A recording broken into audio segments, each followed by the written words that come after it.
Hello, this is Brian Tracy, and welcome to the Power of Self-Confidence. Let's begin with the introduction. Entering the no-fear zone. According to Bruce Barton, he wrote, "Nothing splendid has ever been achieved except by those who dared believe that something inside of them was superior to circumstance." Welcome to the no-fear zone. In this audio program, you will learn how to develop confidence, courage, and unshakable determination in every area of your life. You will learn to approach the biggest challenges and opportunities of your life completely unafraid, convinced of your ability to accomplish anything you put your mind to. The good news is that you have extraordinary potential for success, achievement, and prosperity, with more talent and natural ability than you could use in 100 lifetimes. The only thing standing between you and the incredible life that is possible for you is fear of all kinds. And by the time you finish this book, your fears will be gone forever. For more than 25 years, I've studied successful men and women, looking for the characteristics and qualities they have in common that have enabled them to achieve so much more than the average person. I've read thousands of books and articles and research studies on success, and I've come to the conclusion that the foundation quality of success in every walk of life is self-confidence. Every man or woman who has ever accomplished anything out of the ordinary has turned out to have greater self-confidence than the ordinary person. And when you develop yourself to the point where your belief in yourself is so strong that you know that you can accomplish almost anything you really want, your future will be unlimited.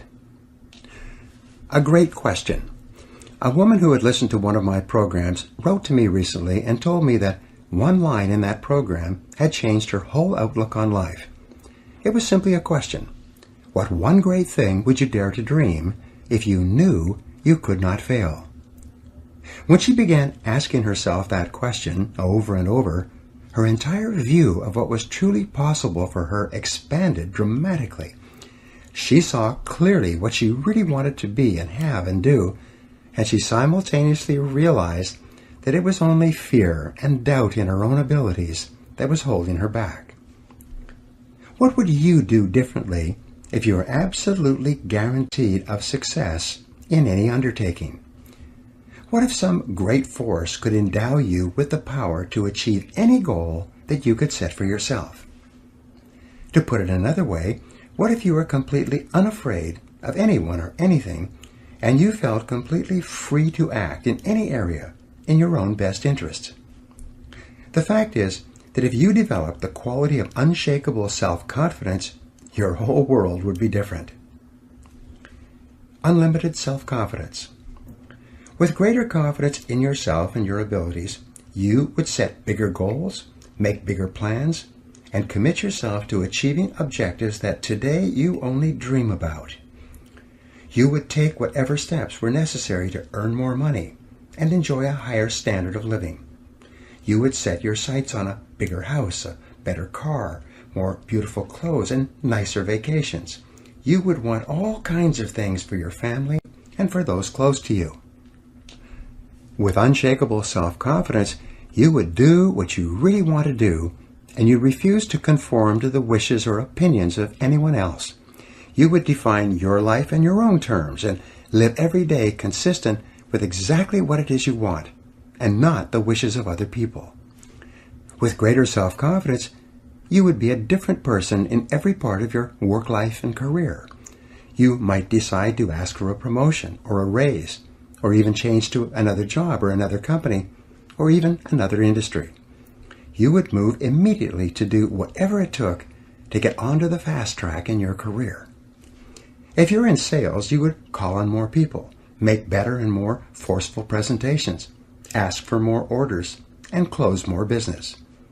If you're in management, you would organize and reorganize your human and material resources to create a work environment that suited you perfectly, rather than making endless compromises in an attempt to please a variety of different people. With greater self-confidence, you would be bolder and more imaginative. You would be more creative and willing to experiment with new and different ideas and ways of doing things. You would be willing to consider unusual and risky alternatives, and willing to commit yourself wholeheartedly to projects that are today sitting only on the back burner of your mind. More powerful, popular, and persuasive. If you had unlimited self-confidence, you would be more powerful, popular, and persuasive with other people. You would be more cheerful, likable, and welcome wherever you went. You would speak up and speak out clearly in your interactions with others, and you would be admired, respected, and sought after by everyone who knew you. Recognition and responsibilities would flow to you because of people's belief in your ability to do whatever it took to get the job done.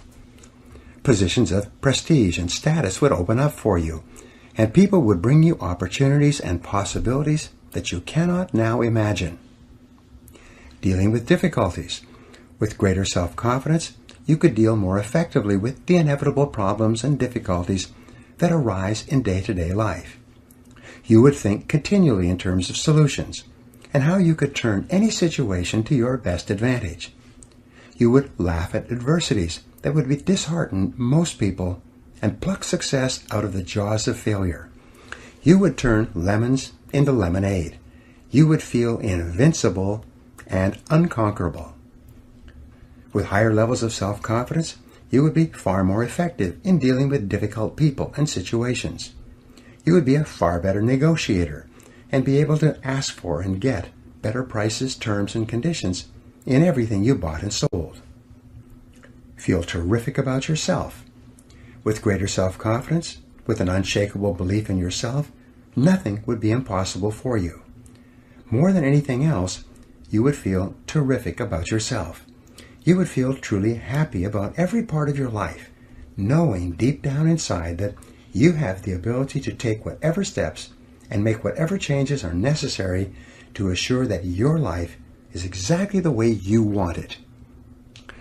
You would experience a tremendous sense of control, which is the fundamental requirement for happiness, well-being, and maximum performance. You would feel like the master of your fate and the captain of your soul. With unlimited self-confidence, you would feel completely self-determined and in charge of your life. You would experience a feeling of strength and power and purpose, and have a positive mental attitude toward yourself and everyone in your life and everything you do. With unshakable self-confidence, you would unquestionably be an exceptional human being. You can develop self-confidence. Unfortunately, however, this is not all that easy. Most people have limited self-confidence, and many people have no self-confidence at all. Human beings tend to be plagued with doubt about their own abilities and fears about every imaginable thing, especially the unknown. The psychologist Abraham Maslow said that the story of the human race is the story of men and women selling themselves short. The great majority of people tend to compare themselves unfavorably with others. They dwell on their own weaknesses and limitations, and they eventually settle for far less than they're really capable of. Instead of enjoying high levels of self-esteem, self-respect, and personal pride, the average person just gets by from day to day. If self-confidence and the self-esteem that goes with it is so desirable, why is it that so few people have enough self-confidence to live the lives that are possible for them? There are 1,000 reasons, but perhaps the most wonderful discovery about self-confidence is that it is a mental quality that can be learned with practice. And because it is learnable, self-confidence can be developed and built up systematically and progressively over time by following the instructions in this program. The good news is that everyone has a certain amount of self-confidence, more in some areas and less in others. And by working from that base, it's possible for you to build yourself up to the point where you are completely confident in any area that is important to you. The Great Law.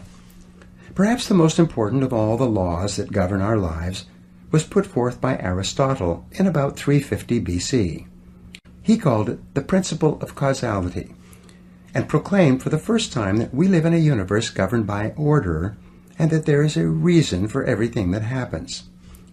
We call this the law of cause and effect, and it's often referred to as the iron law of human destiny.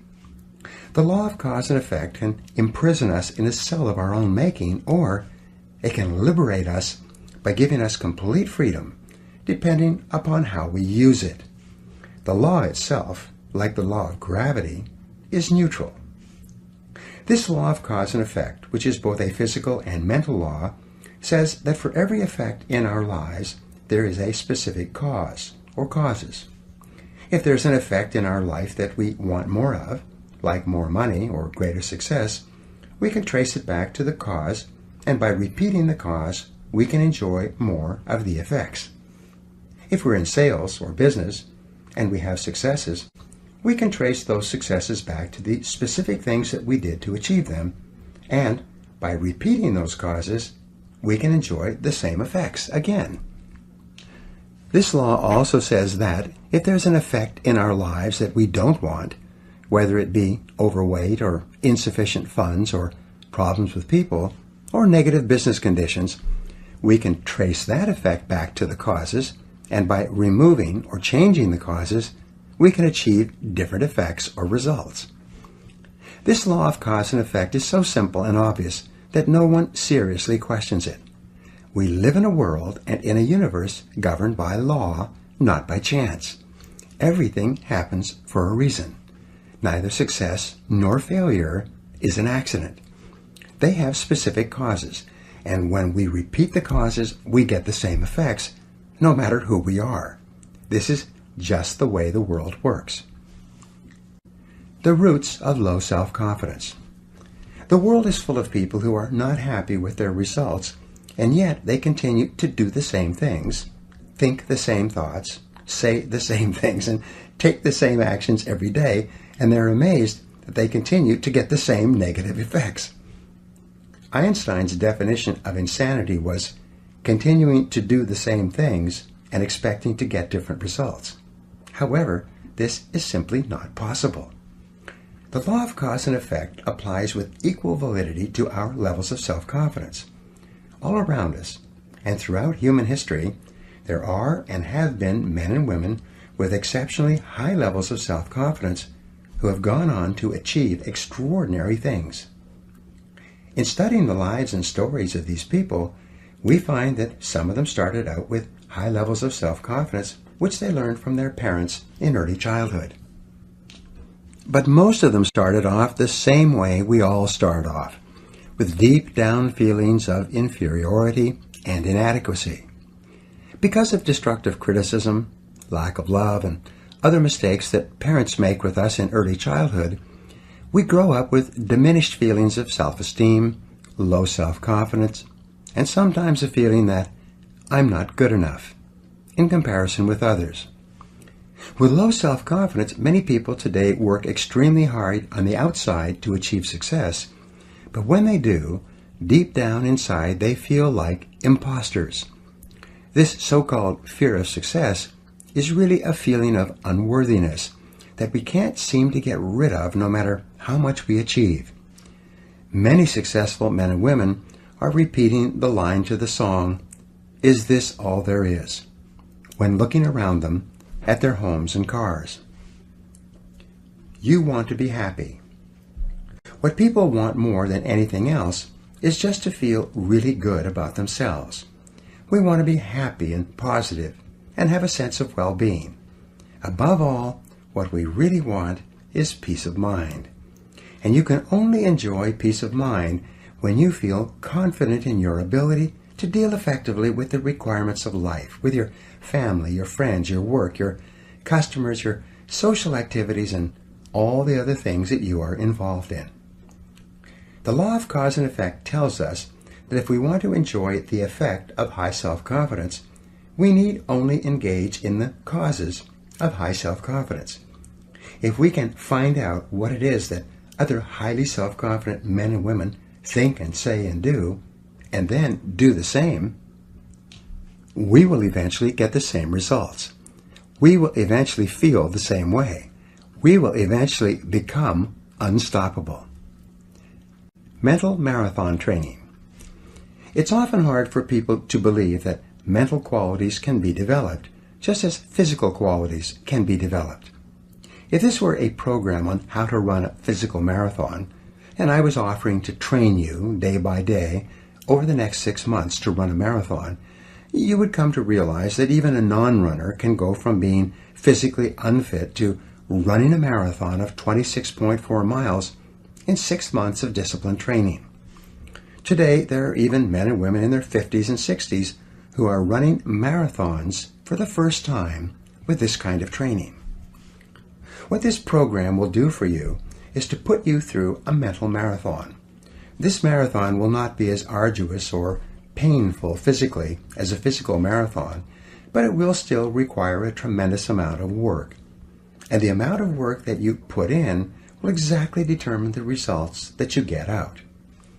If you follow these proven and practical principles, drawn from the lives and behaviors of the most successful men and women alive today, and all of which are scientifically validated by extensive research and experience, you can develop the self-confidence that you desire so that you can achieve anything you really want. So let's begin. Chapter 1. The Foundation of Self-Confidence. William Shakespeare said, "There is nothing either good or bad, but thinking makes it so." Your thoughts and feelings about yourself and what you can do or not do are the sum total result of a lifetime of experience and conditioning, and usually have little relationship to what is truly possible for you. In personal development, there is a principle or a law of becoming that simply says that each person is in a continual process of becoming or evolving and growing in the direction of his or her dominant thoughts. Your body is also in a state of becoming. At a normal rate of cell death and replenishment, you have a brand new body every 7 years.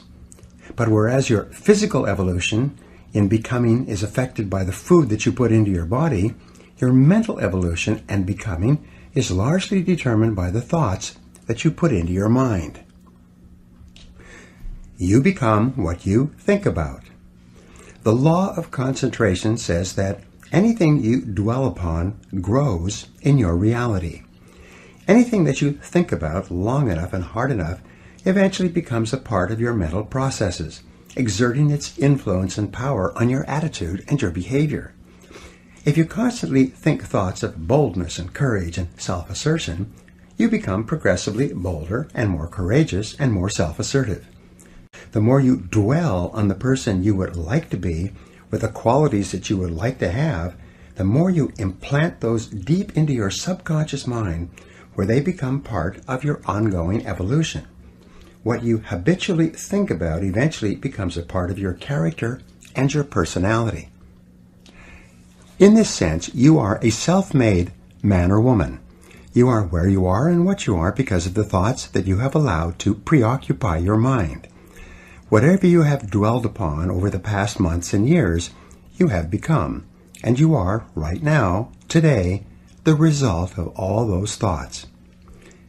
Not only have you made yourself into the person you are today, but you are continuing with the job of construction with every thought you think. Since this is an unavoidable fact of life, the smartest thing that you can do is persistently think the thoughts that are consistent with the kind of person you would like to be. Personal growth is not easy. However, for most people, thinking the thoughts that they would like to think about to become the person they would like to be is too big a leap. Most people continue to think about and talk about exactly what they don't want to happen, and then they are constantly amazed that exactly what they were hoping to avoid happens to them again and again. One of the most profound discoveries in all of human history is that thought is creative. Thoughts held in mind produce after their kind. Like begets like.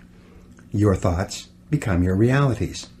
You do become what you think about most of the time. You cannot harbor one kind of thought and experience a different kind of existence. This law of cause and effect works perfectly, everywhere, and always for everyone. The development of unshakable self-confidence therefore begins with you taking full, complete, systematic, and purposeful control over the contents of your conscious mind. Disciplining yourself to think consistently about only the things that you desire and to resolutely keep your mind off of the things that you fear. All of life is from the inside out. It is from the inner to the outer. The law of correspondence, perhaps one of the most important of all the mental laws, says that your outer world will be a reflection of your inner world. What you see on the outside is largely a reflection of what is going on inside of you. This is not only true for you, it is true for everyone around you. Your inner life predicts your outer life. Many times we see people who seem to be very nice and pleasant on the outside, but who seem to have continuous problems in their personal and business lives. We wonder, how could these unhappy things happen to such nice people? The unavoidable fact is that, with few exceptions, most of what a person experiences in his or her outer life corresponds exactly to something that is going on in their inner life, something which you seldom know. And it cannot be otherwise. True happiness and success comes from living your life in harmony with the laws that govern your being. Even though these laws are invisible, they are like the law of gravity, which is also invisible, but is to be violated only at your own peril. Happy people are those who obey and follow the laws of nature and live their lives consistent with those laws. Start with your inner life. If you want to enjoy self-confidence on the outside, you must practice complete integrity on the inside. The foundation of self-confidence is for you to live your life consistent with your innermost values and principles, while thinking and acting in harmony with your highest aspirations. Men and women with the most rock-solid self-confidence are those who are absolutely clear about what it is they believe to be right and good and worthwhile, and who live their lives consistent with these values. Everything they do or say is an expression of their innermost convictions. Your whole world can fall down around you, but as long as you know that you are doing the right thing, you will have a deep inner sense of calm that will manifest itself in an attitude of confidence and self-assurance in any situation. You'll have many ups and downs in life, but what is most important is that you remain true to yourself. And then, as Shakespeare said, "Thou canst not then be false to any man." Determine your values. The starting point of developing high levels of self-confidence and becoming a superior human being is for you to think through and decide upon your values. Superior men and women are those who have taken the time to decide clearly what it is they believe in and in what order, and they have then organized their lives so that everything that they do reflects those values. Recently, I addressed about 150 members of the national sales force of a very successful company. This company had started from an idea and had grown very rapidly in an extremely competitive market, and the company was very profitable. All the people at the meeting were remarkably positive and upbeat and had a special quality of goodness about them.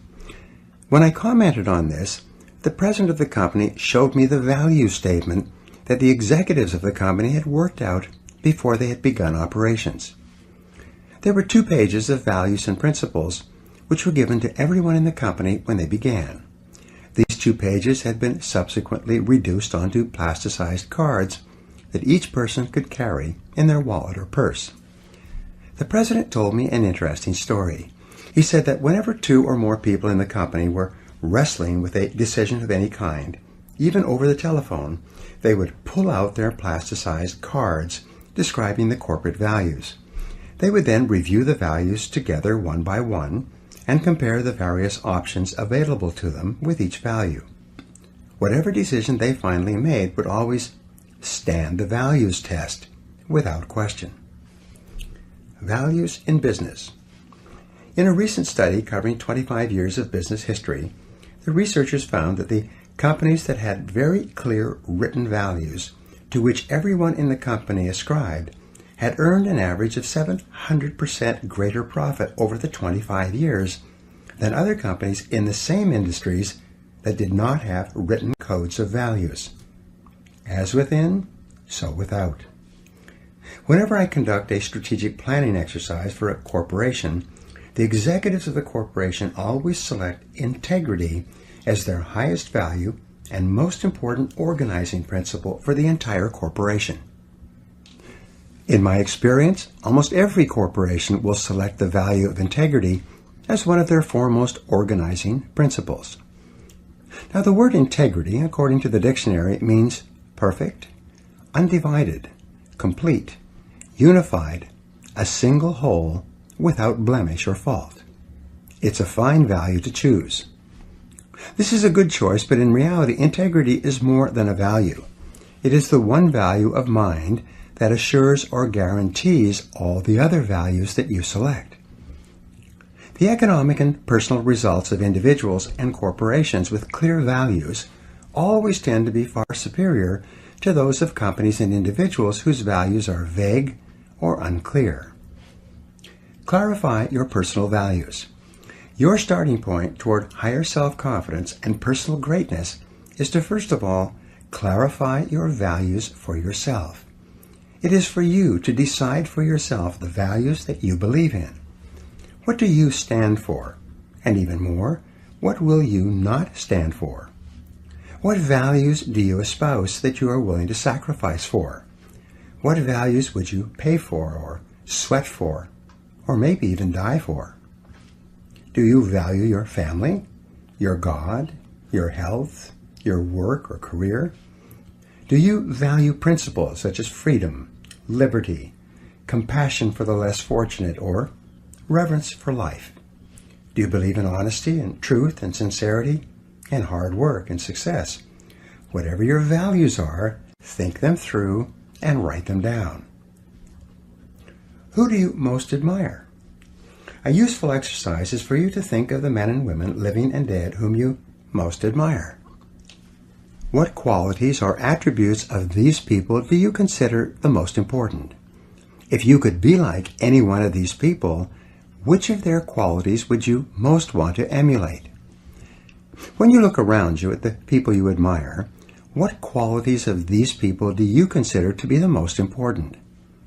What qualities do you look for in your friends and associates when you're trying to decide whether or not to become deeply involved with them? What do you think are the fundamental qualities or values that underlie business and personal relationships? What are your values? Now, values are non-negotiable. When you select a value, if it's to be one of your values at all, it becomes inviolable. Either it is a fixed value, and you live every part of your life consistent with it, or it is not one of your values. You cannot have a value when it is convenient, and put it aside when it is not convenient. You cannot have a little bit of integrity. It must be all or nothing. The act of selecting your values is also the act of clearly stating to yourself, and sometimes to others, exactly how you will live your life from this moment forward. Once you have selected a value, and you have declared it to be one of your unifying principles, you are in effect saying that this is something upon which you will never compromise. And your level of adherence to the values that you have personally selected is the real measure of your character, your true quality as a human being. Unshakable self-confidence comes from unshakable commitment to your values. When, deep down inside yourself, you know that you will never violate your highest principles, you experience a deep sense of personal power that enables you to deal openly and honestly and with complete self-confidence in almost every human situation. Values clarification. If you're having any difficulty in clarifying your values, a very helpful exercise is to take some time to write out your own obituary or eulogy. Imagine that everyone you know and care about is gathered at your funeral to pay their last respects.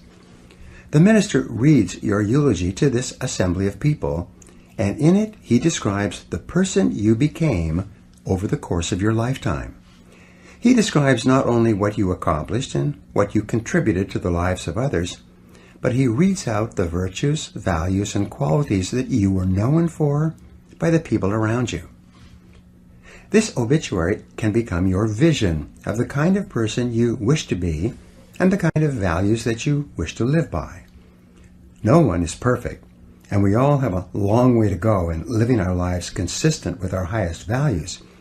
But the very exercise of writing out your obituary will exert a powerful influence on everything that you do thereafter. Both consciously and unconsciously, you will be drawn toward living and acting more and more like the person you described in that final testament. Organize your values. Once you've decided upon your values, your work is not over. Now you have to organize your values by priority. You have to decide which value is more important and which value is less important. If you wrote out each of your values on small squares of paper, and then you had to throw away all the squares but one, which one would you keep? This then becomes your foremost value, the one that takes precedence over all the others. Which would be your second most important value? Your third, your fourth, and so on. Your order of priority is extremely important in determining the kind of person you are and the kind of life you live. Many people organize their values with number 1 being God, number 2 being their family, number 3 being their health, number 4 being their career, and perhaps number 5 being success. A person with this order of values is saying that, when push comes to shove, I will always favor the higher order value over the lower order value. Values order forces you to choose. If your family comes before your health or your work, you would always sacrifice your health or your work for the well-being of your family. If your order of values was changed and your work or financial success came before your health, you would be saying that you would sacrifice your health if that was necessary to get ahead in your career. I have known businessmen who put career success ahead of their families in their order of priority. When they had to choose one or the other, they regularly chose their work over spending time with their spouse and children. And as a result, both the marriages and the careers have run into serious trouble. Selecting your values and then putting them in order of importance actually creates a mental and emotional structure that enables you to make better decisions and choices in every area of your life. Integrity revisited. The principle of integrity or adherence to your values seems to be a law of the universe. Whenever you violate or compromise your integrity for anything, there seems to be a great power or force of retribution that will not allow you to get away with it. Integrity seems to be an absolute requirement for successful human living. A failing in integrity or compromising your values not only seems to bring about a punishment that fits the crime, whether it's in business and politics or personal life, but it seems to create a high level of stress, unhappiness, and inner turmoil in the life of the individual. This need for absolute integrity seems to require that you live in truth with all people and under all circumstances. Living in truth means that you never live a lie. It means that you never compromise your integrity for the sake of a job or money or a relationship. It means that you always do and say what you know to be right and true, no matter what the short-term cost or benefit. Living in truth means that you do not pretend or practice self-delusion. You face life, your relationships, and your circumstances exactly as they are, not as you wish they would be. Living in truth means that you never stay in a situation that makes you unhappy or which you feel for any reason is wrong for you. Set peace of mind as your highest principle. Living in truth means that you set peace of mind as your highest goal and as your core organizing principle. You select all your other goals to be consistent with it. You never compromise your peace of mind for anyone or anything else. You do and say only those things that feel perfectly right for you. you accept your own thoughts and feelings completely, whatever they are, and you systematically change each part of your life that is not giving you peace of mind. Only in this way can you enjoy the high levels of self-confidence that are experienced by the superior individual. Only by insisting that everything you do allows you to live in peace with yourself can you feel really terrific about yourself and get along wonderfully in all your relationships. Your values are only expressed in your actions. Living consistent with your values is the key to happiness, harmony, well-being, and high levels of self-confidence. And this brings us to the final point in this chapter, perhaps the most important point of all. It is that your true values are only expressed in your actions, in what you do. You can tell what you truly believe by observing what you do in any situation where you have to make a choice. Especially when you are under stress and pulled in two directions at once, with opposing demands or responsibilities, this is when your true values are revealed. The action that you take in any given situation will tell you which of your values is uppermost, or whether you have any values at all. It is not what you say, or hope, or wish, or intend, but only what you do that counts. Your choices of the actions you take tell you unerringly who you really are. In fact, you can tell what your values have been in the past by looking back and observing what you did under stress when you had an important choice to make. Did you listen to the better angels of your nature, or did you compromise for a short-term advantage? A person who says that his or her family comes first and then has to choose between working late and going to a child's school play or sports activity, and who chooses the child's needs over the boss's requirements, is a person who is living consistent with his or her highest values. Everyone has had the experience of walking away from a job or a relationship, even though considerable sacrifice was involved, because it was the right, though painful thing to do. And you probably remember how great you felt as a result. Whenever you act consistent with a higher value, you always feel terrific about yourself, and your self-confidence soars. But whenever you compromise your values for any reason, you feel uncomfortable, inferior, guilty, and your self-confidence plummets. The law of reversibility. The fact that your true values are only expressed in your actions brings us to a little-known mental principle called the law of reversibility. This law says that just as thoughts and feelings lead to actions consistent with them, the principle is reversible, and actions consistent with particular values or beliefs actually lead to the thoughts and feelings that would have triggered the actions. What this means is that even if you start off lacking a particular quality, if you deliberately act as if you already have the quality, you will eventually create within yourself the mental quality that corresponds to the action. Dr. William James of Harvard put it this way: action seems to follow feelings, but really action and feelings go together. And by regulating the action, which is under the more direct control of the will, we can indirectly regulate the feeling, which is not. The act-as-if principle. You can develop within yourself a superb set of values by acting as though you already had those values. You can develop integrity and courage and compassion and confidence by behaving as though you already had these qualities.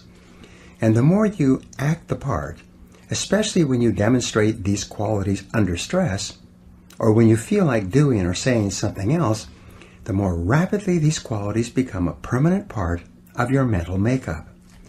The more you practice good values, the more rapidly you become a truly superior person. The keys to developing the unshakable self-confidence that will make everything else possible for you is self-control, self-mastery, and self-discipline.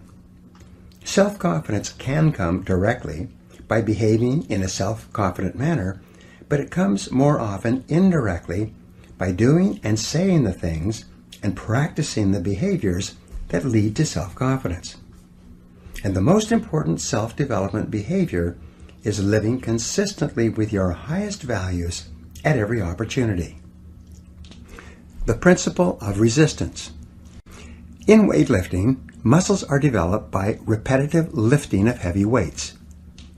The heavier the weight and the greater the resistance, the more blood rushes into the capillaries and the bigger the muscle becomes. In mental development, there is a principle of resistance as well. In developing mental muscles, especially the mental muscle or quality of self-confidence, you can use this principle to accelerate your own development. Whenever you exert self-mastery and discipline yourself to do or say the right thing, especially under stress, you create resistance to your natural tendencies. This resistance generates friction. This is the same kind of friction or heat that, when applied to a crucible containing chemicals, will cause the chemicals to crystallize and take on a new form. When you create mental friction by resisting your natural tendencies and instead doing what you know is right and true and consistent with your highest values, especially in a difficult situation, the mental heat causes your values to crystallize at a higher level and eventually become a permanent part of your character. Developing inner strength. Each human quality is subject to this same formulation. Once you have persisted through great adversity, you are always capable of persisting through lesser difficulties. Once you have acted courageously in a major confrontation, you are always able to act courageously in the face of lesser confrontations. When you behave honestly when there are large amounts at stake, you are always able later on to behave honestly when you're dealing with lesser amounts. The foundation of self-confidence, the basis of boldness and self-assertion, is a deep inner trust based on living a life of perfect integrity and then disciplining yourself to live consistent with your highest values in every situation. Each time you do this, you will feel positive and happy and wonderful about yourself. Your behaviors will further crystallize in your personality and become a more permanent part of the exceptional human being that you are in the process of becoming. Now here are some action exercises for you to apply what we just talked about. Number 1, list your 3 most important values governing your personal life. Number 2, list the 3 most important values that you practice in your work and business life. Number 3, list the 3 people, living or dead, who you would most like to spend an afternoon with. Number 4, why would you want to spend an afternoon with these people? What would you ask them or talk about? Number 5, why would these 3 people want to spend an afternoon with you? What are your most admirable qualities? Number 6, list 3 times where you have lived consistent with your highest values when you could have compromised. And number 7, what are you going to do differently from now on to assure that your values and actions are in harmony? Chapter 2, Purpose and Personal Power. Orson Swett Marden wrote, "There can be no great courage where there is no confidence or assurance, and half the battle is in the conviction that we can do what we undertake." The development of unshakable self-confidence will open up such possibilities for you as you cannot now imagine. You will be able to dream bigger dreams, set bigger goals, make greater commitments, and plunge into life more wholeheartedly than you ever have before. Self-confidence is the hinge upon which turns the gate of individual achievement. When your self-confidence becomes unlimited, you'll be able to realize more of your potential than you could under any other circumstances. More than 2,000 years ago, Aristotle wrote that happiness is a condition. It is not something that is achieved by pursuing it directly, but rather comes as a result of our engaging in purposeful activities. The law of indirect effort. In a way, these words by Aristotle are a restatement of the law of indirect effort. This law states that almost everything we get in life involving people and emotional experiences comes to us more indirectly rather than directly. They come to us as a result of doing something else. For example, if we pursue happiness directly, it eludes us. But if we get busy doing something that is really important to us and begin to make real progress in the direction of our dreams and aspirations, we find ourselves feeling very happy indeed. Self-confidence is also subject to the law of indirect effort. We achieve higher levels of self-confidence not by wishing for it, but by setting and achieving ever higher goals and objectives. As we move forward step by step, as we feel ourselves advancing in life, we feel better and stronger and more capable of taking on even bigger challenges. Become more confident and competent. We develop the confidence to tackle larger goals by applying our energies to the accomplishment of smaller goals. We build up our confidence as we move forward until we reach the point where there is nothing that we won't take on. In fact, the habit of setting and achieving ever larger goals is absolutely indispensable to the development of ever higher levels of self-confidence and personal power. You can only really believe in yourself when you absolutely know that you have the ability to do what you set out to do. True self-confidence comes not from positive wishing or positive hoping or positive thinking. It comes from positive knowing, based on having proven to yourself over and over again that you have what it takes to get from wherever you are to wherever you want to go.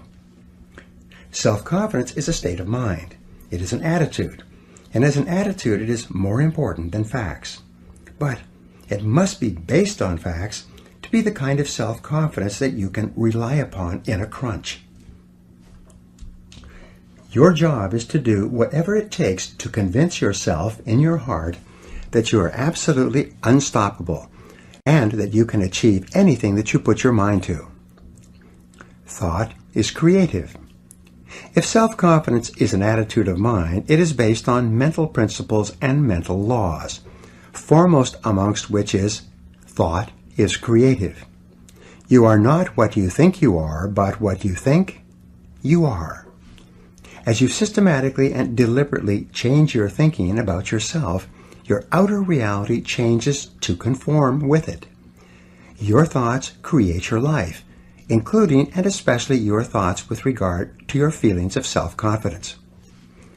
The reason why goals are so important is because of these mental laws, the consequences of which are inevitable and inescapable. You are happy and successful to the degree to which you conform your life and your thinking to these laws and live in harmony with them. The first law, which we have already discussed, is the law of cause and effect. This law is so simple and powerful that you need to remind yourself of it all the time. Everything that happens in your life, success or failure, wealth or poverty, health or illness, happiness or unhappiness, self-confidence or insecurity, are all subject to this law. The Bible teaches this basic law as the principle of sowing and reaping. It says that whatsoever a man soweth, that also shall he reap. This especially refers to the thoughts you think. If you sow positive, optimistic, uplifting thoughts in your mind, you will reap positive, optimistic, uplifting events and experiences in your life. And it cannot be otherwise. If you sow clear goals and objectives in your mind, you will reap clear results and rewards in your outer life. The law of attraction. A corollary of the law of cause and effect is the law of attraction. This is one of the most important of all mental laws in explaining what happens to you. This law says that like attracts like. It says that you inevitably attract into your life the people, ideas, circumstances, and opportunities that are in harmony with your dominant thoughts.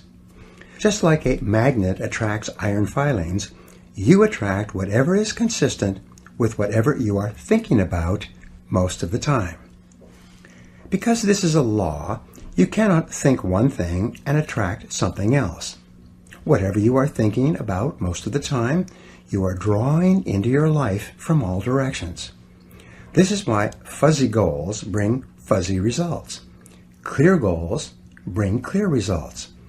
And since your level of self-confidence is directly tied to how effective you feel you are in achieving your goals, it's very important that you know exactly what it is you want and that you think of nothing else.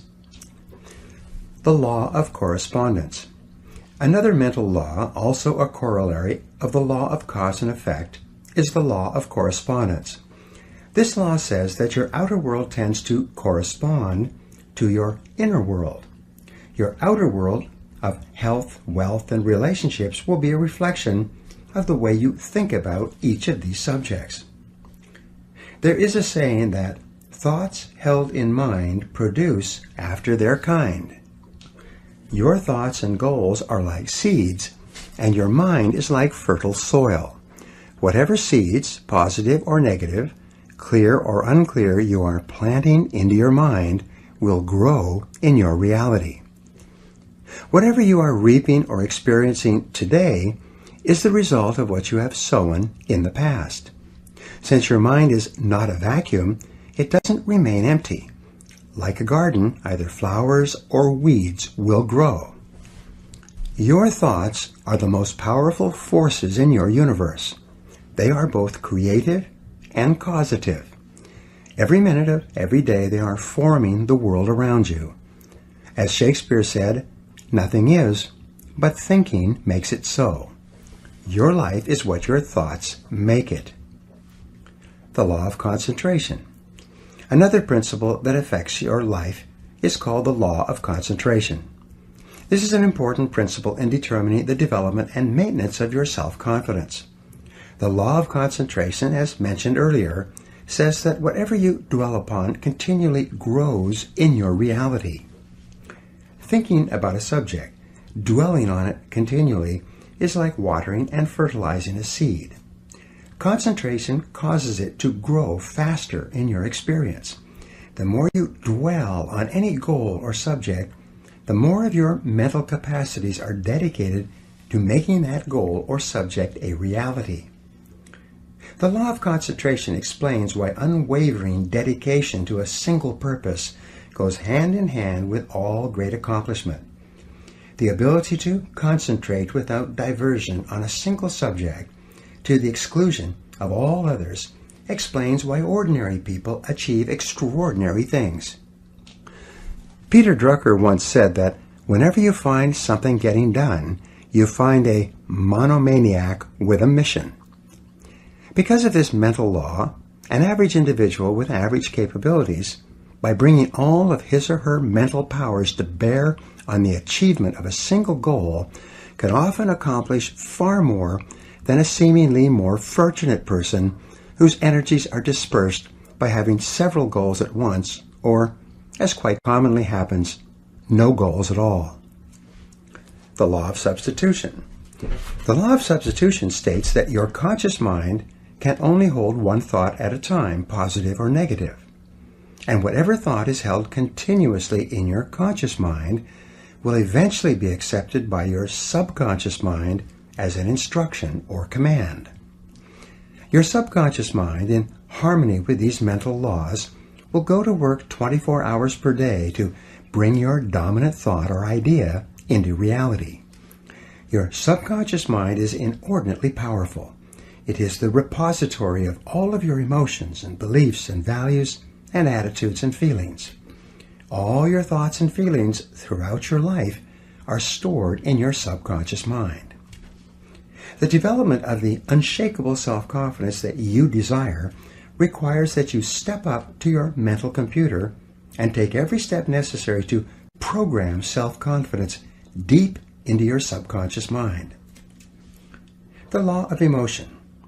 The final mental law you need to know in the development of purpose, personal power, and self-confidence is the law of emotion.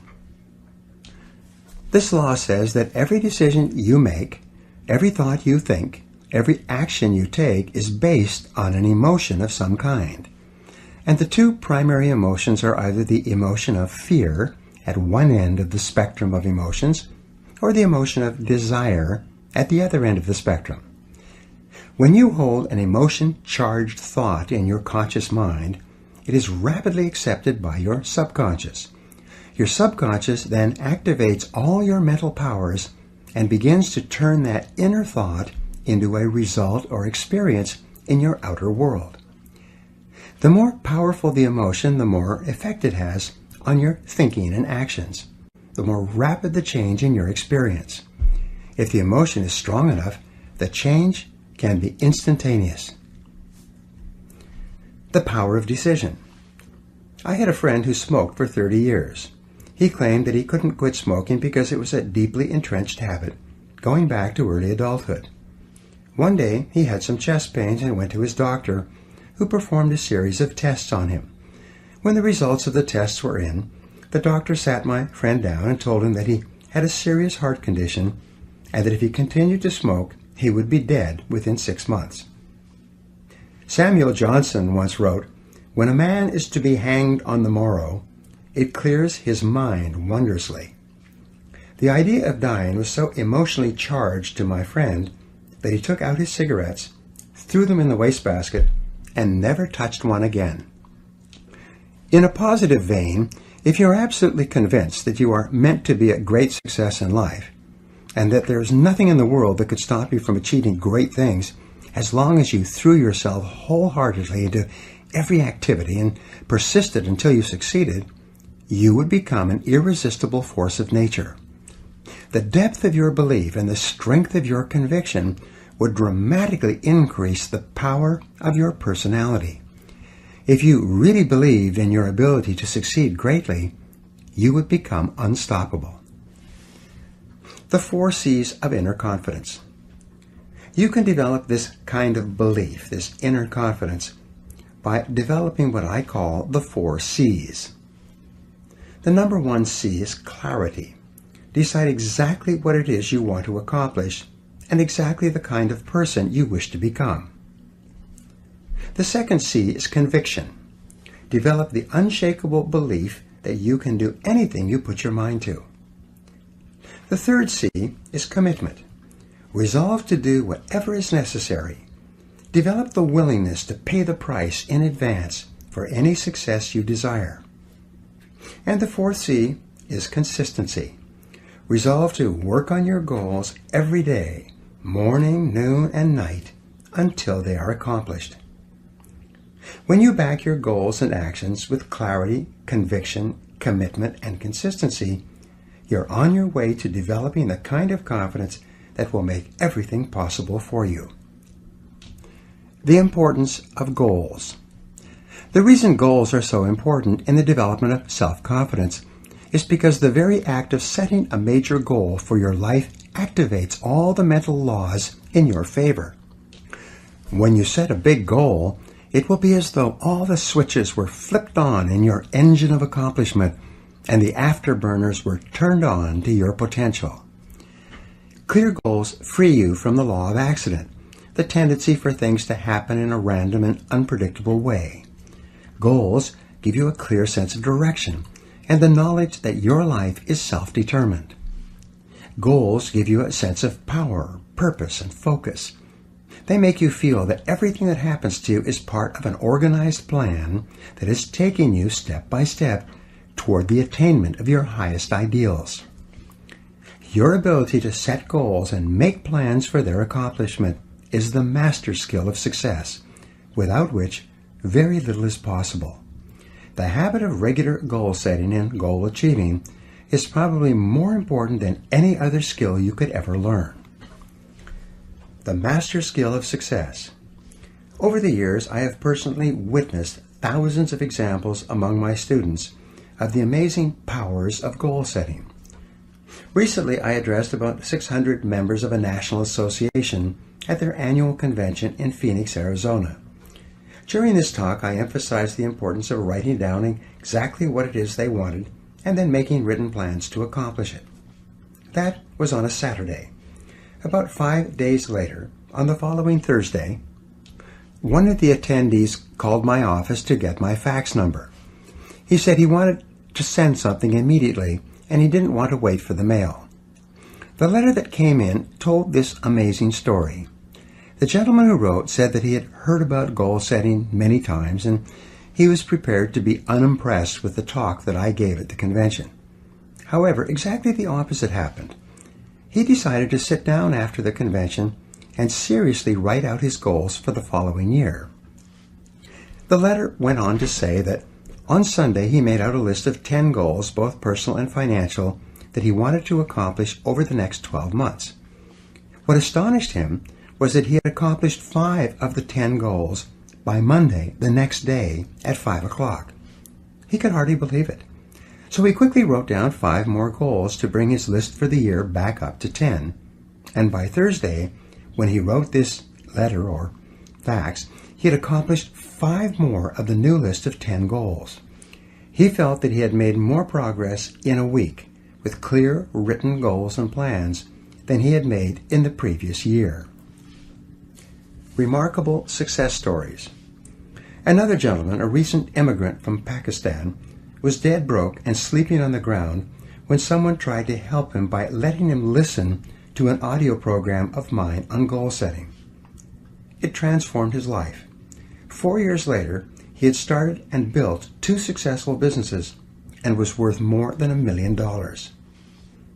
A woman who was going through a difficult period of her life with both personal health and financial problems decided to sit down and set some new goals and make some plans to resolve her difficulties. As a result, within 1 year, she got out of a bad relationship, joined Alcoholics Anonymous and quit drinking, lost 40 pounds, and tripled her income to more than $100,000 per year. And she attributed her successes to the power of written goals.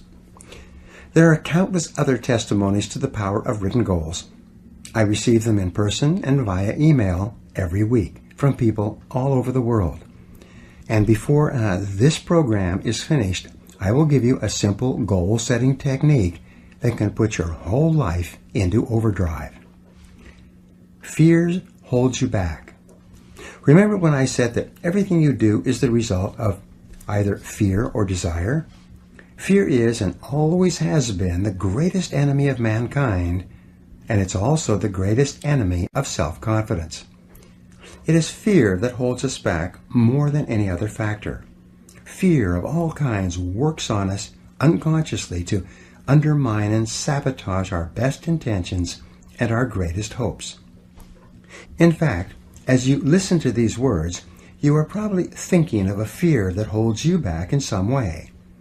No matter what you do, fear will rear its ugly head and attempt to trip you up. Sometimes the fear will appear consciously, in the form of rationalizations and excuses that you use to sabotage yourself and hold yourself back. Sometimes you will find yourself avoiding goal setting by saying that, "Oh, I already know what my goals are. I don't need to write them down." Your subconscious mind will tell you, if you don't set any clear goals, you can't fail. This is just another way of saying that you don't really believe in your ability to do any better than you are doing right now. Fear will often appear as procrastination about writing down your goals in the first place. You will resolve to write out your goals and plans on the weekend, or on your vacation, or during the summertime, or when you can dedicate a few hours to it, or sometime in the indefinite future. Then, like 97% or more of adults, you'll never do it. You will start to rationalize and say, "Well, considering my situation, it probably wouldn't make any difference anyway." The comfort zone. If the greatest enemy of self-confidence is fear, then the greatest enemy of human achievement is the comfort zone. Psychologists have determined that each of us has a natural tendency to slip into a zone of performance and behavior where we feel comfortable, one that is easy and unchallenging, and then to stay there. We stop striving, we relax, and day by day we develop the habits that lead to underachievement and failure. We settle for far less than we're truly capable of. We engage in social networking, watch television, listen to music, socialize, and generally waste our time, and then we eventually convince ourselves that this is the very best that we can do. Most people are in comfort zones of their own making. Your attitude and personality, your habitual way of responding to people and to life is your comfort zone. The amount you earn, your standard of living, and your level of performance in your work is your comfort zone. Your level of mental and physical fitness is your comfort zone. Resistance to change. The natural tendency once a person gets into a comfort zone is to resist change of any kind, even beneficial change. And if you're forced out of your comfort zone, like the collapse of a relationship or the loss of a job, your natural tendency will be to attempt to recreate the same comfort zone with the same type of person or doing the same work. Everyone has had the experience of losing a job that they disliked, only to go out looking for a similar job doing the same work. We get into a relationship that doesn't work out, and our natural tendency is to try to form a new relationship with a similar type of person. We earn a certain amount of money, and rather than striving to increase our earning ability, we adjust our lifestyle and accommodate to our financial situation. The tragedy of the comfort zone is that it first of all starts off by being comfortable, but it leads rapidly to complacency. Complacency eventually leads to boredom, to the question, is this all there is? Instead of life being an exciting adventure, it becomes merely a boring repetition of what happened yesterday. Eventually, the comfort zone leads through complacency and boredom to frustration and unhappiness. Deep down inside, the average person knows that he or she is put on this earth with amazing capabilities. He or she knows that there is something better than this. As Carl Rogers, the psychologist, once wrote, "There is within every organism an inborn drive toward the complete fulfillment of its inherent possibilities." There is a nagging something inside that tells each person that there is far more that he or she could be and have and do. And this feeling is within you as well. The attainment of personal greatness. Great men and women are those who absolutely believe that they are put on this earth to do something wonderful with their lives. They have a vision of something greater or better than their current circumstances. Personal greatness means having a sense of destiny and a conviction that your thoughts and your imagination are the only real limits to your possibilities. William James said, "Compared to what we ought to be, we are only half awake. We are making use of only a small part of our physical and mental resources." Stating the thing broadly, the human individual thus lives far within his limits. He possesses powers of various sorts which he habitually fails to use. The founder of Success magazine, Orison Swett Marden, once wrote, "There are powers inside of you which, if you could discover and use, would make of you everything you ever dreamed or imagined you could become." In a 5-year study of leaders, reported on in his book, Leaders, Warren Bennis discovered that each of them consciously avoided the comfort zone by continuously setting higher goals. They never allowed themselves to become complacent. They lived their lives fully extended, always striving to be and do more. To develop unshakable self-confidence, you need to see yourself and think of yourself as a leader, and to do what leaders do. You need to stretch yourself toward the outermost boundaries of your potential. You need to set goals that draw out of you the very best that is in you.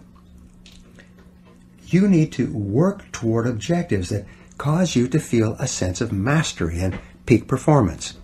And it all begins with a pad of paper, a pen, and you. Imagine no limitations. The starting point of setting goals is for you to throw off all mental limitations and let your mind roam freely across the entire universe of possibilities.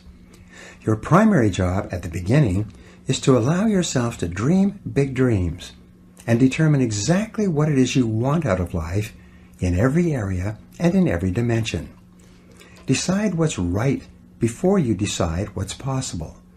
Imagine that you can be or have or do virtually anything that you really want to do as long as you know exactly what it is. First, make up a dream list. Temporarily imagine that you have no limitations of time or money or knowledge or contacts or experience or education. Imagine that anything that you can write down is possible for you. Remember, anything that you can clearly define and crystallize on paper is probably possible if you want it long enough and hard enough, and you're willing to make whatever efforts and sacrifices are necessary. There are no unrealistic goals, only unrealistic timelines. The very act of writing your goals down sets the whole universe to work in your favor and activates all the mental laws to help you. In fact, many people have had the experience of writing out a list of goals on New Year's Day, putting the list away and not referring to it again till the end of the year, and then finding that 80% of the goals have been achieved, sometimes in the most amazing ways. The very act of writing down big, challenging goals causes three things to happen. First, your self-concept improves and your self-confidence goes up immediately. The act of setting goals requires self-confidence and simultaneously builds self-confidence. Having the courage to write down what you really want improves your self-image and raises your self-esteem. The action itself generates a feeling of greater personal power and ability. Release your energy. Second, when you write down goals, you tap into your mental and emotional powers. Goal setting actually gives you a burst of physical and mental energy. Your heart rate and your respiratory rate speeds up. The very act of goal setting is inherently exciting. It sounds a little bit corny, but someone once said, "Feeling listless? Make a list." It's true. It's like stepping on the accelerator of your own mental and physical potential. And if you do it every day, the results can be amazing. Write it down. Third, commit it to paper. The very fact that you have committed a goal to paper dramatically increases the likelihood that you will achieve that goal. Your mind is structured in such a way that you cannot write down a goal clearly on paper, not on a computer screen, without simultaneously having the ability to somehow attain it. The most important question is, how badly do you want it? There are several mental exercises that you can use to set your goals. Number one, imagine that you have just won $1 million cash and that you can do or have anything you want with the money. What would you do first? Where would you go? What changes would you make in your life? If you had complete financial freedom, what would you do differently from what you are doing now? Number two, describe your ideal lifestyle. Imagine that you could live your ideal of the perfect life. What part of the country would you choose to live in? What kind of a company would you choose to work for or to start and run as your own? What kind of a home and car would you want? How would you like to spend your time and live your life?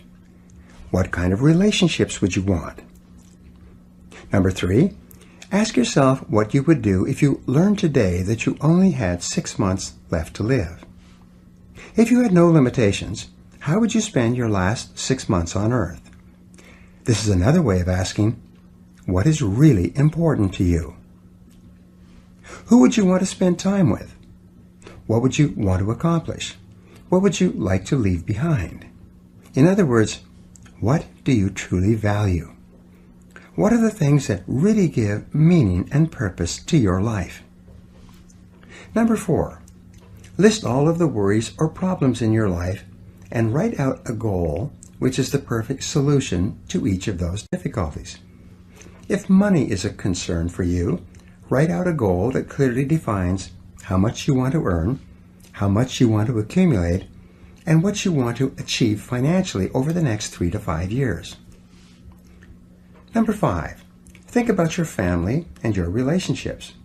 Describe the perfect situation between you and the important people in your life, and then make out a series of goals to achieve that ideal situation. Number 6, look at your health. Describe what perfect health and physical fitness means to you, and then make out a plan to achieve that level of fitness. Number 7, define the kind of person that you would most like to become, both personally and professionally. Then, work out a plan of personal and professional development that will enable you to learn and grow and become the kind of person you most admire and would most like to be. Remember, as Goethe said, before you can have something, you must first be something. Categorize your goals. Once you have written out your goals, divide them into the different areas of your life that are important. There are basically 6 divisions that most people use, but you can have more or fewer. The first are financial and material goals, money and things. The second are family and personal goals, the things you want to have and the things that you want to do with your family and your friends. Number 3 are self-improvement and educational goals, the subjects that you want to learn and get better in. Number 4 are spiritual goals, which have to do with learning and growth and inner peace. Number 5 are health and fitness goals, which may have to do with your weight and your levels of energy. And number 6, social and community goals, the areas where you would like to contribute to your society in some way. To perform at your best, your life must be in balance. This means that you need to have goals in each area so that you are moving progressively forward on something that is important to you all the time. Organize your goals. The next step, once you have all your goals in writing, is to organize them in order of priority. Select the goals that are more important than others and put them at the top of each list. Then, select the goals that are second and third and fourth and so on. Finally, and perhaps the most important of all in goal setting, is for you to select the one goal out of all the goals that is more important than any other. This is the key to your success. The mental discipline to set your goals and to sort them out and to decide on your chief aim or your major definite purpose is the starting point of individual greatness.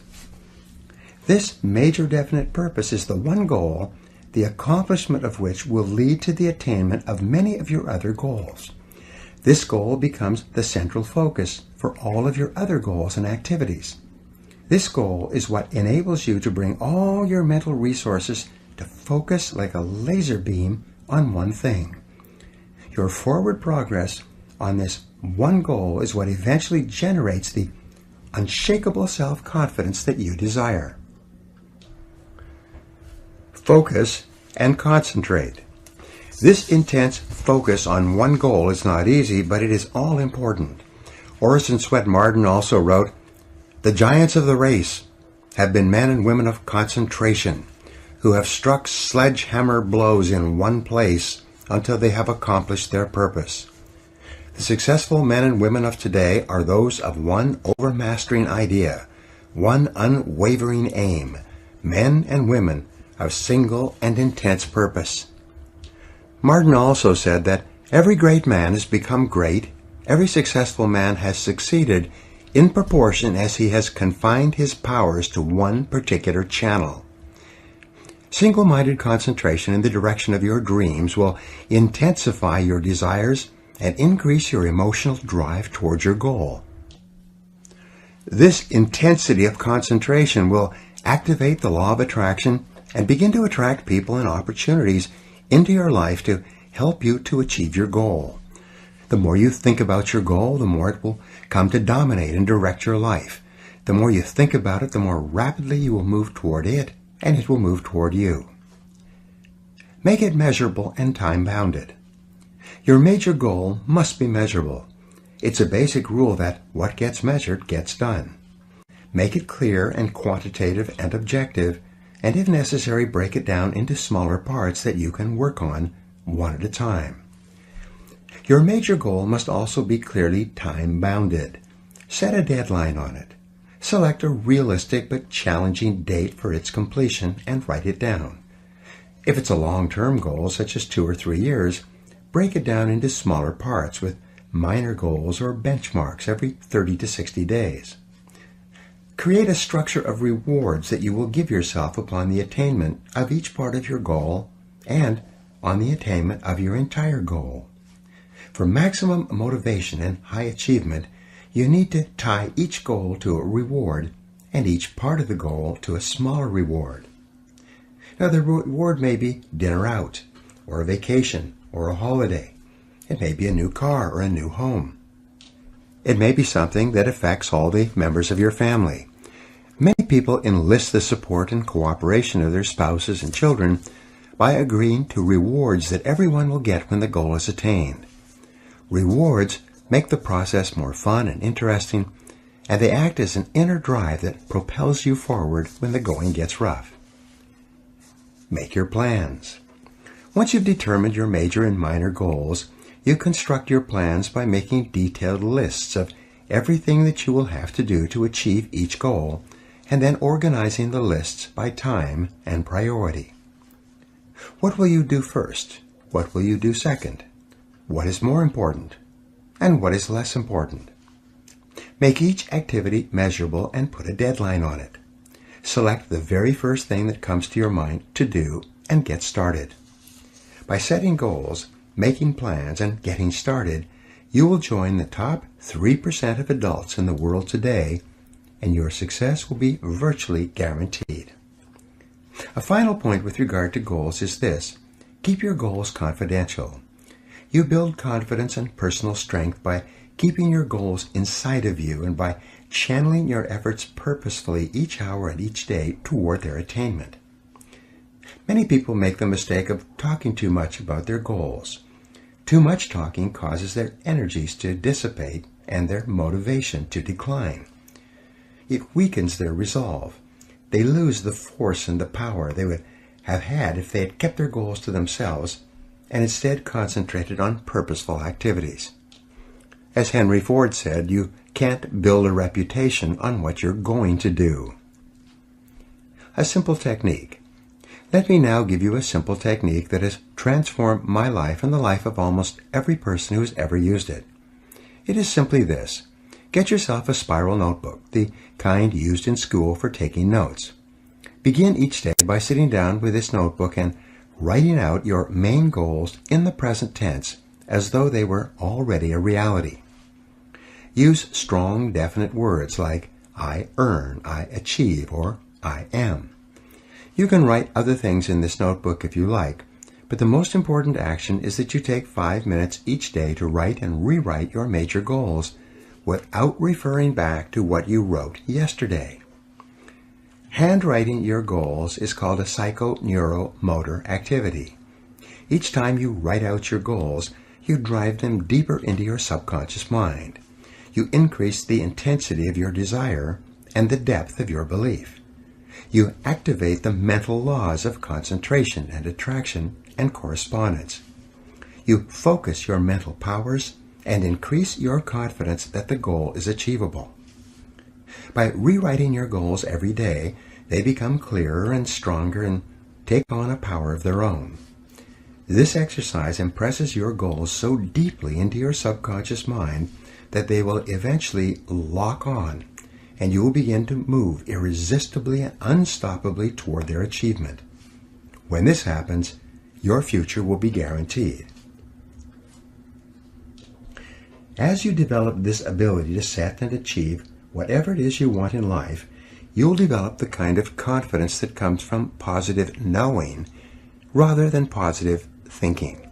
You will become unstoppable. Now here are some action exercises that you can use to put these ideas to work in your life. Number 1, decide exactly what you want in life. Set your goals as if you had no limitations, and whatever you wrote, you would achieve. Number 2, make a list of 10 goals that you would like to achieve in the next 12 months or so. Number 3, write your goals in the present positive personal tense. For example, you could write, I earn X number of dollars by this date. This is personal, positive, and in the present tense. Number 4, make a list of everything you will have to do to achieve your goal, and then organize the list by sequence and priority. This now becomes your plan. Number 5, review your list and ask, if I was guaranteed to achieve any one goal on my list within 24 hours, which one goal would have the greatest positive impact on my life? Number 6, take this number 1 goal, your major definite purpose, write it at the top of a new page in the present personal positive tense. Make a list of everything you could do to achieve this goal, organize it into a plan, and take action on your plan immediately. And number 7, do something every day, 7 days per week on your major goal. Resolve to persist on this goal until you succeed, no matter how hard it becomes or how much time it takes. This process of setting and achieving one big goal will build your self-confidence to the point where you will become unstoppable for the rest of your life. Chapter 3, Achieving Competence and Personal Mastery. Vince Lombardi said, the quality of a person's life is in direct proportion to their commitment to excellence, no matter what their chosen field. You will only be happy, satisfied, and capable of enjoying high levels of self-confidence when you know that you are absolutely excellent at doing something that is important to yourself and others. What is it? What could it be? These are 2 of the great questions of life. Fortunately, you and every other person has the inborn ability to become excellent at what you do and to achieve peak performance in your life in your chosen field. You have the capacity to function in the exceptional range and to achieve mastery in any area that is important to you. The development of lasting self-confidence requires nothing less. The edge of the envelope. In the world of test pilots and prototype aircraft, as described in the book and the movie The Right Stuff by Tom Wolfe, they refer continually to what is called the envelope. This envelope consists of an upper and lower edge. The upper edge marks the height and speed that any previous aircraft or jet has flown up to the time of the most current test run. This upper edge of the envelope is the maximum height and speed deemed possible for a new aircraft before it theoretically comes apart in the air or malfunctions or self-destructs. Now the goal of the test pilot is to expand the edge of the envelope. His job is to fly ever faster and higher in order to discover the outer limits of speed, height, and endurance that a particular aircraft is capable of achieving. The test pilot continually takes the aircraft higher and faster until he feels that the plane has reached its absolute outer limits. This is where and when he pulls back to avoid destroying the aircraft and even fatally crashing.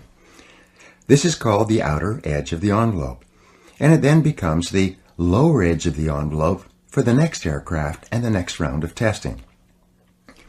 Every aircraft, no matter how well made, has an outer limit on its capabilities. It can fly only so fast and so high and no further. Very little can be done to expand the mechanical ability of something made of metal by the hands of man. Expand your envelope. The major difference between you and an aircraft is that there is no outer edge to your personal envelope. As Emerson said, the power which resides in man is new in nature, and none but he knows what that is which he can do, nor does he know until he has tried. Thomas Edison said, if we all did the things we are capable of doing, we would literally astound ourselves. Maxwell Maltz, the author of Psycho-Cybernetics, said, Within you right now is the power to do things you never dreamed possible. And this power becomes available to you just as soon as you can change your beliefs. In other words, the outer limit of your envelope, or the outer limit of your potential, is not fixed in time or space, like that of an aircraft. Your limits are determined solely by your own beliefs and by your own confidence in what you think is possible for you. Self-confidence and self-esteem. Your self-confidence is closely connected to your self-esteem and to how much you like yourself. Dr. Nathaniel Branden calls self-esteem your reputation with yourself. It is how you feel about yourself and your abilities in relation to any situation that determines how much you like yourself and consider yourself to be a valuable and worthwhile person. The more you like yourself, the better you do. The flip side of self-esteem is what psychologists call self-efficacy. Self-efficacy is a measure of how effective and competent you feel you are to perform a particular task or to achieve your goals. This is called performance-based self-esteem. What this means is that if your self-confidence and your belief in yourself are determined by your self-esteem, or how much you like yourself, then your self-esteem is determined by how capable you feel you are in any given set of circumstances. For example, if a problem comes up at work or at home, and you are so familiar with it that you can solve it quickly and correctly, your self-efficacy and your self-esteem goes up. You feel more capable and confident and more willing to take on other challenges and difficulties. You feel more positive and optimistic. You feel like an excellent person. If, on the other hand, a problem or difficulty came up and you were unable to do anything to solve it, and you felt frustrated or ineffective, your self-esteem would suffer and your self-confidence would go down. You would feel negative about yourself and your abilities. You might even become angry or depressed. You would feel powerless rather than powerful. That's why they say, in playing poker, the winners laugh and tell jokes, while the losers say, shut up and deal. Build your own self-confidence. The law of cause and effect applies to everything you are today and to everything that you become. If the effect that you desire is high and unshakable levels of self-confidence, then it is necessary that you engage in the same behaviors practiced by others who enjoy high and unshakable levels of self-confidence, and you will soon experience high levels of self-confidence yourself. Studies conducted on thousands of men and women who have moved from ordinary to extraordinary performance, and who have moved from feelings of inadequacy to feeling great about themselves, show that there is a direct cause-effect relationship between competence and mastery on the one hand and self-confidence on the other. Mihaly Csikszentmihalyi of the University of Chicago wrote an excellent book, Flow, The Psychology of Optimal Performance, in 2008 on peak performance. Peak experience is a form of natural high that causes you to feel absolutely terrific about yourself and gives you a wonderful overall feeling of well-being and happiness. And the causes of this effect are now well known. Achieving peak performance. To attain this wonderful, healthy feeling of optimal performance, you need clear goals, challenging standards, regular feedback, total concentration, step-by-step success, and a feeling that you are expanding your capabilities to a new, higher level. When you have created a situation where you experience all of these, you sense that you are working at the outer edge of your own personal envelope. You feel that you are getting progressively better and better at something you are ideally suited to do, and that while you are still working within the range of your capabilities, you are stretching yourself at every moment. When you are caught up in this kind of experience, you often lose track of time. You become unaware of hunger, thirst, or fatigue. You feel calm and clear-headed and euphoric. Tests show that when you are in this state of flow, your brain releases endorphins, nature's happy drug, which causes you to feel happy and energized. Often when you are in this state, the rest of the world seems to slow down. you seemed to function with extraordinary clarity. You seemed capable of accomplishing great quantities of work in a shorter period of time, with great accuracy and few mistakes. You realized that if you could have this flow experience on a regular basis, you could do incredible things in your work and your life. Getting into the flow experience. Everyone has had this heightened experience at some time, usually when they have been under a tremendous amount of stress or pressure to get a lot done in a short period of time. But at the same time, they had clear goals and a strong belief that they were capable of meeting the challenge. At this point, they kicked into flow and felt as though they had taken off and left the ground. You have had this experience yourself in the past. Often, it was so extraordinary that you remembered it for many months or even years. And here's the point. Men and women who achieve extraordinary things in life are merely ordinary men and women who have learned how to put themselves into flow and to function at peak performance more often than the average person. And what someone else has done, you can do as well. In every study of success and self-confidence, in every situation where a person enjoys high levels of self-esteem, self-respect, and personal pride, we find that they all have one thing in common. And that one thing is that each high-achieving man or woman is in the right place at the right time, doing exactly the work that he or she is uniquely qualified to do. Not only are these people the happiest and highest performing men and women in our society, but you personally will never be truly happy and truly satisfied until you take your rightful place among them. Find your true place.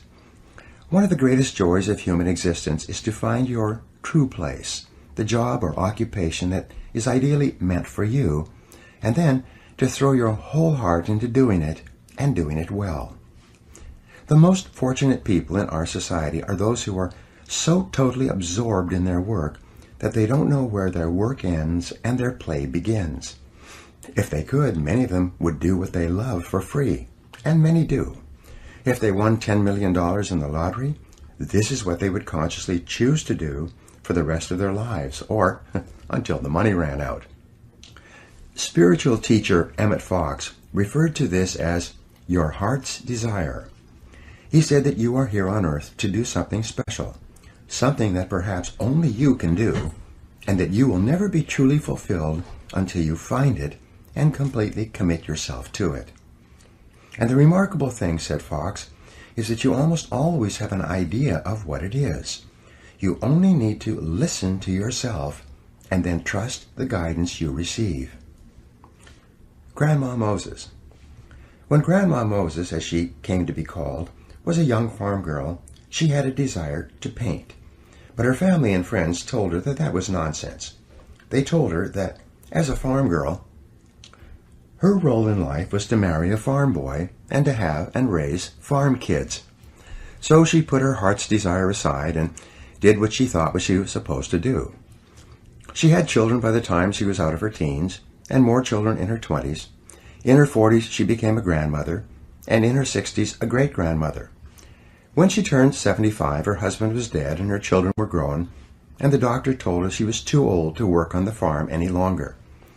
She felt that she didn't have much time left, so she decided to fulfill her heart's desire and to do some painting before she passed on. She went to a nearby town and visited an art store. The person in the art store sold her some paints and canvases and brushes and showed her how to use them. She went back to her farm and sat down and began painting what came to be called primitive American landscapes. Grandma Moses finished her first painting when she was 78. When she was 101 years old, a major gallery in New York held a showing of her works. In the last 10 years of her life, some of her paintings were selling for more than $100,000 each. Now here's the rub. She was told as a young girl that she couldn't paint because it cost too much and no one could afford it. Yet, when she began painting, she earned more in a year from her paintings than she and her husband had earned in an entire lifetime of hard work on the farm. She was not only a complete natural, she was also a totally original talent. It's been estimated that If she had begun painting in her late teens, as she really wanted to do, and her paintings had been as successful commercially as they still are today, she might have become one of the richest women in America. Follow your heart. The history of the human race is written in the life stories of men and women who followed their heart's desires and did what they were uniquely qualified to do, and did it with all their heart. And no matter what your situation is, this possibility lies open to you right now. Colonel Harlan Sanders was 66 years old before he sold his first chicken based on his Kentucky Fried Chicken recipe. He had been working as a cook and as the owner of his own small cafe all his life, preparing fried chicken with his recipe. Then, at the age of 66, when he started doing what he should have been doing decades before, he began building his franchise business and became one of the best known and wealthiest people in the world. A young man, 16 years old, one of my students, became so excited about his potential that he started his own food service business, made a success of it, and sold it out at a profit by the time he was 18 years old. His accomplishment and his confidence as a result were so impressive that when he went to work for a major grocery chain, they promoted him up the ladder so fast that before the end of his 18th year, he became the youngest full manager of a major grocery store in America, and he loves every minute of his work. Courage and confidence are essential. Countless men and women have written to me and returned to my seminars around the country and told me that summoning up the courage to do what they really wanted to do was the turning point in their lives. Some of them had dramatically increased their incomes 5 and 10 times, although many had not. In every case, they were working harder than ever before, but as a result, they were happier than they had ever been. Their postures are strong and straight. Their eyes shine. Their voices are clear. Their language is positive. And it's obvious that they're really enjoying their lives. They have a calm, quiet confidence in themselves that is unmistakable and makes them stand out from others around them. Your development of competence and mastery, and the self-confidence that goes with it, actually begin with self-analysis and self-awareness. Socrates said that the beginning of all wisdom and understanding is contained in the words, "Man, know thyself." And in analyzing yourself to determine what it is that would be ideal for you to do, there are 6 approaches you can use. First, ask yourself these questions. 1. What talents, skills, and abilities do you have that seem to be natural to you? 2. What have you been able to do easily and well in the past that seems to be difficult for other people? 3. What subjects in school and what parts of your work have you naturally gravitated toward? 4. What did you most enjoy doing between the ages of 7 and 14? Ask your mother. This is often a predictor of what you should be doing as an adult. 5. What parts of your work do you love to do and seem to do well? And 6. What work or activities give you a natural high? They give you energy, fill you with enthusiasm, and you lose track of time when you are doing them. Every person is put on this earth with a unique combination of talents and inclinations that makes him or her different from anyone else who has ever lived. And it is only when you find the special situation that can most benefit from your unique capabilities that you will be able to make the greatest contribution and enjoy the greatest rewards, both tangible and intangible. Finding the right job for you and then becoming excellent at that job is one of the chief responsibilities of adult life. The 4 quadrants of work. An excellent exercise in self-discovery is for you to divide your work activities into 4 quadrants. This was first suggested by Viktor Frankl, the founder of logotherapy. The 4 quadrants are divided up by hard to learn versus what is easy to learn, and what is hard to do versus what is easy to do. Quadrant 1. In the first quadrant, you find those jobs and activities that are hard to learn and hard to do. These are probably areas for which you have no natural facility and from which you get very little pleasure, like a salesperson having to do detailed account reports or financial analysis, or a computer programmer expected to make sales calls or do public speaking. The individual and the occupation are not suited to each other. They are hard to learn and always hard to do. Quadrant 2. This quadrant contains things that are easy to learn but hard to do. Hard physical labor might fall into this category, like digging a ditch with a shovel. It's easy to learn, but it's always hard to do. Quadrant 3. This quadrant contains those jobs or activities that are hard to learn but easy to do. Driving a car or typing with a keyboard might fall into this category. They are difficult to learn at first, but once you have learned them, they're easy to do afterwards. Quadrant 4. This quadrant, in terms of what you should ideally be doing, is the most important. These are the jobs that are easy to do, and they were so easy to learn that you often forgot how you learned them at all.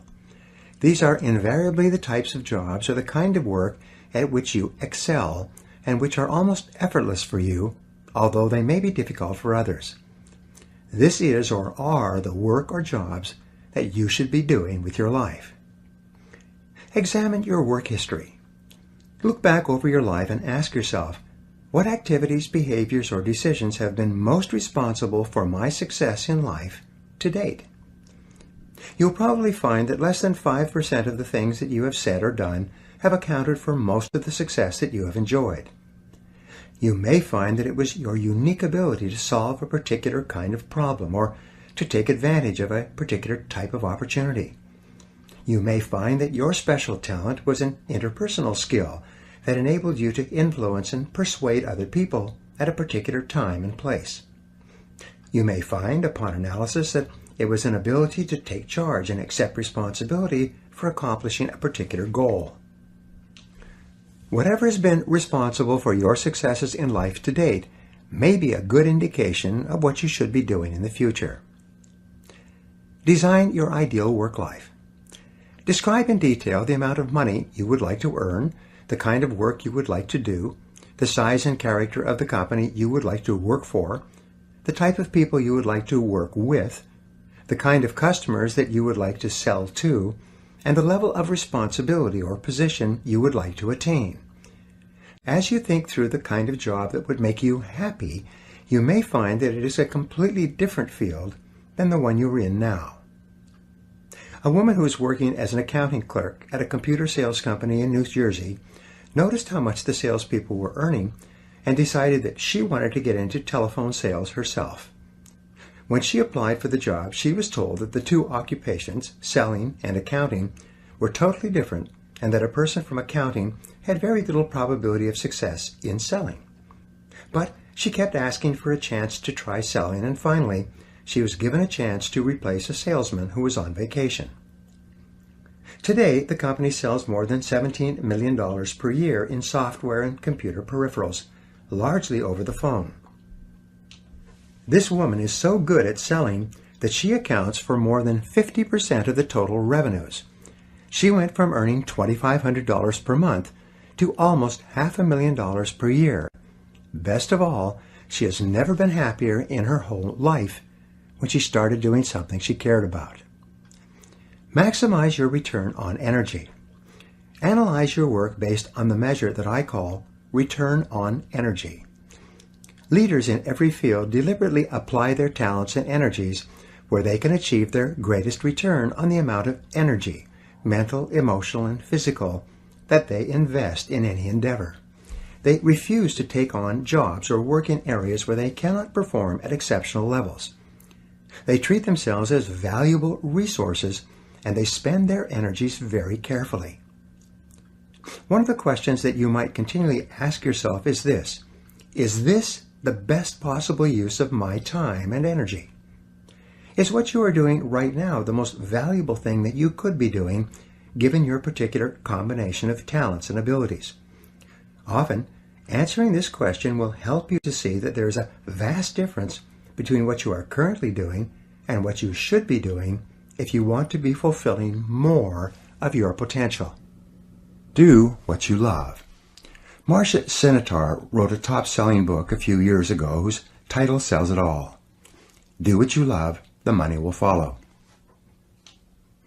Almost every really successful, happy man or woman will say that the reason for their success is that they are doing what they love to do. Whenever a person is unhappy for any reason, I always ask them how much they enjoy their work, and would they choose to do this type of work if there were other options open to them. Invariably, when someone is generally unhappy with their life, especially a man, they are dissatisfied with their work for some reason.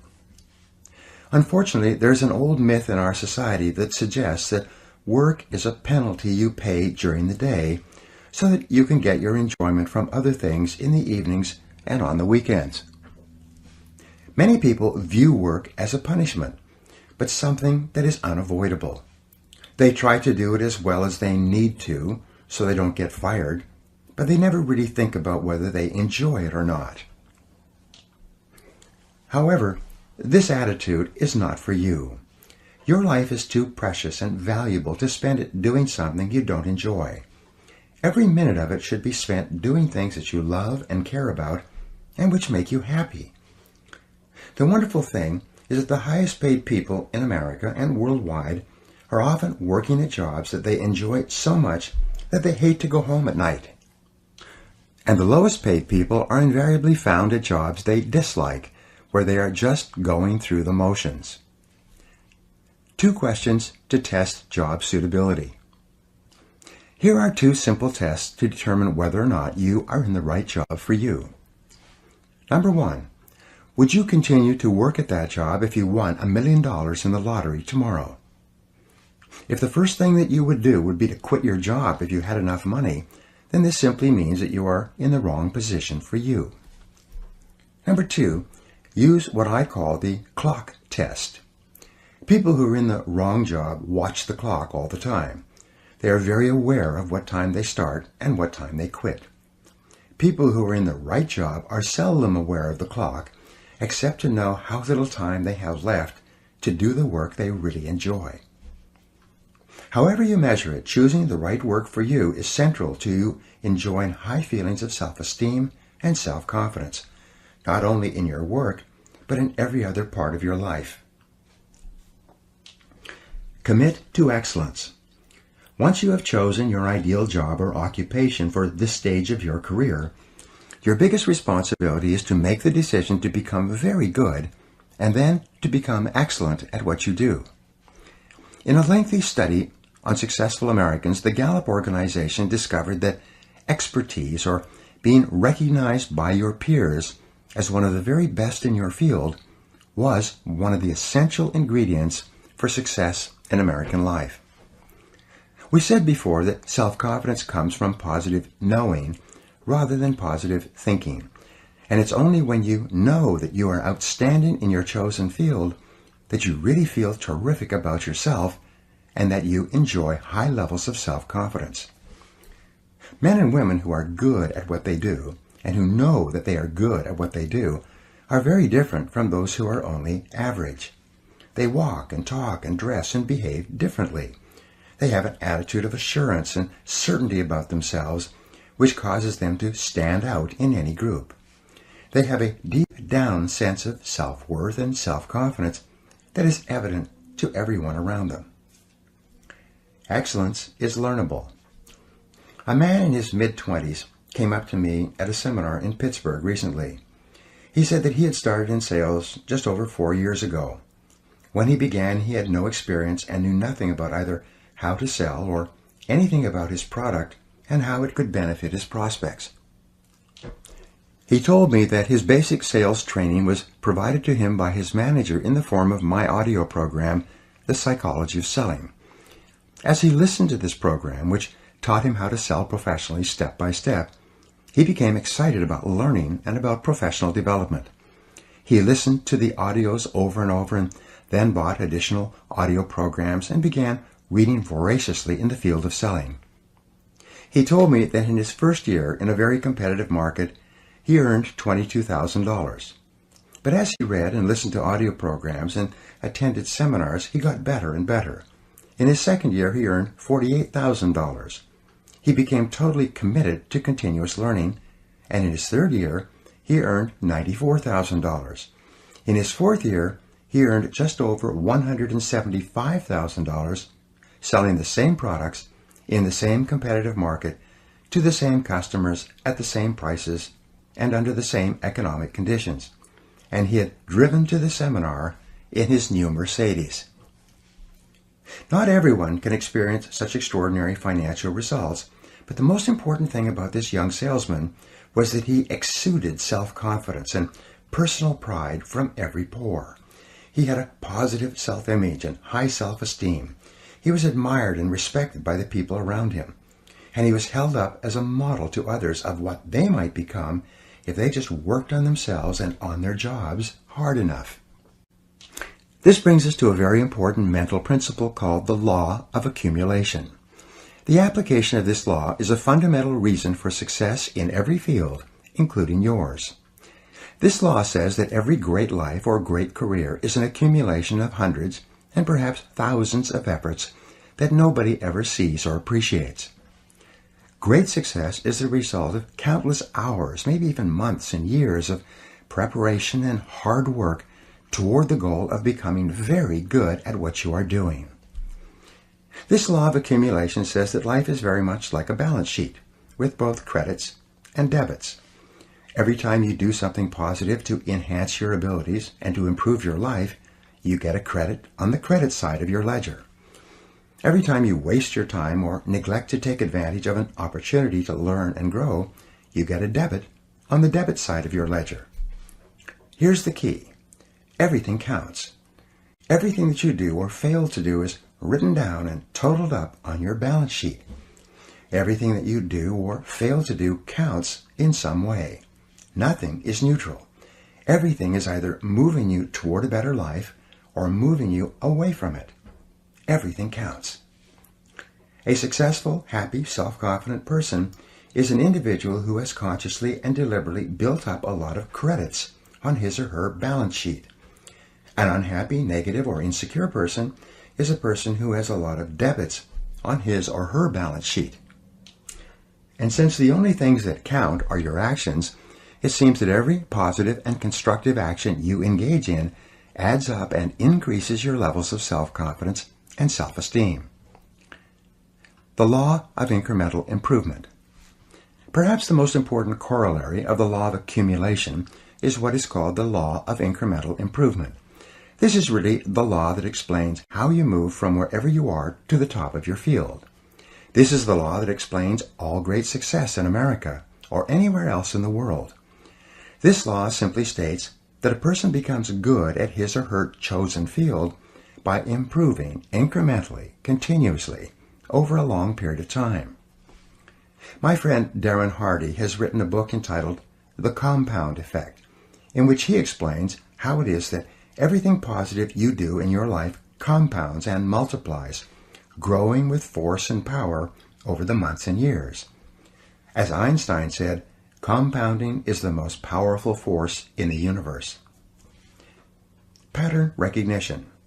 In a study on the subject of mastery, reported on in the magazine Psychology Today some years ago, the researchers concluded that mastery consisted of the ability to recognize a great variety of patterns in a given situation based on what they called a high level of integrative complexity.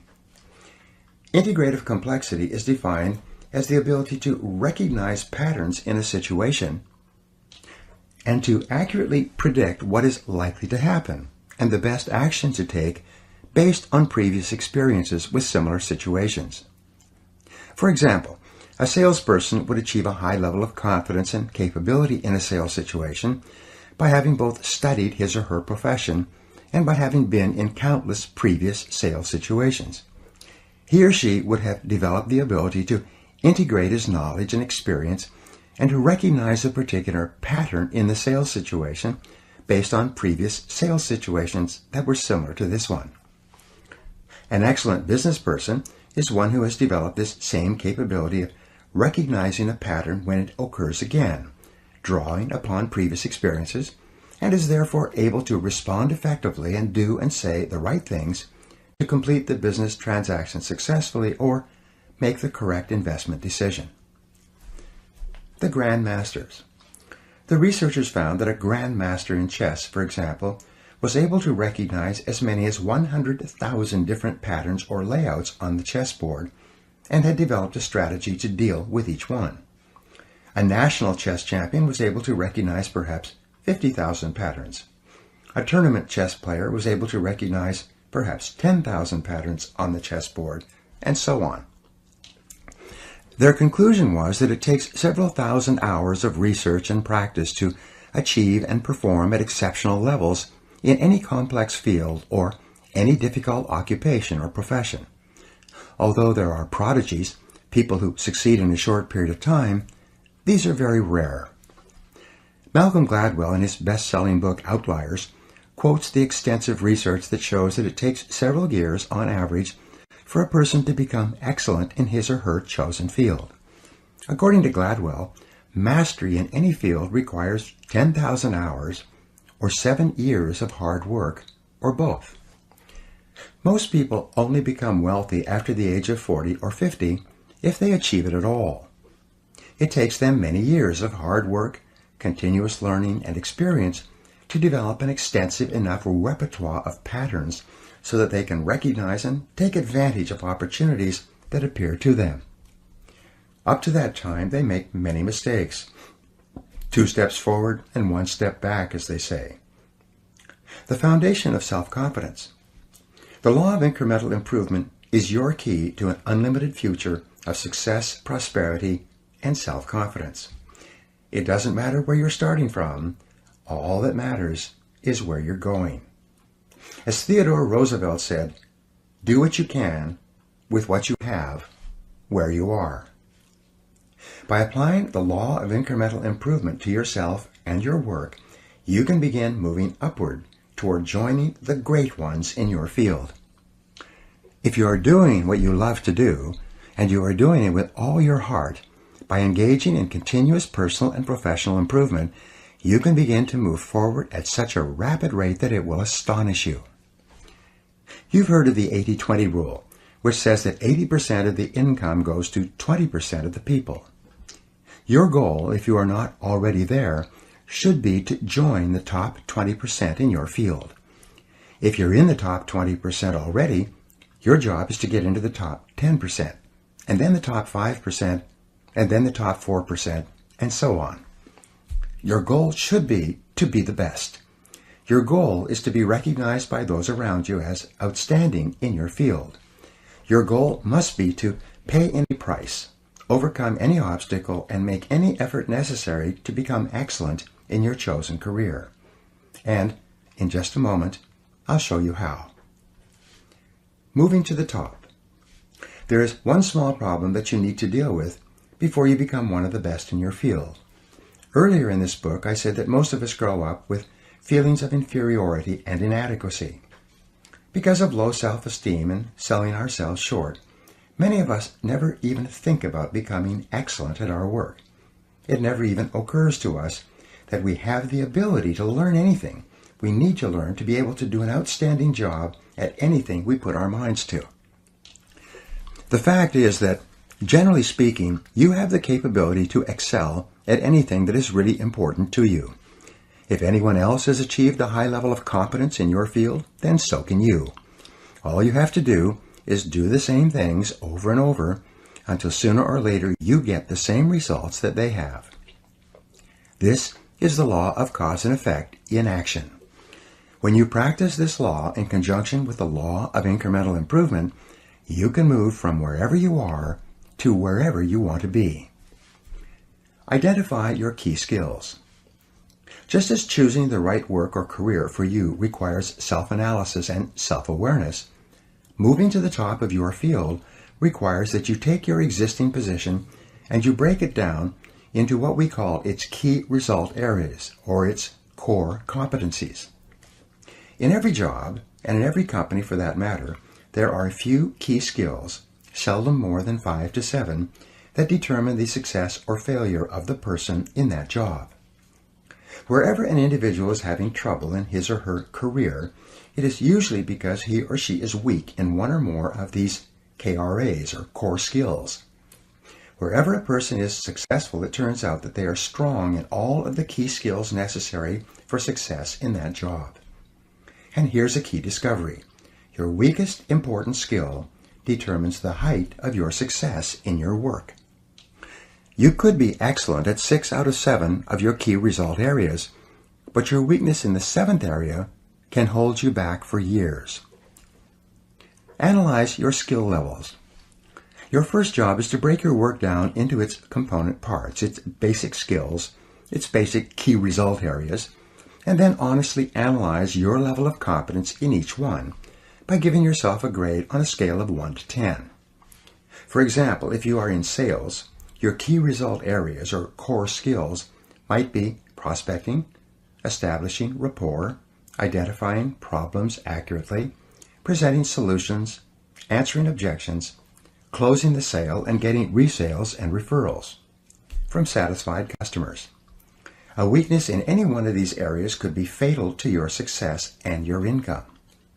If you're in business, your key result areas could be leadership and management, strategic planning, marketing and sales, staffing and delegating, financial controls and administration, and production and quality controls.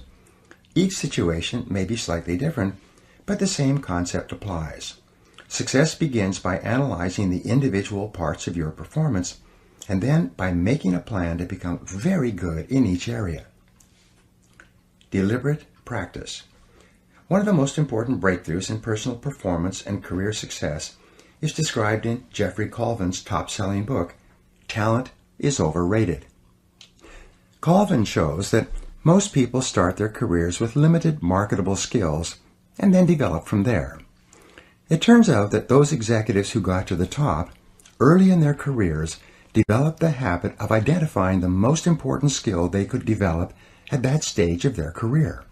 They would then dedicate themselves to mastering that skill, one skill at a time. Once they had developed a key skill, they would then identify the one skill that could help them to advance even further. Their entire career ladder consisted of mastering each key skill, one at a time, until the compound effect took over and they moved rapidly upwards in their jobs. Identify your key skill.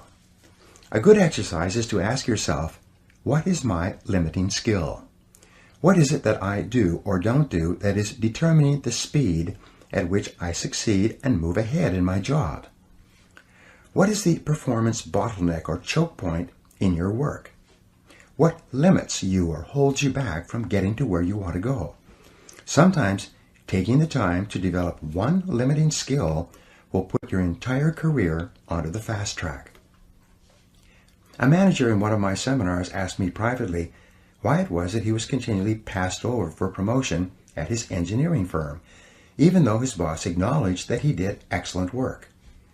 I asked him about the qualities and activities of the highest paid engineers in the company. It turned out that they, along with accountants, architects, and many other professionals, were rainmakers. They had the ability to make presentations to clients and to sell them on the idea of giving work to their firm. He then told me that he was terrified of public speaking and any kind of selling.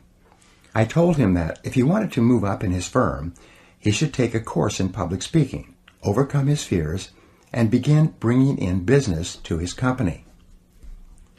A year later, I was giving another management seminar which he attended. He had taken my advice, joined Toastmasters, and taken a Dale Carnegie course, and had become a fluent and popular spokesman for his company. He had been promoted twice, his income was up 40%, and he was one of the most respected people in his firm. His whole life and career had been transformed by the development of a key skill. All skills are learnable. Once you have defined your ideal job and then broken that job down into its constituent parts or core skills, and then made a plan to become very good in each part of your job, then your final key to self-motivation and a feeling of growth is to commit yourself to continuous, never-ending self-improvement. Make a decision right now to dedicate yourself to a lifetime process of personal and professional development. Here are 3 simple rules that will change your life. Number 1, invest 3% of your income back into yourself. Spend 3% of what you earn on personal research and development, on upgrading your skills and abilities, and on becoming better at performing the most important tasks that are required of you. If you invest 3% of your income back into yourself, you'll never have to worry about money again. Number 2, read for 1 hour or more each day in your chosen field, underlining and taking careful notes that you can review regularly. A simple technique is to read and underline with a red pen, and then go back and transfer all of those key points into a spiral notebook. You can dictate the key points and have them typed up for you, or use dictation software that translates your voice, which you can then print out. You will then have a synopsis of the most important ideas in any book. When you review them, which only takes about 10 minutes or so, 5 or 6 times, you memorize all the key points. This method is used by some of the most successful men and women in America. Number 3, listen to audio programs in your car. Turn your automobile into a mobile classroom, a university on wheels. Never drive your car without your educational audio programs playing. According to the American Automobile Association, the average driver spends between 500 and 1,000 hours each year in their car. If you turn this driving time into learning time, you can become one of the best educated people of your generation. Your most valuable financial asset. Your ability to earn money by applying your knowledge and skill is the most important single source of money in your life. This is called your earning power and is the sum total of all your knowledge and skill applied to doing a job. Your earning ability is your ability to get results that someone will pay you for. This capacity represents as much as 80 to 90% of your total net worth. And your earning ability is either an appreciating asset, becoming more valuable each month and year, or a depreciating asset, losing value each month and year because of a failure to continually upgrade your skills. One of the smartest expenditures you can make is to invest in your earning ability to become better at what pays you the most. This continuous investment in yourself will put you behind the wheel of your own life. It will assure you of greater success and self-confidence every day of your life, and by the law of indirect effort, a commitment to yourself will earn you the self-esteem, self-respect, and personal pride that you desire. You will eventually achieve the competence and mastery in your field that generates the feelings of self-confidence that make you irresistible. There is no limit to what you can accomplish if you know the direction that you are going and you are willing to make the efforts to become excellent at what you do. Now here are some exercises that you can use to apply these ideas. Number 1, make a decision today to become excellent at what you do.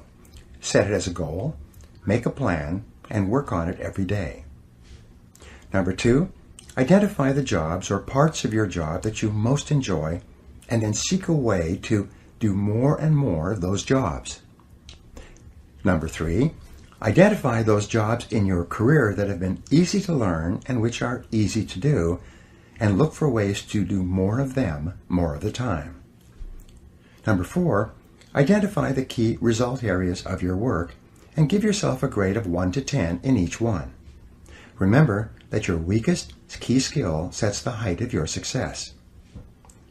Number 5, what one skill, if you are excellent at it consistently, would have the greatest positive impact on your career.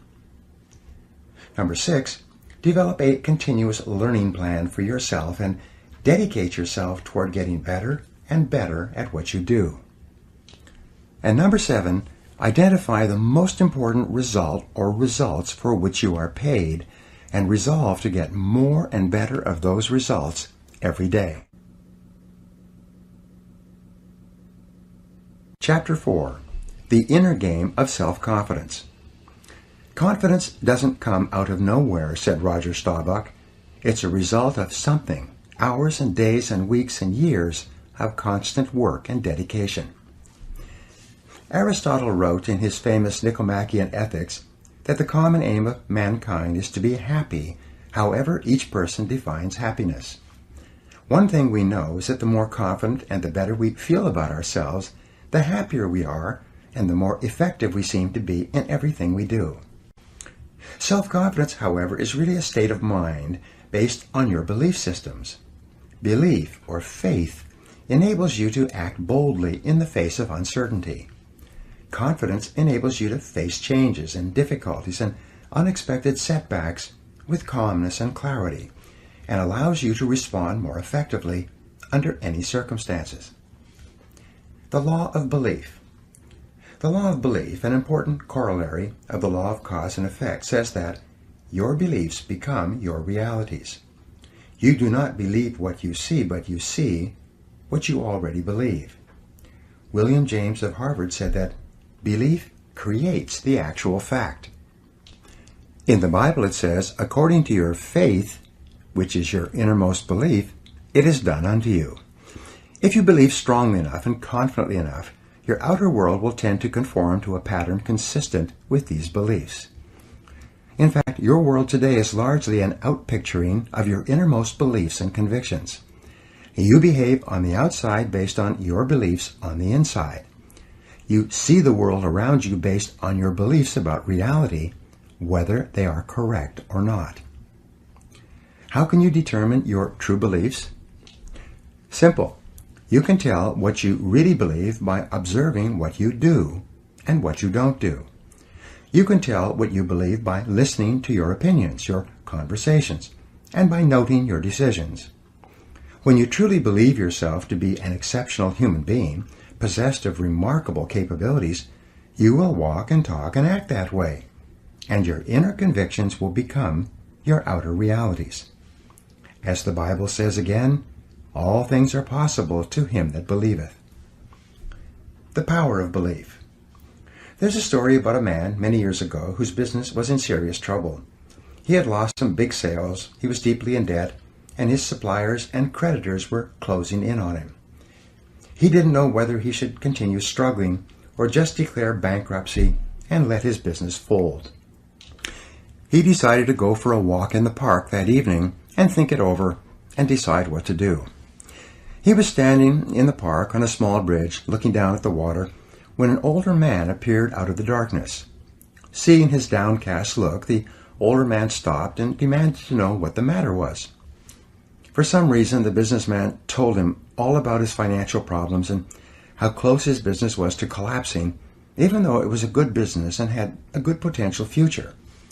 The older man listened intently and then said, "I think I can help you." He pulled a checkbook out of his pocket, asked the man his name, and wrote out a check for him, pushed it into his hand, and said, "Take this money. Meet me here exactly 1 year from today, and you can pay me back at that time." Then the older man turned and disappeared into the darkness. The $500,000 check. When the businessman returned to his office, he opened up the check and found that it was for $500,000. He thought it was just a joke until he read the signature. The signature read, John D. Rockefeller. He had received a check for $500,000 from the richest man in the world at that time, the man who had formed the Standard Oil Company and who was well known for giving money away to others. At first, he thought he would cash the check and solve all his financial problems. But then he decided that instead, he would put the check in his safe, knowing that he could draw upon it at any time. He would use this knowledge of having this amount of money to deal more confidently with his suppliers and creditors and to turn his business around. With renewed enthusiasm, he plunged back into his business and made deals, negotiated settlements, extended terms of payments, and closed several large sales. Within a few months, his business was back on top, out of debt, and making money. The man on the bridge. 1 year later, he went back to the bridge in the park with the uncashed check still in his hand. He could hardly wait to tell the older man what had happened.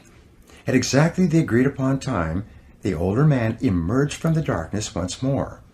Just as the businessman was about to give him back his check and tell him his exciting story of success and achievement over the previous 12 months, a nurse came running out of the darkness up to the old man and grabbed his arm. She apologized to the businessman, saying, "I'm so glad I caught him. I hope he hasn't been bothering you. He's always escaping from the rest home and going around telling people that he's John D. Rockefeller." She took the old man's arm and led him away. The businessman just stood there, stunned. All year long he had been wheeling and dealing, buying and selling, and building his business with the calm, confident knowledge that he had a $500,000 check in his safe that he could cash at any time. It suddenly dawned on him that he had made his business successful based on his beliefs, even though the information upon which his beliefs were based was false. It had been his self-confidence in action that was responsible for the turnaround in his affairs. First, convince yourself. Your job is to achieve the same level of confidence and belief as that possessed by that businessman. The world will largely accept you at your own estimation. It is yourself that you have to convince before you can convince anyone else. But once you are absolutely sure that you have what it takes to master any situation, you will act in such a way that your beliefs will become your reality. We're really talking here about what we call mental fitness, or the hardy, resilient personality. And mental fitness is subject to the law of cause and effect. You can develop the kind of unshakable self-confidence that you desire by simply repeating certain thoughts and actions over and over until they are driven deep into your subconscious mind and take on a power of their own. You can build your level of mental fitness just as you would build your level of physical fitness by working on your mental muscles in a specific way until they are as strong and as effective as you want. The power of suggestion. Perhaps the most powerful influence in determining your mental and emotional state at any time is the power of suggestion. The power of suggestion begins influencing you even before you're born and continues from infancy and throughout your life, making you the kind of person you are today. Experts say that fully 95% of what you do, say, think, and feel is determined by environmental and psychological suggestive influences around you. For example, the average person is so susceptible to suggestive influences that a rude word from another person may cause him or her to be upset and angry for hours. On the other hand, a kind word of praise or recognition may cause him or her to be positive and happy for the rest of the day. We are all very susceptible to the suggestive influences that surround us. Control your suggestive environment. To enjoy high levels of self-confidence, you must be able to make up your own mind and free yourself from any influences that cause you to feel negative or unhappy for any reason. You must take full control over your own thinking and over your own suggestive environment, making sure that what you are allowing into your mind is consistent with the things you want and the person you want to be. And you must work to keep out all other influences. There are 3 forms of suggestion that can determine how you feel about yourself and how you think. The first is called external suggestion. These are all the activities that go on around you, from the moment you get up in the morning until your last communication or information input in the evening.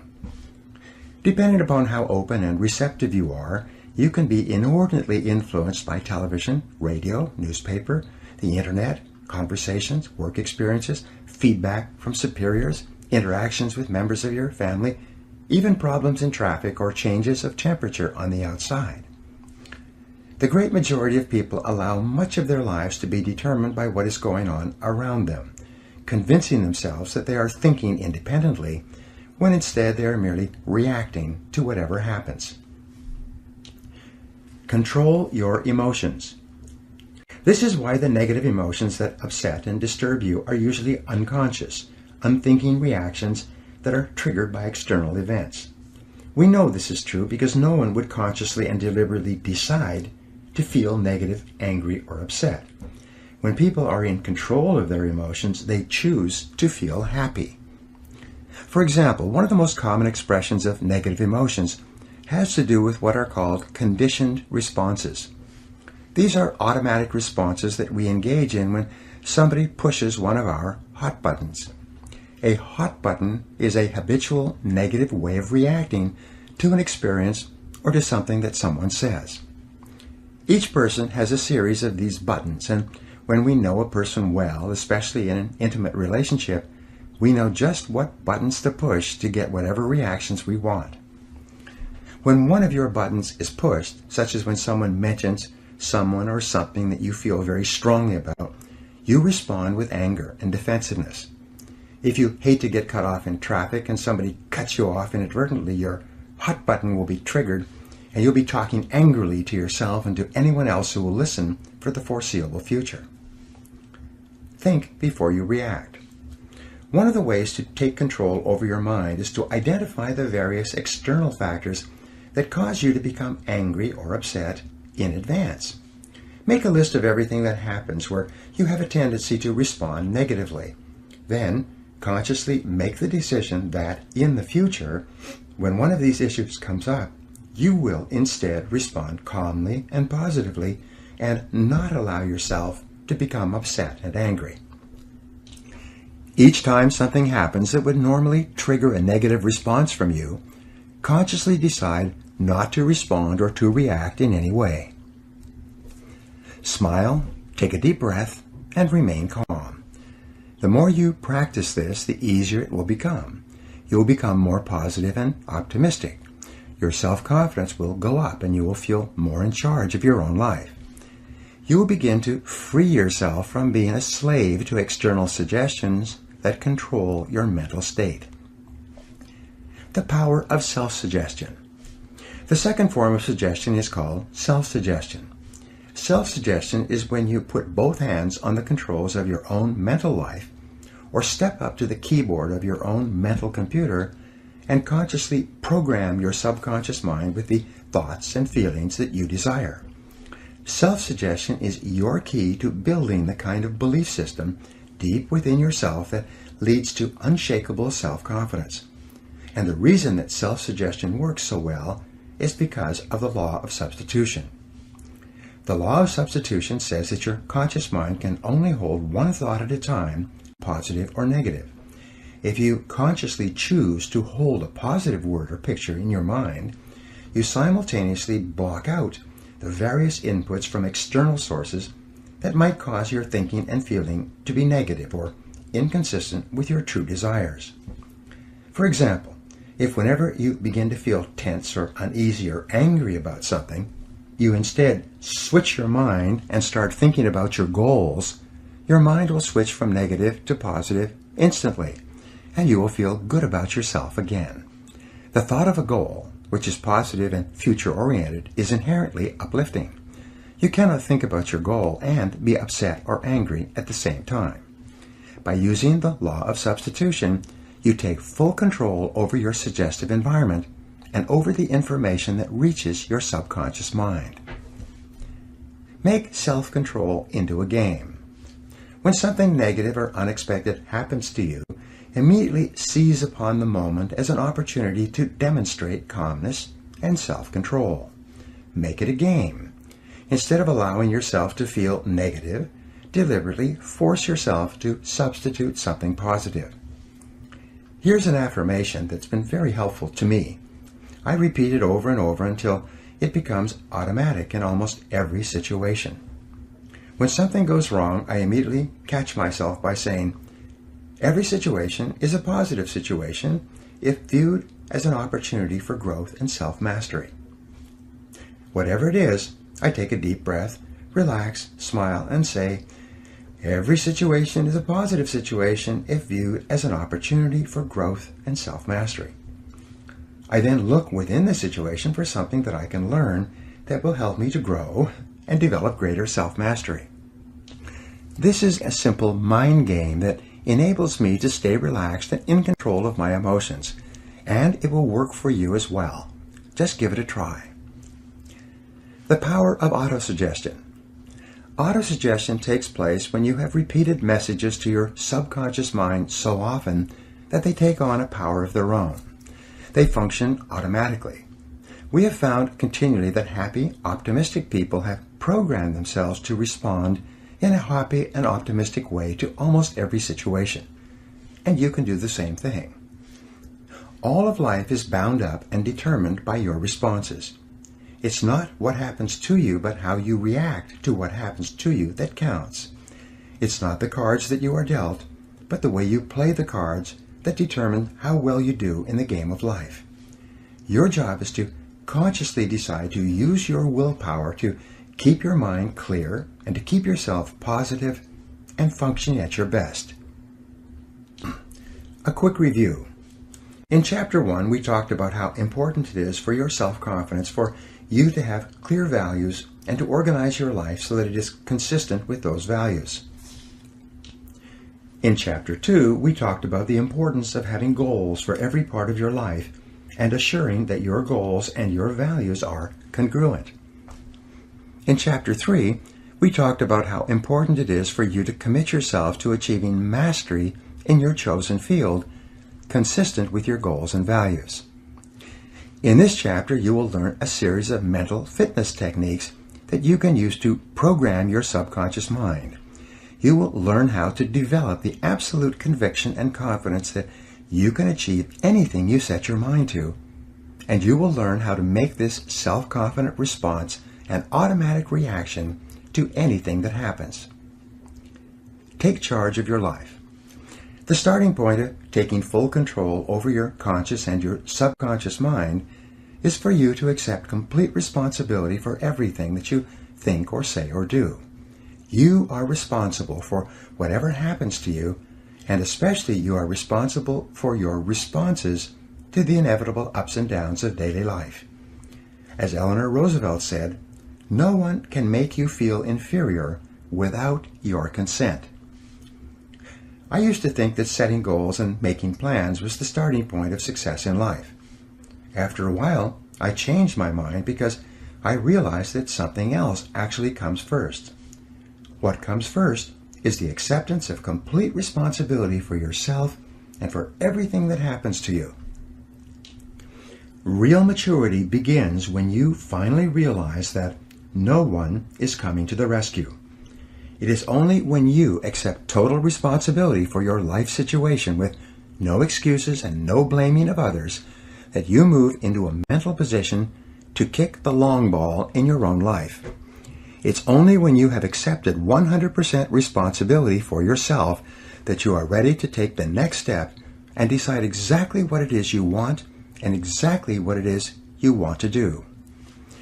Accepting responsibility is not an option that is open to the individual. It is mandatory. It is an absolute fact of human existence. You do not have the luxury of blaming others or making excuses for parts of your life that are not satisfactory. As Henry Ford II said, never complain, never explain. No one makes you do anything or feel anything. You are where you are and what you are because you have decided to be there. Everything that you are or ever will be is entirely up to you. If there's any effect in your life that you're not happy about, it is solely up to you to change the causes. You are completely responsible. Actions have consequences. Fully mature people accept that their actions have consequences. A fully functioning adult knows that he or she can choose an action, but that once the action is taken, both predictable and unpredictable consequences will follow. The true adult accepts that for every cause there will be an effect. For every action, there will be a reaction. You can choose the action before you act, but you cannot choose or control the consequences or reaction afterwards. Intelligent adults are very careful about the thoughts they think and the actions that they take. They do not fool themselves or engage in self-delusion. They don't pretend that things might happen differently, nor do they trust to luck. Inactions also have consequences. What are called crimes of omission are often more serious to your long-term prospects than the mistakes you make. Omitting to think through your values, set clear goals, make plans, commit to excellence, and so on, can be disastrous to your possibilities of great success. Problems versus facts. The starting point of success is the acceptance of reality. What cannot be cured must be endured. Often people will come to me with challenges they are facing, and I will ask them this simple question: is this a problem, or is this a fact? If it's a problem, it's amenable to a solution. There is something that you can do to change it. If you're not happy with the situation, it is up to you to go and do whatever you can to resolve it. A fact, however, is different from a problem. A fact is something that exists, like the weather, like rain or snow. There is nothing that you can do about it. You can solve problems, but the reality principle says that you have to learn to live with facts. Something unfortunate that has happened is a fact. A sale that did not go through, a business deal that collapsed, a relationship that didn't work out. All of these are facts. Many people waste an enormous amount of emotional energy struggling with facts when they would be much better off concentrating on doing better in the future. Accepting responsibility is the beginning. Your goal is to be happy, confident, and optimistic. The way that you achieve this is by making these positive responses so automatic that you remain predominantly happy, confident, and optimistic no matter what happens. You can achieve this result by taking specific, proven, practical steps that have been used by millions of people and which work with virtually unfailing certainty. The starting point is accepting complete responsibility for every aspect of your life. Control your thoughts. You demonstrate this attitude of responsibility by exerting your freedom to choose the thoughts you wish to hold in your conscious mind. You choose to think positive, constructive thoughts rather than negative, destructive thoughts. Psychologists refer to this as the cognitive control method. Cognitive control simply means that you control your thoughts, keeping them positive and repeating positive messages to yourself over and over until they become automatic responses to daily life. Positive self-talk. The first mental fitness technique is that of positive self-talk, or the use of positive affirmations. The way you talk to yourself has an inordinate impact on your thinking and feeling. Many researchers, including Dr. Martin Seligman of the University of Pennsylvania, have discovered that high-performing men and women talk to themselves differently from low-performing men and women. Basically, your self-talk, or your inner dialogue, determines the tone of your emotional life. You are happy or sad, positive or negative, depending upon what you say to yourself and how you interpret events to yourself as you go along. For example, if you're cut off in traffic and you immediately become angry and begin thinking about how stupid and irresponsible and what a bad driver the other person is, you will trigger a very different reaction than if, when you are cut off in traffic, you excuse the other person by thinking to yourself that he or she must be late or distracted or must not have seen you. It may be exactly the same external event, but the way you interpret it and your ensuing conversation with yourself will determine whether or not you experience positive or negative emotions about the situation. Your interpretive style. The starting point of using positive self-talk is to interpret everything that happens to you in a favorable way. Become what wealthy W. Clement Stone called an inverse paranoid. Imagine that the whole world is in a giant conspiracy to help you to be successful and happy. Imagine that everything that happens is happening to teach you something valuable and to move you closer to achieving your most important goals. Just as a paranoid is convinced that there is a conspiracy against him, an inverse paranoid is convinced that there is a conspiracy for him or for her. Practice the wonderful mental quality of serendipity. In the fairy tale, the three princes of Serendip traveled around finding that every apparently negative or calamitous event they witnessed turned out to be positive and beneficial in the end. Make it a game to look for the good in every situation. practice positive expectations. The law of expectation says that whatever you expect with confidence becomes your own self-fulfilling prophecy. When you develop an attitude of positive self-expectancy, you become a more optimistic and cheerful person. Whatever happens, you immediately interpret it in the best way possible. In Napoleon Hill's famous book, Think and Grow Rich, he wrote that one of the characteristics of the most successful men and women in America is that they always look for the opportunity or benefit within every setback or obstacle. Because of the law of substitution, if you're looking into every difficult situation for the lesson you can learn, or for the possible opportunity it might contain, your mind will remain positive and you will continue to function at your best. Talk to yourself positively. Whenever you think of an upcoming event, talk to yourself in positive language. Perhaps the most powerful affirmation of all for building self-confidence is for you to repeat over and over 50 or 100 times per day the words, I can do it, I can do it, I can do it. These simple words are the verbal antidote to the fear of failure, which, as you know, is the great destroyer of self-confidence and probably the primary reason for failure in adult life. But you can diminish the fear of failure in any situation by repeating, I can do it, I can do it, I can do it. Whenever you think of an event that causes you to feel nervous or insecure, whenever you have something coming up that fills you with trepidation, exert your powers of self-talk and self-suggestion by saying, I can do it, to cancel out and override any negative emotions associated with it. Control your thoughts and feelings. The most powerful affirmation for building self-esteem are the words, I like myself, I like myself, I like myself.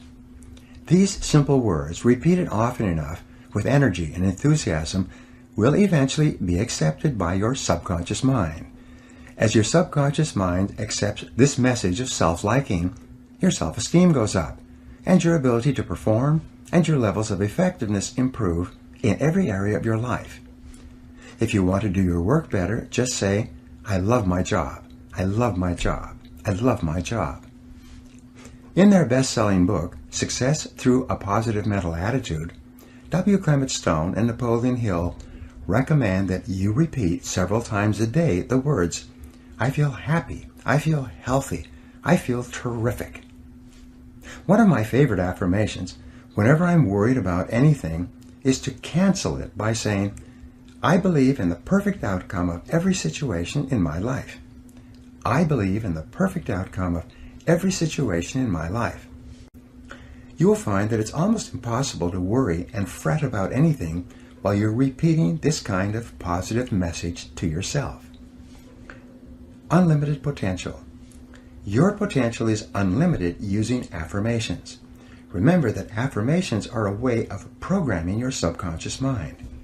By repeated affirmations, you can instill within your mind powerful, positive commands that will eventually determine your automatic thoughts, feelings, and responses. In order for affirmations to work, they must be phrased using the 3 Ps. They must be in the present tense, positive, and personal. The affirmations, I can do it, I like myself, I feel terrific, are all positive, present tense, and personal. The subconscious mind is very literal in nature and can only accept commands phrased in the present tense. For some reason, it ignores negative commands and focuses only on the positive message. If a person says, I will not smoke again, the subconscious mind drops out the will and not and only accepts the message, I smoke again, I smoke again.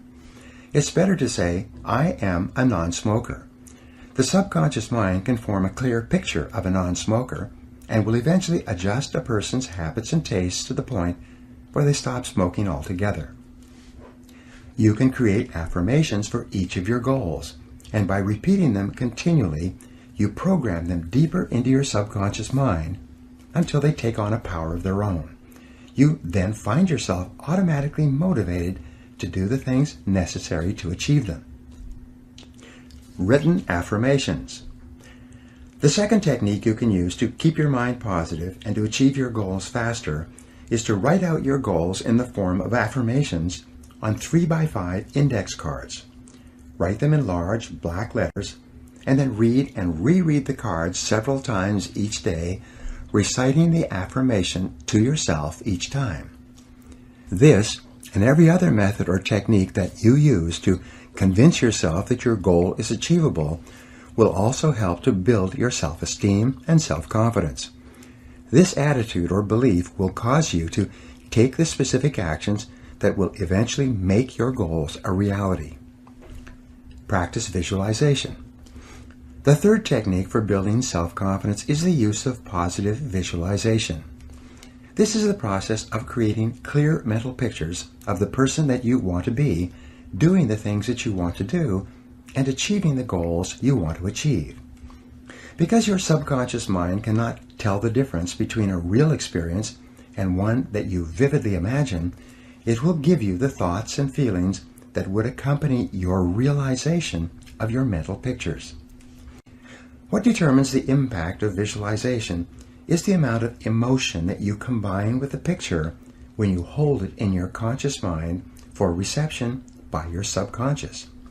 The more emotion with which you visualize, the faster the visualization will emerge in your reality. Mental rehearsal. An effective way of visualizing is a peak performance technique called mental rehearsal.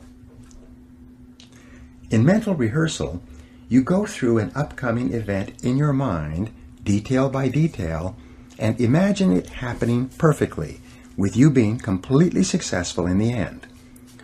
Prior to any event of importance, you recall and relive a previous experience where you performed well.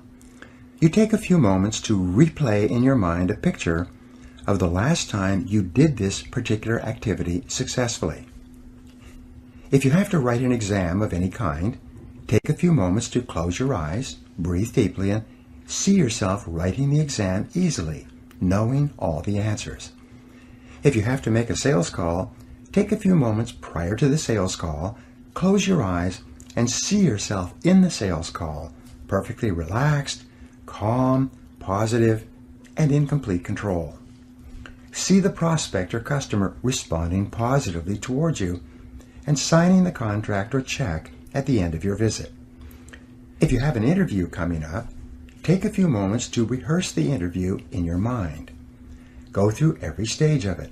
See yourself performing at your very best and visualize the other person responding to you in a positive and productive way. Improve your mental pictures. All improvement in your life begins with an improvement in your mental pictures. If you want to wear beautiful clothes, you should purchase and read magazines filled with pictures of models wearing the kind of clothes you desire. Visit clothing stores of the very best quality and try on clothes that you eventually want to own. Flood your mind with pictures and sensations of the reality that you desire to experience. If you want to drive a better car, go and test drive exactly the automobile that you desire. Get the brochure on the car and put pictures of the car all over your house or apartment.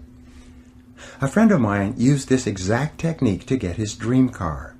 He cut out a picture of the new BMW he wanted and put it on the steering wheel of his car. Each time he looked down, he imagined he was already driving his dream car. Within 1 year, he had it. When you take your desired car for a test drive, fill your senses with every detail of the automobile. Touch it and smell it and look at the upholstery and the dashboard and the interior design. Your main job is to get a clear picture for your subconscious mind to go to work on. Get your dream house. If you wish to live in a nicer home, go out to open houses in the neighborhood that you desire to live in. Walk through the homes and imagine living there. Don't worry for the moment whether or not it was possible or how high the prices are. Your primary job is simply to get the picture. Get magazines filled with pictures of beautiful homes and read them from cover to cover. Practice the law of concentration by allowing your mind to dwell on the things you want over and over. And especially get the feeling. The key to activating your mental powers through affirmation and visualization is for you to also imagine exactly how you would feel if you had already achieved your goal. Imagine the feelings of pride and happiness and self-esteem that you would enjoy as a result of obtaining your objectives. This emotional component is the catalyst that causes the other mental programming techniques to work more rapidly. The end of the movie. One of the best methods for programming your mind and building your beliefs is what is called the end of the movie exercise. This is a tremendous tool for building self-confidence prior to any upcoming situation. It's very simple. Imagine that you have gone to a movie only to find that there are 10 minutes left of the movie before it begins again. Instead of waiting in the lobby, you decide to go into the theater and watch the last 10 minutes. You see how the plot works itself out, how the drama is resolved, and how the movie ends satisfactorily. You then wait for a few minutes, and when the movie starts again, you watch the movie from the beginning. Only now, however, you know that it turns out all right. You know how each part of the plot eventually resolves itself satisfactorily. Instead of becoming caught up in the drama and uncertainty and tension, you simply relax peacefully, knowing how it all turns out at the end of the movie.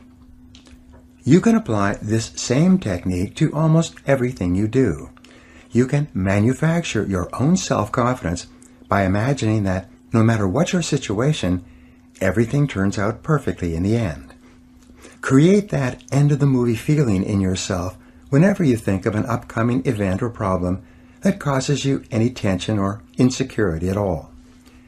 Prior to a meeting or a sales call for an interview, take a few moments to get that end-of-the-movie feeling. Then, just relax. No matter what happens in the interim, you don't have to worry at all. You already know that the situation resolves itself with good for all concerned. The interesting thing is that if you do this repeatedly, not only will you experience higher levels of self-confidence, but events in your life will have a tendency to turn out as well or better than you could have asked for or expected. Feed your mind. The fourth mental fitness technique, and another way to build your self-confidence, is to continually feed your mind with books, magazines, and audio programs containing positive and uplifting messages. Just as you become what you eat, you do become what you think about as well. Everything that you take into your conscious mind, positive or negative, is either raising or lowering your self-esteem or self-confidence. To practice cognitive control, you must be consciously aware of the suggestive influences around you and make every effort to assure that they are positive and consistent with your goals and desires. Get around positive people. One of the most powerful suggestive influences in your life, perhaps the single influence that decides your success or failure more than any other controllable factor, is the kind of people that you associate with on a regular basis. The fifth technique to keep yourself confident and optimistic is to get around positive people and get away from negative people. Fly with the eagles rather than scratching with the turkeys. Resolve today to get the negative people out of your life. Because you are so inordinately influenced by other people, the people you work with and socialize with and spend time with, you must do everything to assure that you are surrounded by the kind of people that you like, enjoy, and who make you feel good. Research has shown that habitual association with critical, complaining people can be enough by itself to sabotage all your chances for success and happiness. Negative people drag you down. They rob you of energy and enthusiasm. Attract positive people into your life. Fortunately, the law of attraction works very quickly when applied to people. You can begin to change your human environment by beginning, first of all, to think about the kind of people that you admire and want to be like. Think about the men and women, living or dead, whose qualities you respect and whose lives you would like to emulate. Read stories and biographies of successful men and women. Read magazine articles and interviews with people who are going somewhere with their lives. begin associating with winners by first identifying with them mentally. As you think about people you admire, you'll experience a subtle change in your thought patterns. As a result, you will begin to attract positive people into your life. At the same time, you will activate the law of repulsion, and negative people will start to move away from you. Just as positive, goal-oriented people will start to find you interesting as you become a more positive person, negative people will tend to find you unenjoyable and uninteresting. In no time at all, your human environment will begin to change for the better. Everything counts. And by the way, if all these exercises in mental programming seem like a lot of work, remember that both actions and inactions have consequences.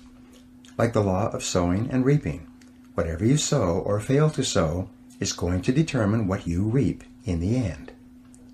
The law of accumulation reminds us that everything counts. Every positive step you take is moving you toward building a great life for yourself. Every positive word or thought or image is deepening your belief and increasing your confidence in your ability to achieve wonderful things. Finally, remember the law of reversibility.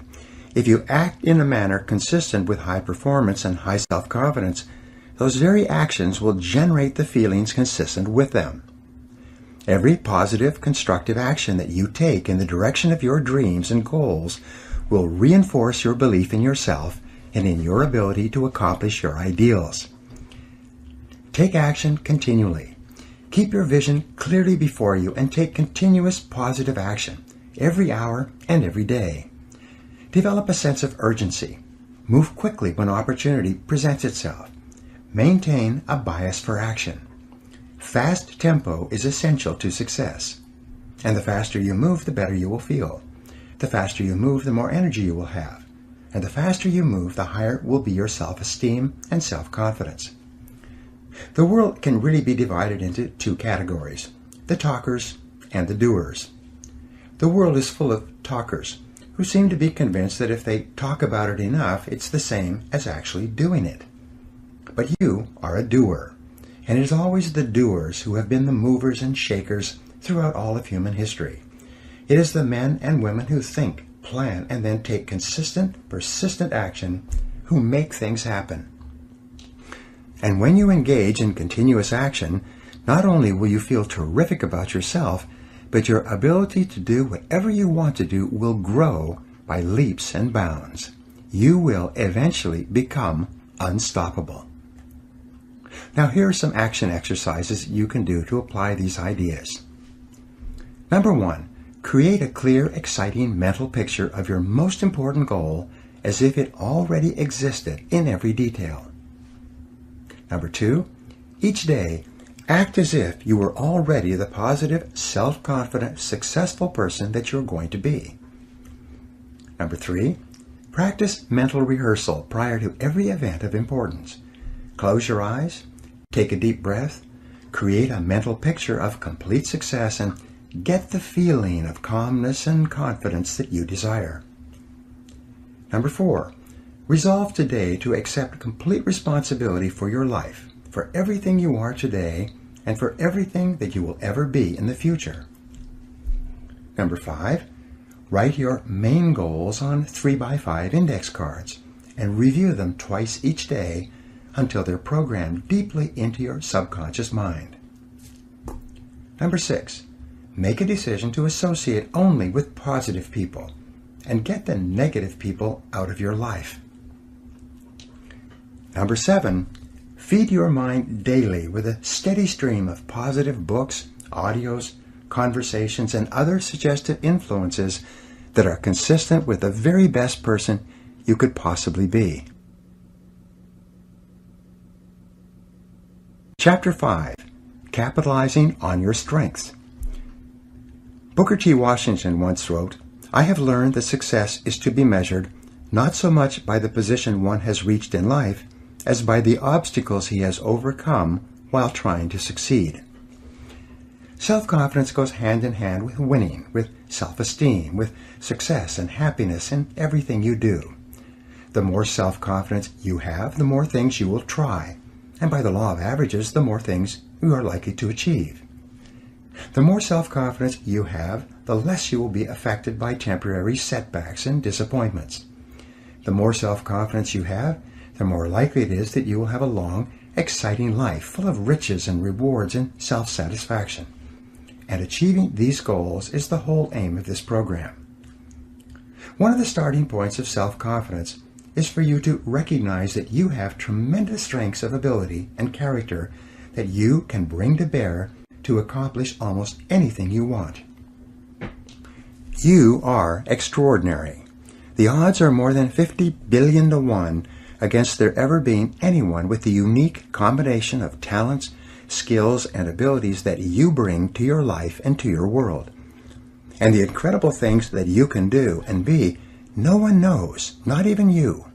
But the one thing that we do know is that virtually everything noteworthy that you will ever achieve will come from your ability to identify your areas of greatest strength and then to capitalize on them in every situation. Your area of excellence. Each person has one or more areas of excellence that, if properly exploited, would enable them to be, have, and do almost anything they could possibly want.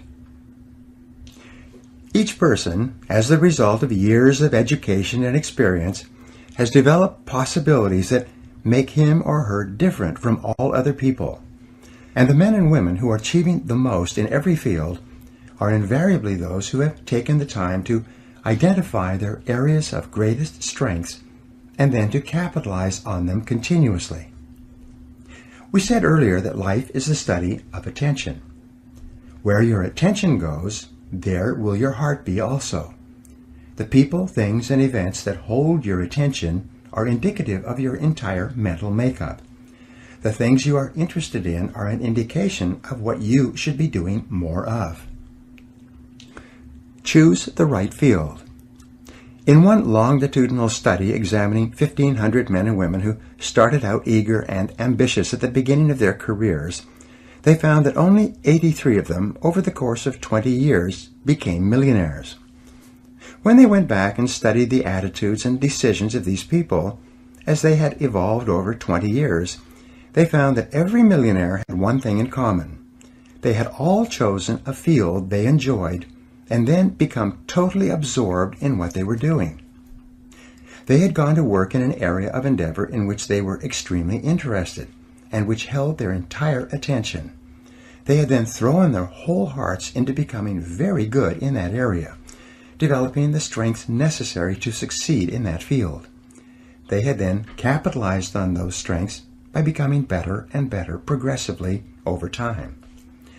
The conclusion of the study was that success, wealth, and happiness seemed to occur when a person was completely preoccupied doing something else.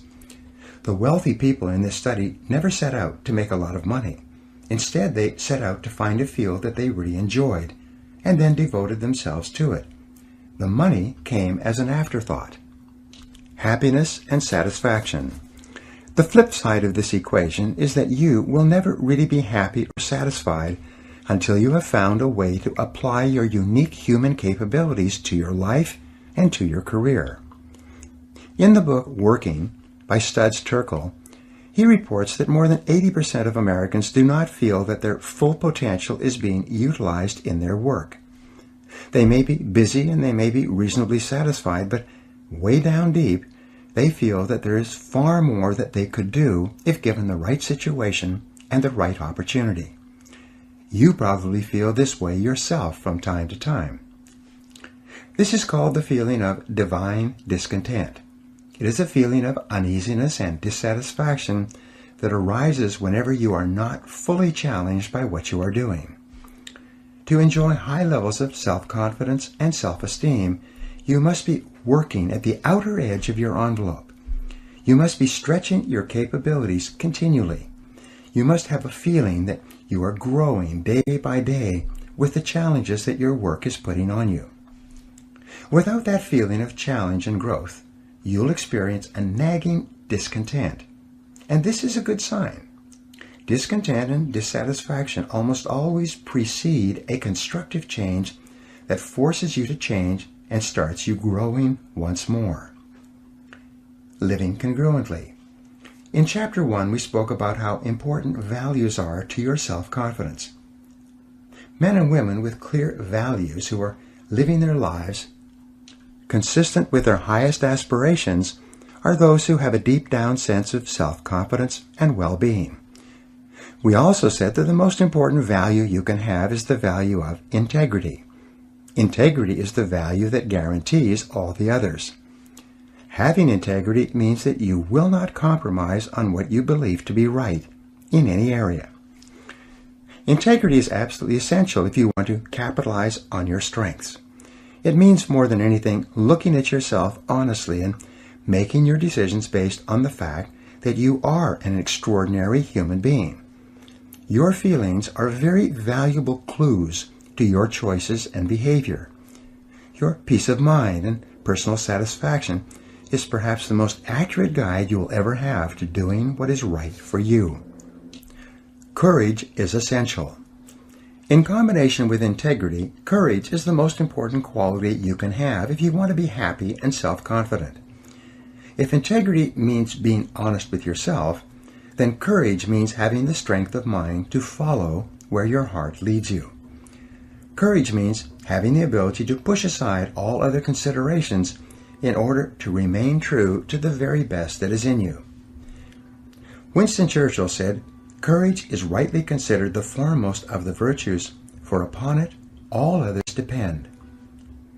You know by now that fear is the greatest single enemy of self-confidence and self-fulfillment. It's not that people don't know what to do, it is usually that they are afraid to do what their hearts tell them to do. But when you build up your courage act by act, you gradually overcome your fears. With courage, your whole world opens up before you. Your self-confidence increases. You reach the point where there are no longer any limitations on what you will attempt and what you will commit yourself to. Follow your heart. One of the greatest of the Impressionist painters was a man named Paul Gauguin. He lived in Paris, had a family, and worked in the post office for many years. But in the evenings he visited the cafes frequented by the Impressionist painters of Paris, getting to know them and asking them questions. He was fascinated by painting. The whole idea of painting absorbed all his attention. It was all he thought about, and yet with a family and a full-time job, there was no way he could devote himself to the painting he wanted so badly to do.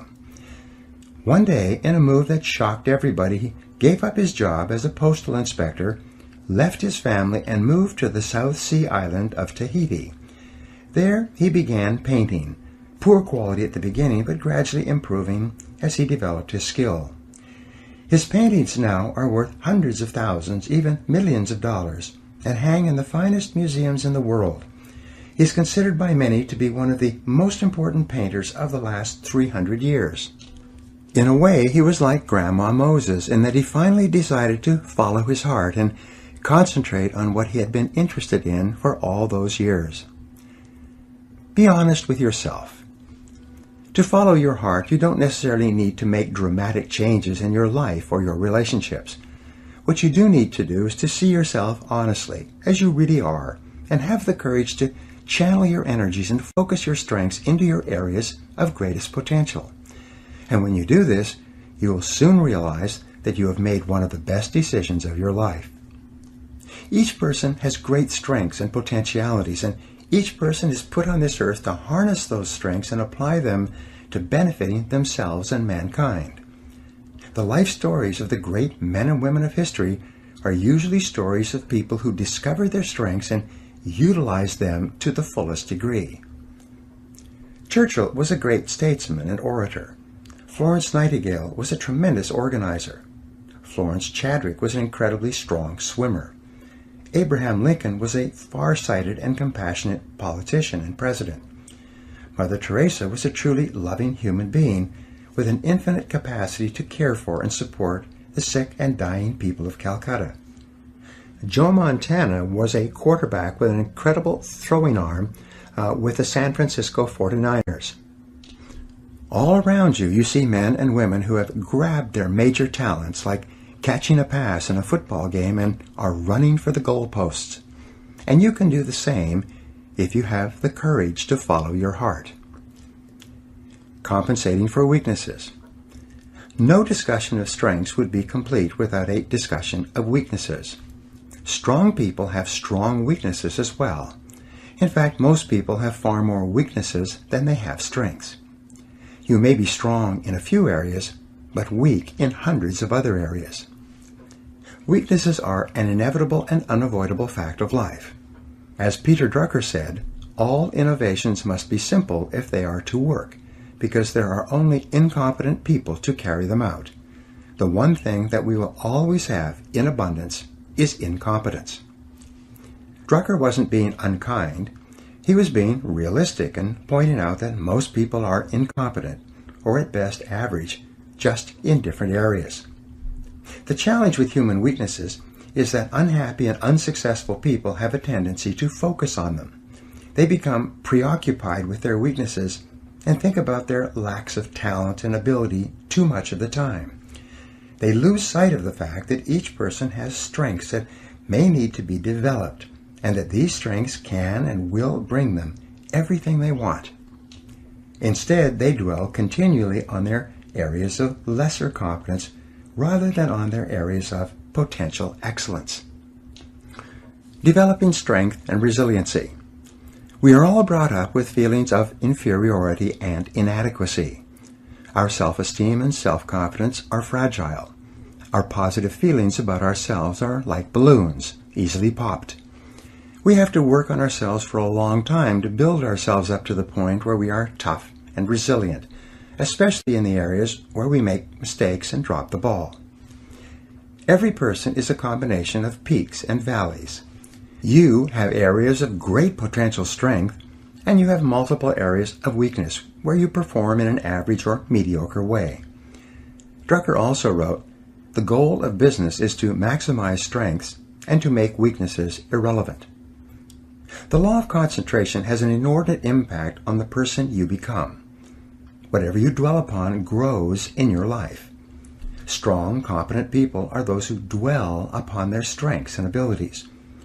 Weak people are those who dwell upon their weaknesses and their inabilities. You always have the choice of looking at your glass as being either half full or half empty.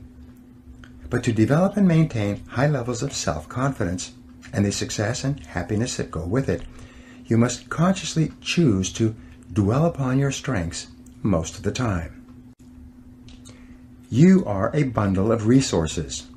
One of the most obvious characteristics of leaders in life is that they view themselves as bundles of resources that can be utilized in many different ways, like a tool can be used to achieve different results.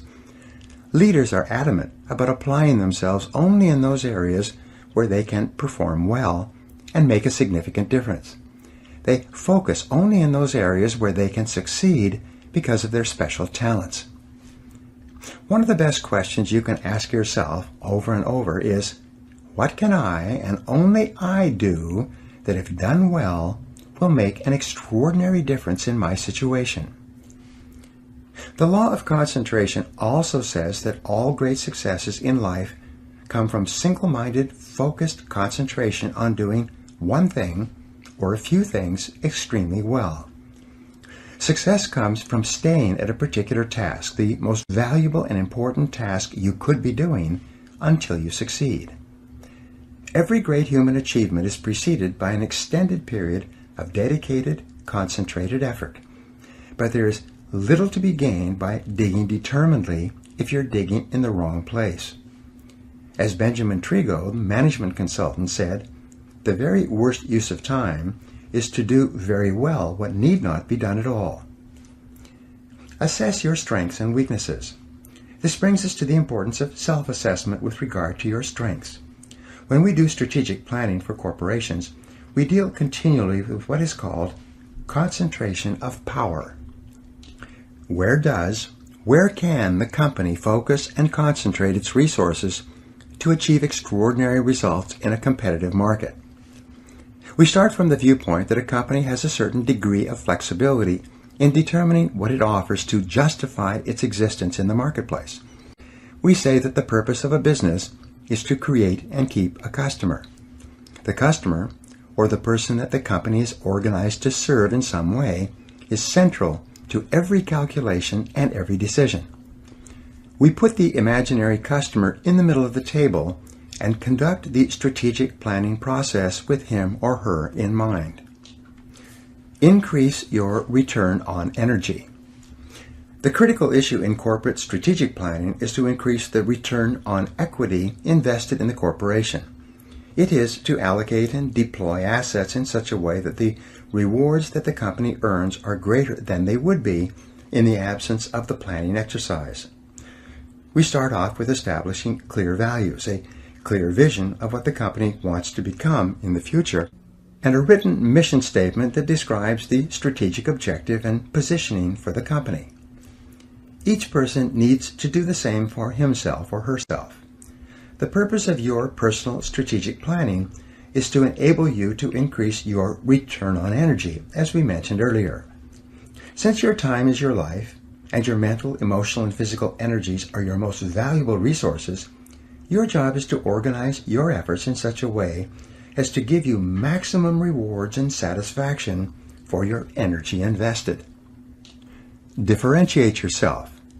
Each company and each product or service either has or must develop a unique selling proposition. This is the key to differentiating the company and the company's products and services from the competition. Often this is called a competitive advantage. Sometimes we call it an area of superiority. In every case, it's essential to determine how and where and why and in what degree a particular company or product differs from every other company that is competing with it for the right to create and keep customers in that market niche. And what applies to competitive businesses applies to you. You are the president of You, Inc. You are the president of your own life. You are the president of your own personal services corporation. You are in business for yourself. You are self-employed. No matter who signs your paycheck, you are working for yourself from the day you take your first job until the day you retire. You may work at someone else's office or company, but you are always self-employed. The failure of many people to recognize this fact of self-employment and to behave as though this were true is a major reason for low self-confidence, underperformance, unhappiness, and failure in working life. As the president of your own company, selling your services in the marketplace to the highest bidder, you are completely responsible for identifying your own unique selling proposition. What is it that you do better than anyone else? Why are you special or different? What is your area of competitive advantage? If you had to write in 25 words or less exactly why someone should hire and promote and pay you to do a particular job, rather than hire, promote, and pay someone else, what would you point out as your area of superiority?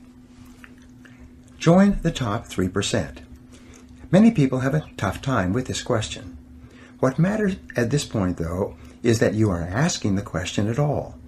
The very fact that you are thinking this way is moving you rapidly into the top 3% of working Americans or working people worldwide. Only the top 3% see themselves as self-employed and self-responsible, and they are the most respected and important people in any organization. Your first question is, what am I really good at today? What is your personal area of competitive advantage or superiority in your current job? Each person is responsible for asking and answering these questions for himself, today, and throughout your career. No one else can or will do it for you. The amount of knowledge in every field is doubling every 2 or 3 years, and sometimes every 6 months. Your skills are becoming obsolete at a more rapid rate than ever before, and new skills are essential for survival, much less success in highly competitive markets.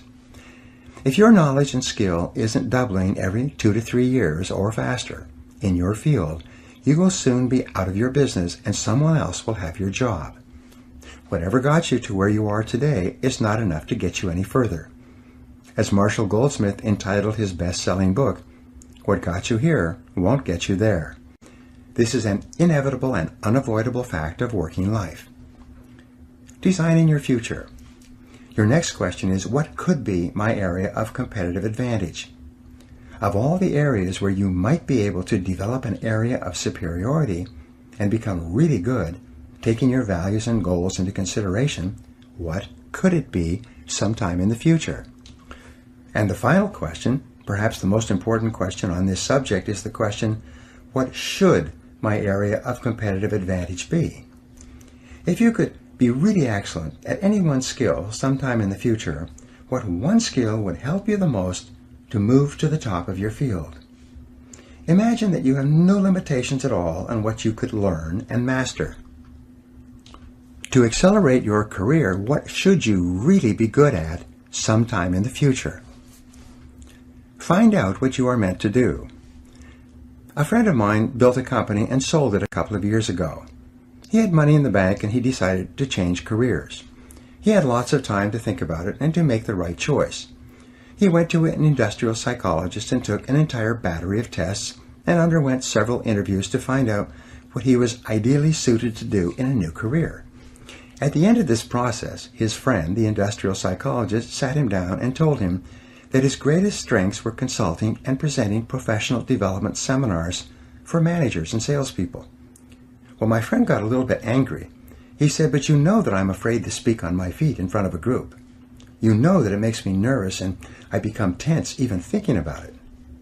His friend said, "Yes, I know that's true, but you didn't ask me to tell you what would be convenient and easy for you to do. You asked me to tell you what would be the right thing for you to do. And the area where you have the greatest potential strength at this time is in consulting and training managers and salespeople. Be prepared to develop new skills." My friend realized that what he was saying was true. He then went out and took courses where he learned to overcome his fear of public speaking. He learned how to give presentations to a professional audience. It didn't take long, and 6 months later, he began his own consulting and training business. He is now doing extremely well, and he's never been happier in his whole life. It often happens that your strengths are like muscles, undeveloped and requiring a long period of exercise to build up to the point where you can begin to win competitions. Michael Jordan said, "Everybody has talent, but to translate it into ability takes hard work." A journey of 1,000 leagues begins with a single step. You start by sitting down and setting goals for yourself.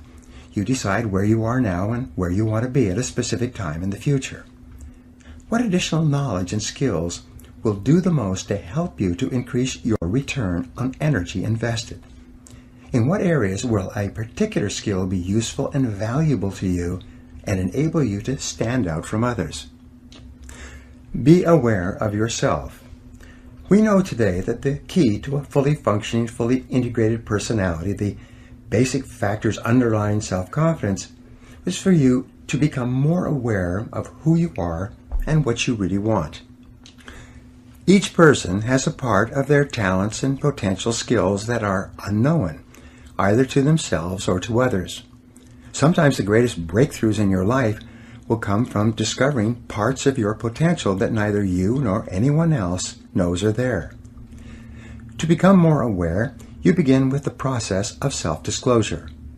In determining your strengths for the future, you begin to engage in a search process to explore all the different areas where you may have hidden talents. One form of self-disclosure is to fill out a series of questionnaires and tests that examine parts of your personality and skills of which you might be unaware. Invest in yourself. Some years ago, I personally went to an industrial psychologist and took a battery of tests to find out my strengths and weaknesses. Much of my adult life since then has been affected by what came out of those tests. The tests pointed to areas where I had natural talents and abilities. They also revealed my personality weaknesses and areas where I had little interest or ability. These tests, such as the DISC Values Assessment, can do the same for you. They reveal a lot about you. They tell you what you like and enjoy and what sort of work you will find most fulfilling.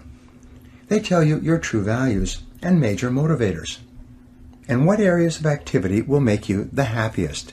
their results can save you years of hard work in the wrong job. If you have the time and the money, a detailed process of personality and career counseling is a very valuable exercise that can have a major influence on the rest of your career. If you lack either the time or the money, there are many books full of self-grading tests available in the bookstores. You can take these tests yourself and they will give you very accurate feedback.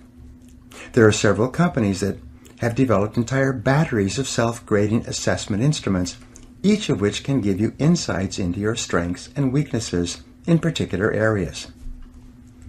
Self-analysis and self-disclosure. There are also a series of exercises in self-analysis and self-disclosure that you can complete yourself with just a pen and paper. These exercises can often open your eyes and help you to see possibilities that may surprise you. The first exercise is for you to realize that you have already done many things and played many roles in life. Starting in childhood, you have learned how to do and perform a remarkable variety of tasks. You have a tremendous number of skills and talents that you have developed over time, many of which you simply take for granted. Once, some years ago, I applied for a job as an extra in a movie. On the application form, one of the questions asked was, "What skills do you have that might make you more valuable as an extra in different scenes in the movie?" They gave me a checklist of about 200 different things that a person might be called upon to do in a movie. My job was to tick off all the activities with which I had a previous experience. As I went down the list, I still remember being astonished at the incredible number of things that I had learned to do without even thinking about it. They ranged from a variety of sports to driving a variety of vehicles to riding horses to holding babies to washing dishes, climbing ladders, swinging on ropes, swimming, diving, jumping, tumbling on the ground, and so on. Perhaps one of the reasons why so many people have such low self-confidence is because they never sat down to make up a list of how talented and capable they really are. List all your current skills and abilities. The first exercise for you is to write down a list of everything that you do on a regular basis. Write out all your roles and the parts you play, from the time you get up in the morning until the time you go to bed at night. If you play sports or exercise with various equipment, write it out. If you're a parent, cook, dishwasher, a driver, a shopper, a reader, a writer, a worker performing various jobs, a buyer, a seller, a negotiator, a teacher, a manager, a salesperson, a typist, a telephone answering person, and whatever else you can think of, write it down. Be as detailed as possible. Walk through your day, minute by minute and hour by hour, and write out everything that you do over the course of a day, a month, and a year.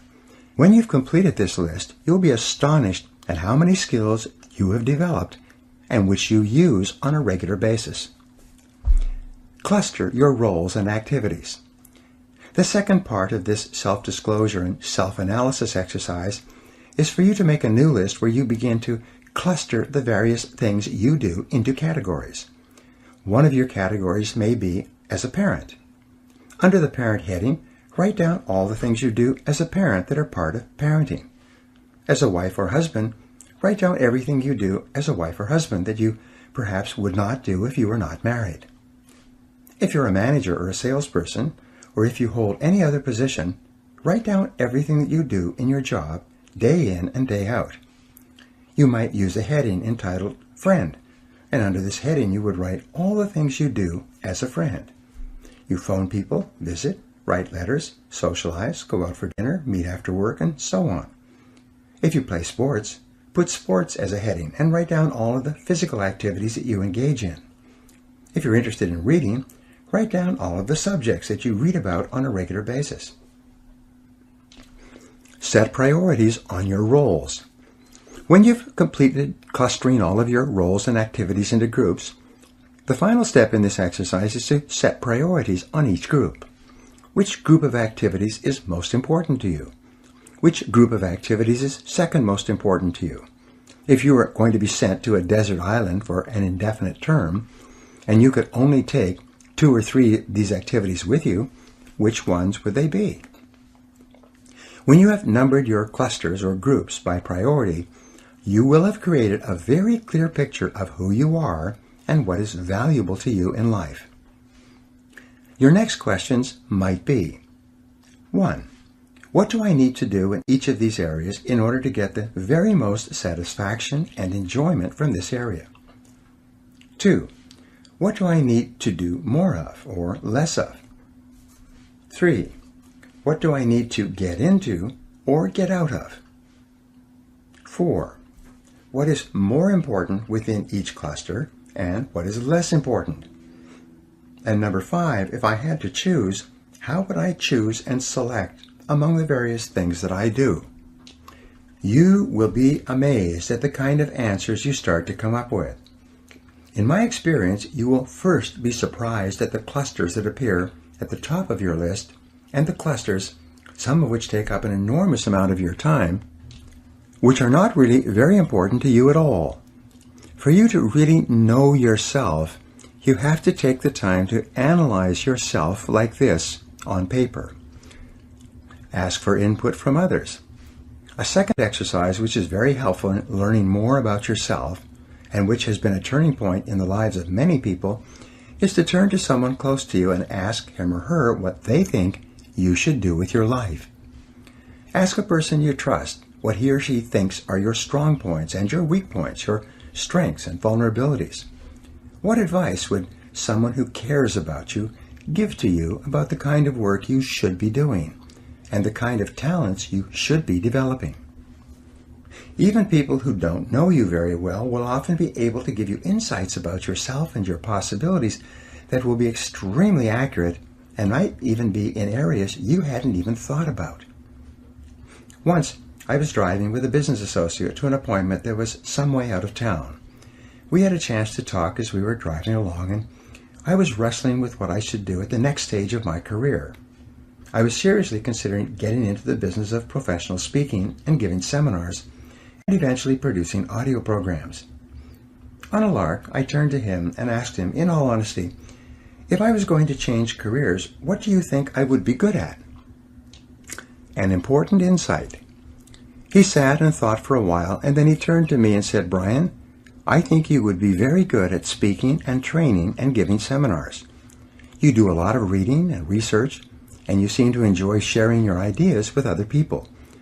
The best use of your time would be to be sharing your ideas with audiences."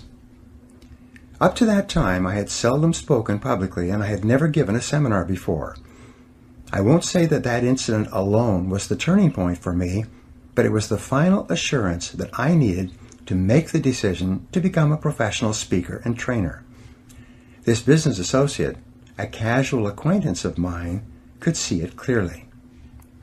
Today, I address more than 250,000 people each year, all over the United States, Canada, Europe, Asia, Australia, and New Zealand.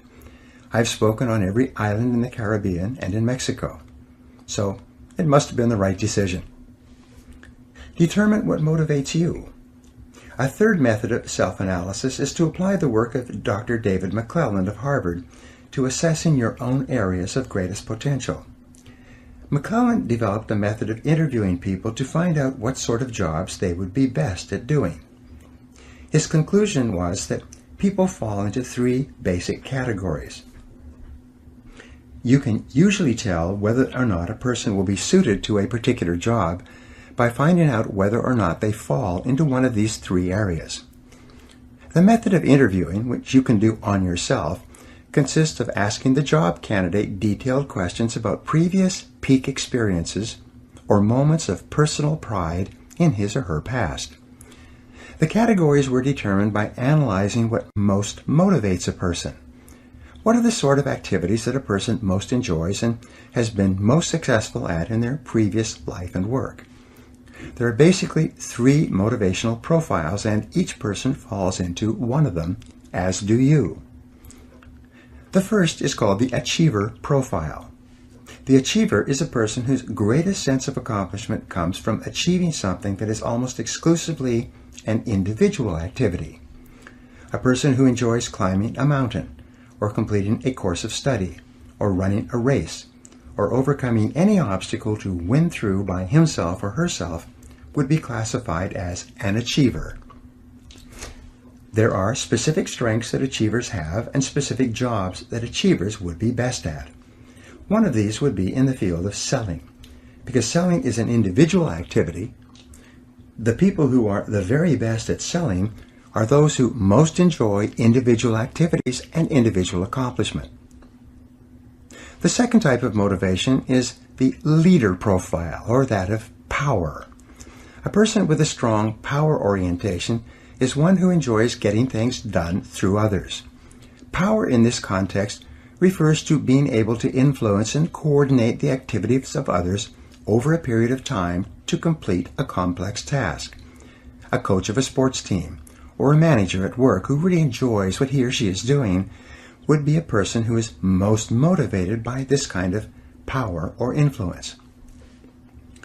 The third kind of motivation is called affiliation.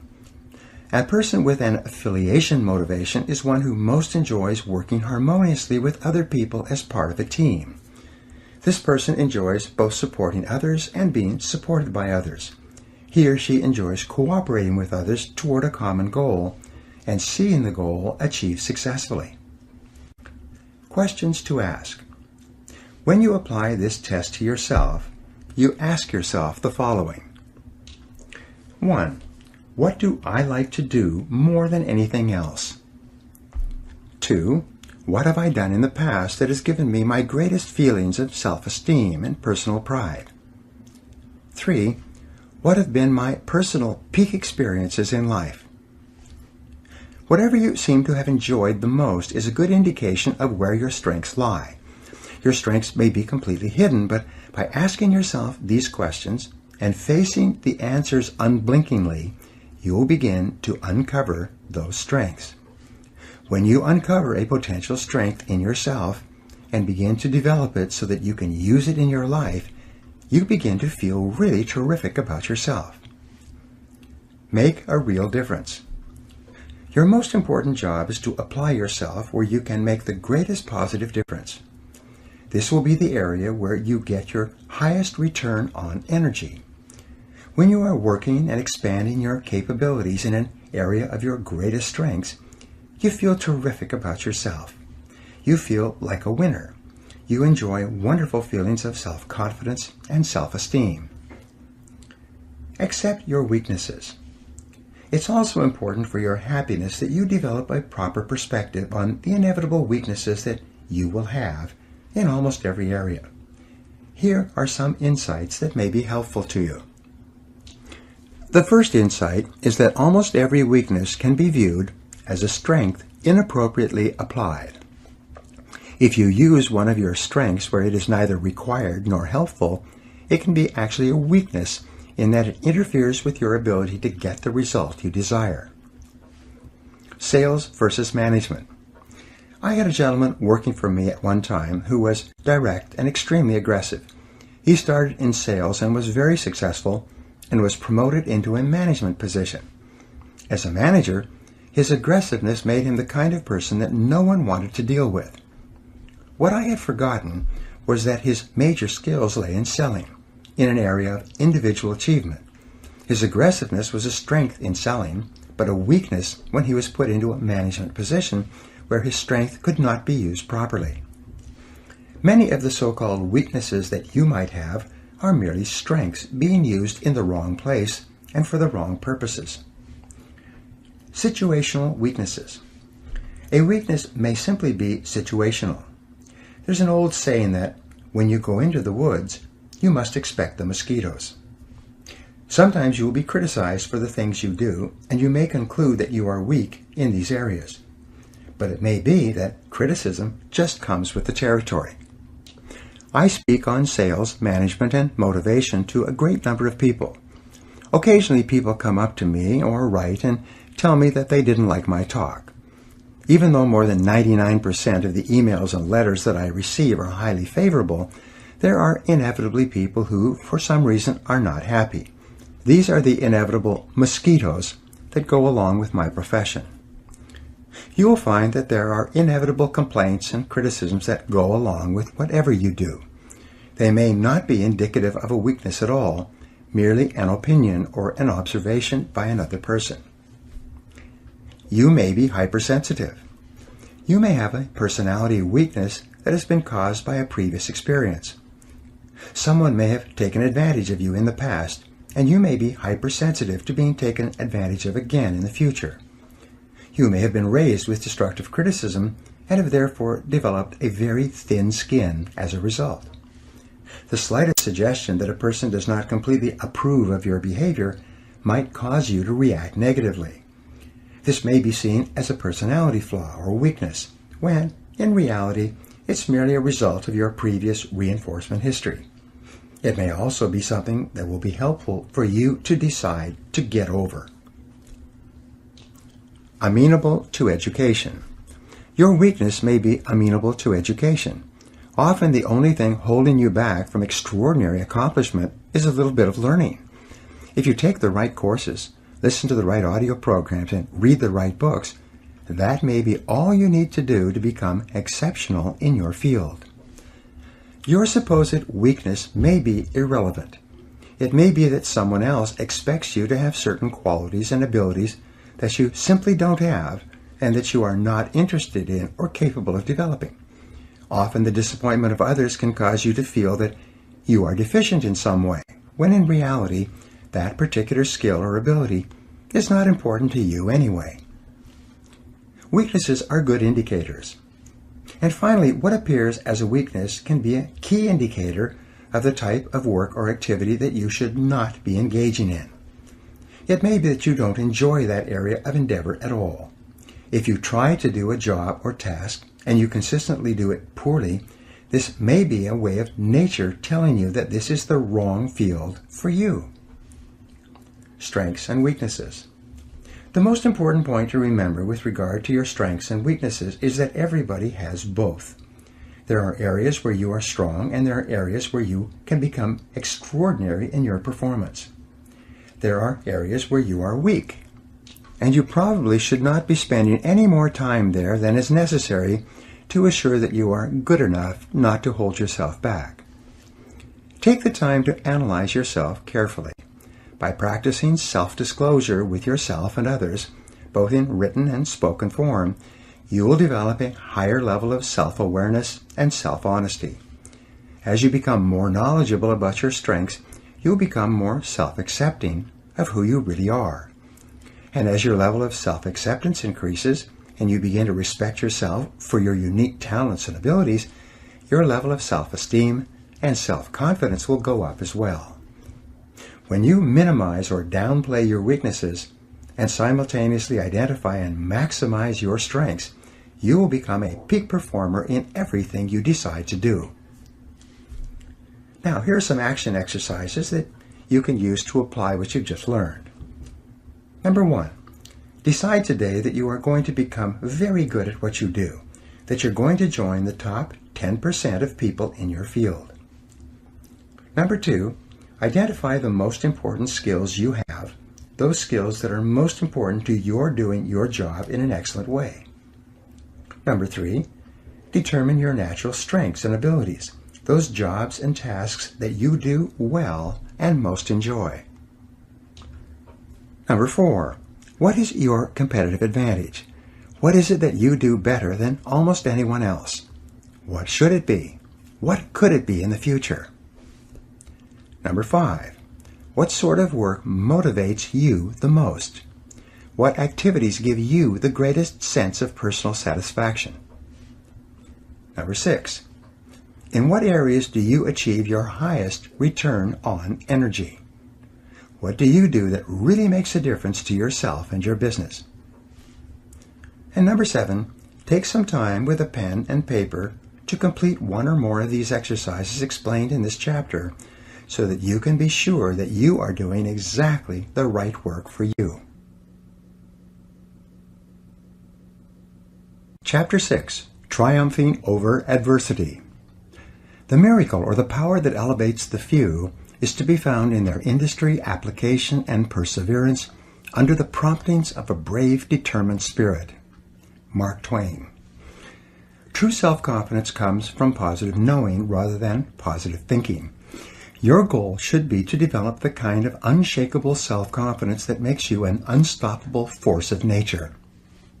Your job is to take every step possible to make yourself so positive that you become irresistible and able to accomplish any goal that you set your mind to. And one of the most important things you need is an absolute faith in your ability to overcome any adversity that the world can throw at you. Persistence is essential. Napoleon Hill wrote that persistence is to the character of man as carbon is to steel. He also said that before success comes in any man's life, he is sure to meet with much temporary defeat and perhaps some failure. When defeat overtakes a man, the easiest and most logical thing to do is to quit. That is exactly what the majority of men do. In reality, your persistence is your measure of your belief in yourself and your ability to succeed. If you absolutely believe without question that if you persevere long enough and hard enough, you will ultimately win through, then nothing will stop you. And when you build within yourself this absolute assurance, then virtually anything becomes possible for you. Your self-confidence goes through the roof. The reality habit. Robert Ringer, in his best-selling book, $1 Million Habits, said that the most important of all the habits that lead to great achievement is what he calls the reality habit. It explains the attitudes of men and women who have achieved greatness in almost every field. Happy, successful people are intensely realistic. They do not allow themselves the luxury of self-delusion. They face the world as it is rather than the way they wish it would be. They accept the unalterable facts of life, and they work and plan their activities around them. In learning how to triumph over adversity, the application of the reality principle is to simply accept that problems are inevitable. Problems, setbacks, and disappointments are an unavoidable reality of life. Your ability to deal with these difficulties has as much to do with your self-confidence as any other factor. The test of character. It's easy to feel good about yourself and to have high levels of self-confidence when everything is going well. But the true test of a man or woman is when you can keep your head and continue to function when things seem to be falling down around you and everyone else is discouraged and often blaming it on you. These are the times when you really show the kind of stuff you are made of. The Stanford University Business School conducted extensive research into the qualities of a man or woman that mark him or her for advancement into the executive suite, and ultimately to the position of President and Chief Executive Officer. They used a variety of questionnaires, surveys, and tests going back to when an individual first joined a large company to find ways to predict which people would be most likely to rise to the top of a large organization. After examining dozens of qualities, they were finally able to isolate 2 qualities that were most predictive of executive success in terms of assuring that the organization under their control would continue to survive and thrive in a dynamic and competitive world. Play well on the team. The first quality they identified was the ability to perform well as a member of a team and the ability to put together teams to accomplish common objectives. All the business and interpersonal skills that make a person valuable to an organization seem to be demonstrated in a team setting. This quality was relatively easy to observe and measure over the course of a person's career. Crisis management. The second quality they identified was harder to measure, even though it was absolutely indispensable for long-term, high-level success. This quality was the ability to function well in a crisis. Napoleon called this 4 o'clock in the morning courage, the kind of courage that is instantly available to a person woken up at that time who has no time to prepare mentally or emotionally for a crisis. He called this the rarest form of courage, and in his conclusion, very few people had it. In military terms, they call this being under fire. A question that all soldiers, sailors, and airmen wonder about is how they and others will perform under fire. They know that this is the ultimate test of the character and training of an individual. Organizations know that often their very survival will depend upon how well an individual deals with the inevitable, unexpected reversal of fortune. The Stanford study concluded that although this quality was hard to measure, because a real crisis could not be anticipated or created for test purposes, it was still critical in predicting success of an executive in the higher levels of the business. Reversals of fortune. This is also true for you. Your self-esteem and self-confidence is closely tied to your deep inner feeling about your ability to be effective when faced with problems and difficulties that hit you like a punch in the solar plexus. It is your ability to pick yourself up from the mat and keep on swinging that is the real measure of what you are made of. One of my favorite poems is The Quitter by Robert W. Service. There is a verse in that poem that goes like this. You're sick of the game. Well, that's a shame. You're young and you're strong and you're bright. You've had a raw deal. I know, but don't squeal. Buck up, do your damnedest, and fight. It's the plugging away that will win you the day, so don't be a piker, old pard. Just draw on your grit. It's easy to quit. It's the keeping your chin up that's hard. The quality of your entire personality is affected by how you deal with adversity, how well you keep your chin up. Successful and self-confident people are not those who do not have problems. They are merely those who deal with their problems in a more effective way than the average person. B.C. Forbes, the founder of Forbes magazine, wrote that history has demonstrated that the most notable winners usually encounter heartbreaking obstacles before they triumph. They won because they refused to become discouraged by their defeat. And so can you. The challenge-response theory. In 1952, historian Arnold Toynbee was awarded the Nobel Prize, largely as a result of his work in studying the life cycles of civilizations. He estimated that in human history, there had been 21 great civilizations, 20 of which had broken down over time. He considered the American civilization to be the 21st. His writings were meant to illuminate and give guidance to modern historians and politicians so that they could better assure the survival and success of their nations, and in the case of the United States, the perpetuation of the American Republic. Toynbee postulated what he called the challenge-response theory of history. He said that every large civilization began as a small group of people that eventually found itself facing a challenge from the outside. In most cases, this challenge was composed of enemy forces bent on its destruction. But in some cases, the challenges came from weather or geography. Deal with the challenge effectively. When faced with the challenge, if the small group of people responded in a positive and constructive way, they would overcome the challenge, and in so doing, they would grow. But in growing, this group or tribe would trigger another, even larger challenge, usually aggression from other tribes. Once again, the group would have to reorganize itself internally to face the even larger challenge. If it again responded in a positive and constructive way and overcame the challenge, it would continue to grow. At each stage of growth, the size of the tribe or nation or state would trigger ever greater challenges. At each stage, as long as the civilization continued to respond effectively to the challenge, it continued to grow. The turning point came when the civilization no longer had the will or ability to rise to the challenge of the time, and as a result it began to decline and was eventually swept away by the events of history. All civilizations eventually decline. Sometimes, as in the case of the Roman civilization, it took several hundred years before Rome faded as a major Mediterranean power. Once the Roman people became addicted to bread and circuses and various forms of government welfare and handouts, they lost their will to resist the external challenges represented by the barbarian tribes from the north. Sometimes the civilization fell rather quickly.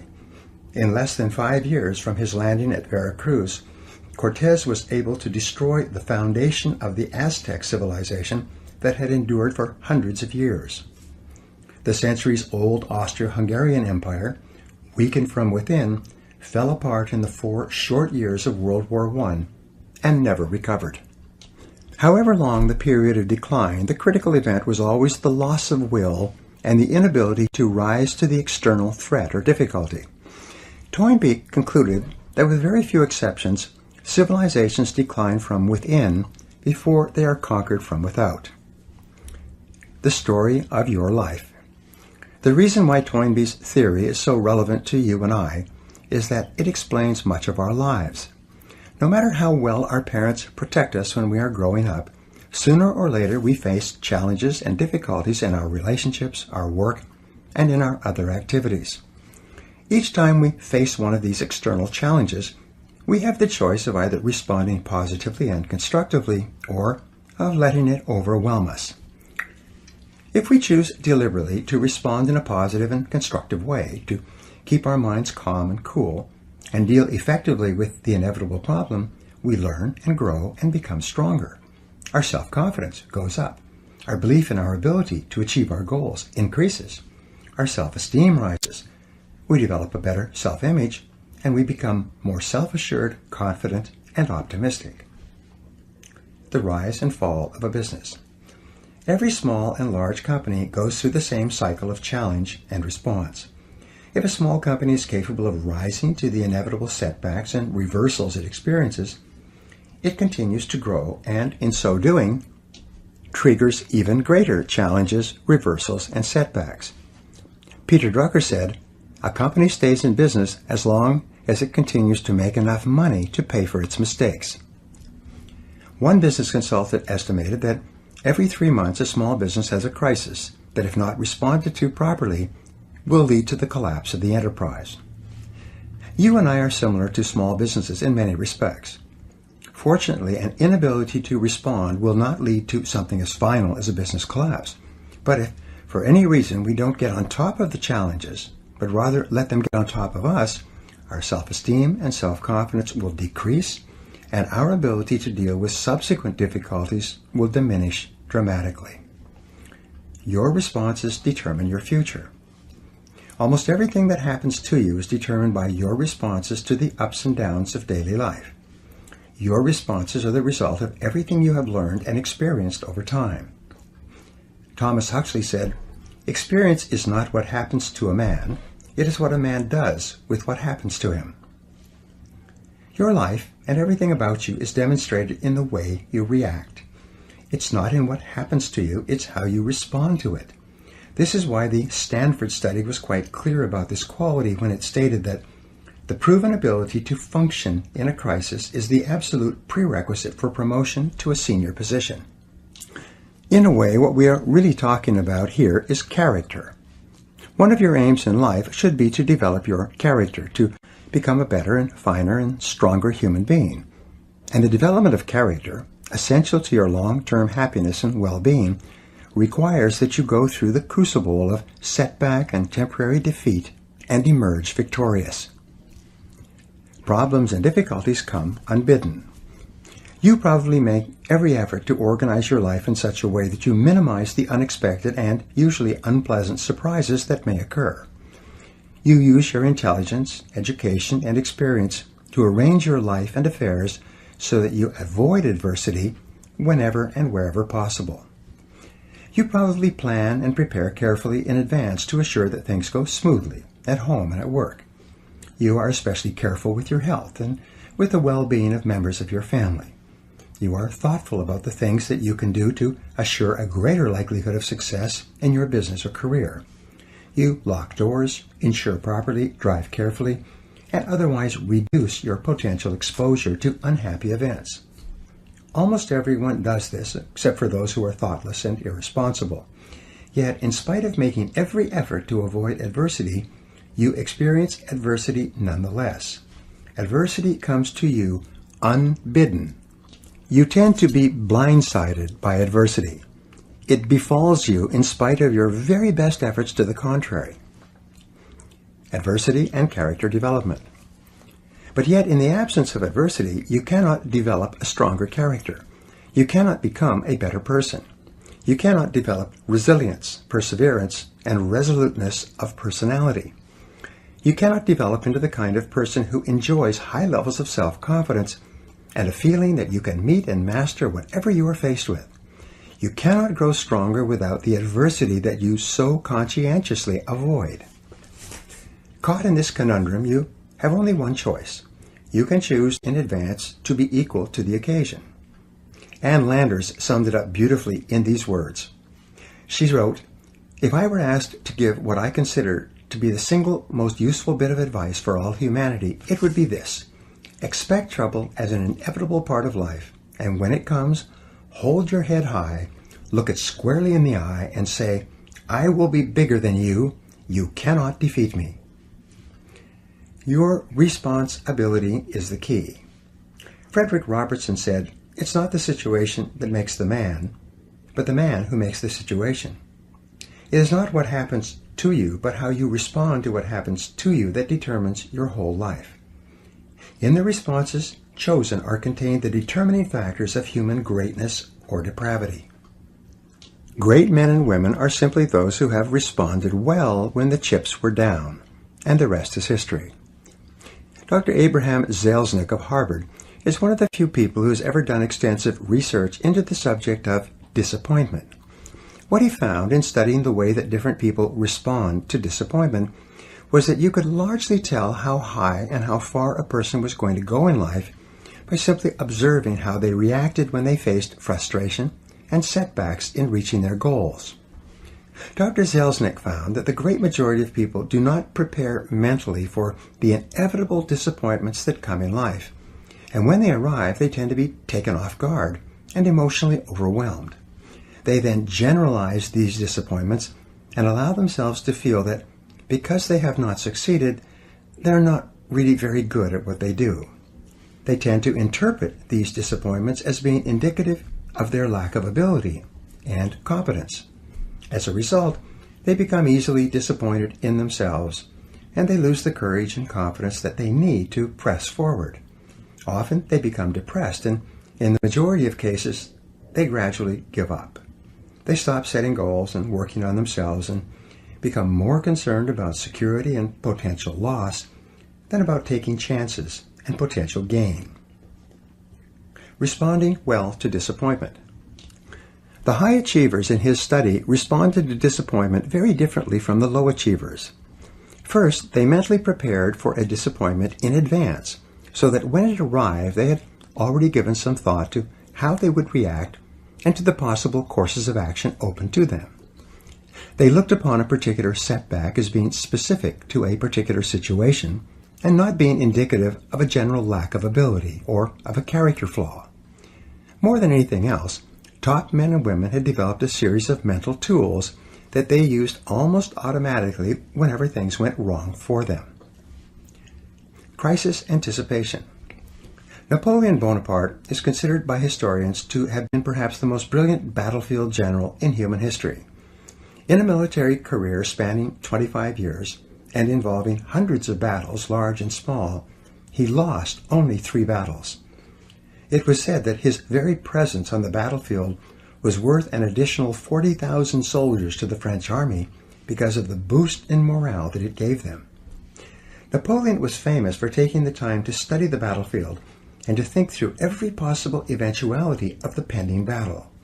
He prepared with no illusions and with an attitude that dealt with the worst possibilities and reverses that could occur. When the battle was underway and confusion reigned everywhere, a steady stream of messengers and officers would come to him with news and messages requesting instructions on what to do next. His responses were always clear, concise, and immediate.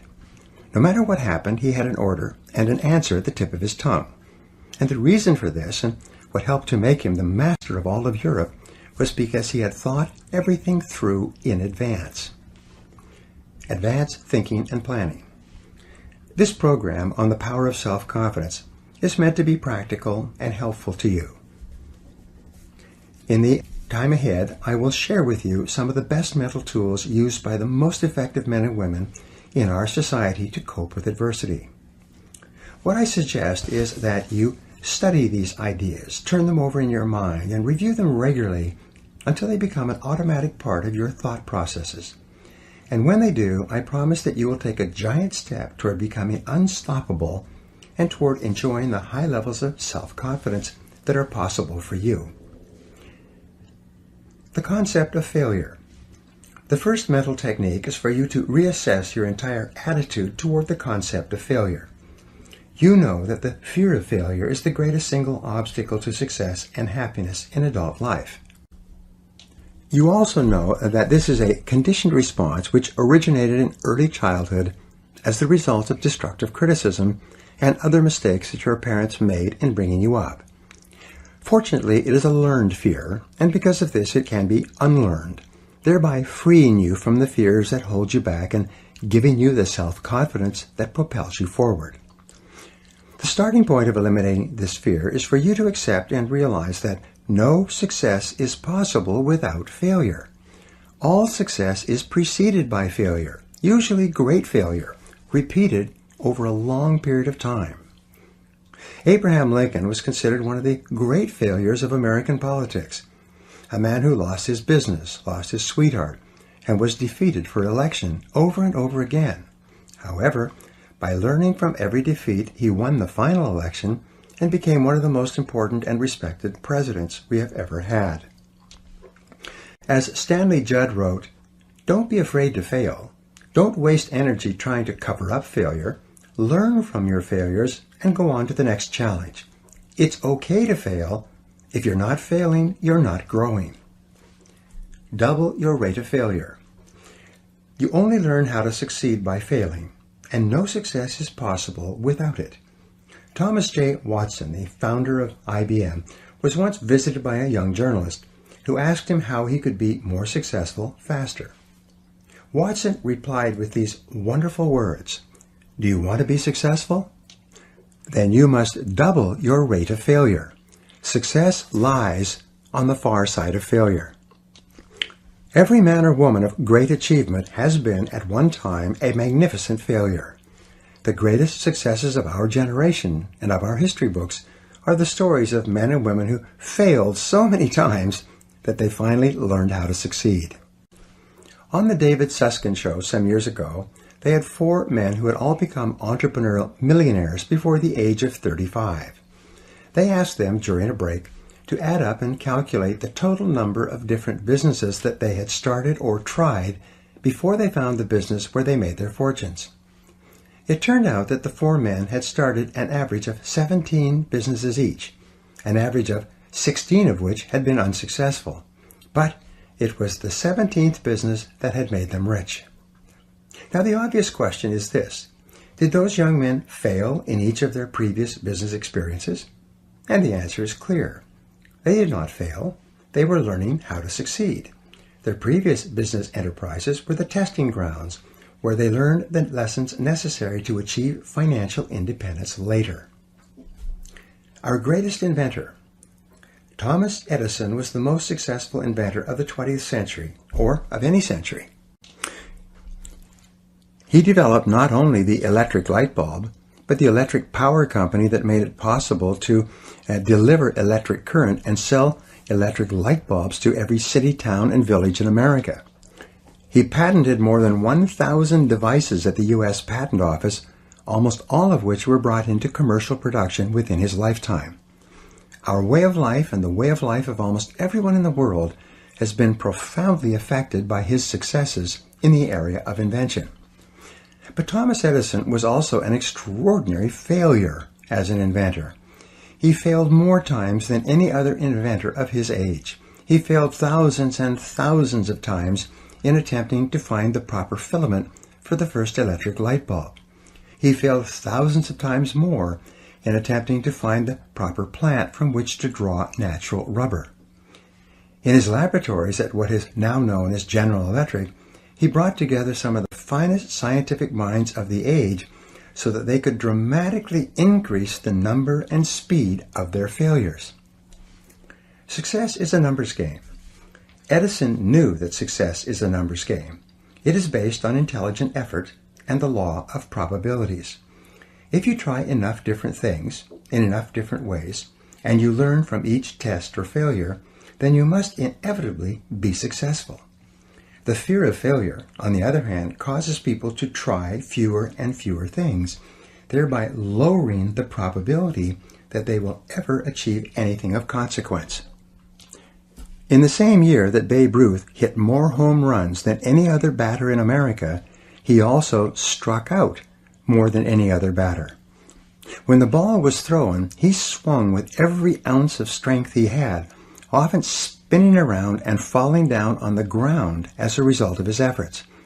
But he also set an American baseball record that was not broken for decades and became a legend that we still talk about today. Henry Ford, who was bankrupt at the age of 40 and who went on to become one of the world's richest men, wrote, "Failure is just another opportunity to more intelligently begin again." Dr. Joyce Brothers wrote that the person interested in success has to learn to view failure as a healthy, inevitable part of the process of getting to the top. Learn from every failure. Your job is not to fear failure or to avoid failure so much that you also avoid success. Your job instead is to move forward and take intelligent risks, thinking them through in advance and learning everything you can as you go along. Zig Ziglar said that you can tell how high a building is going to be by looking at how deep they dig the foundation. The height to which you rise in life will always be determined by the depth of your own personal foundation, which is almost always the quality and quantity of your failures and what you have become as a result of them. Napoleon Hill wrote, "When defeat comes, accept it as a signal that your plans are not sound. Rebuild those plans and set sail once more toward your coveted goal." Dale Carnegie wrote, "The successful man will profit from his mistakes and try again in a different way." The starting point of triumphing over adversity is to overcome the fear of failure to the point where you are willing to proceed boldly in the direction of your dreams. Whatever your emotions, fear, or desire, they control your decisions and everything you do. When you write down clear goals and make detailed plans for their accomplishment, and then think about your goals all the time, you build up within yourself the white-hot heat of desire, which can eventually become so powerful that it overcomes any fear of failure that might hold you back. The more you think about your goals and talk about your goals and write out your goals on paper, the more determined you become to make them a reality. And the more likely it is that you will push yourself forward to overcome the fears that might hold you back. Plan for the future. The second mental technique that you can use to deal with adversity is called crisis anticipation, and it refers to your ability to think. Your mind is the most powerful tool that you have with which to apprehend reality. Everything you feel and all your reactions are initially determined by how you think about any subject. If you change the quality of your thinking, you change the quality of your life. And this begins by applying your ability to think to your existing situation. Crisis anticipation is the exercise of looking down the road 6 to 12 months and making a list of everything that could go wrong in the areas that are important to you. It's similar to what Napoleon did in anticipation of an upcoming battle. If you're in business, make a list of all the problems that might arise that could threaten the survival of your business. If you're in sales, make a list of all the things that could happen that could dramatically decrease your sales volume. With regard to your family, or even when considering a family vacation, make a list of all of the unexpected events that could occur that would derail your plans and goals. Spread the risk. In one business I worked with, the owner found that more than 60% of the sales were coming from 2 of the 11 salespeople. If one of those people quit, or worse, went to work for a competitor, the company's sales volume would decline dramatically and its ability to survive might actually be threatened. Once the owner was clear about this, he immediately began an intensive sales training program for all his people. Simultaneously, he began recruiting and looking for better salespeople while making arrangements to encourage his poor performers to go elsewhere. Within 6 months, no single salesperson accounted for more than 15% of the business. And when it happened that one of his previous top salespeople did decide to leave, the business was able to absorb the temporary drop in productivity and continue to grow. What could go wrong? What are the likely crises that might occur in your life? What if interest rates doubled or your business dropped by 50%? What if your best-selling products stop selling, or your best customers stop buying? In what areas are you overly dependent on someone or something else for your continuing success? And what steps could you take starting today to guard against a crisis should it occur? You will be amazed at how much more self-confidence you will have when you have thought through the critical areas of your life and made plans in case something goes wrong. Otto von Bismarck, the Iron Chancellor of Germany, was considered to be one of the finest statesmen of the century.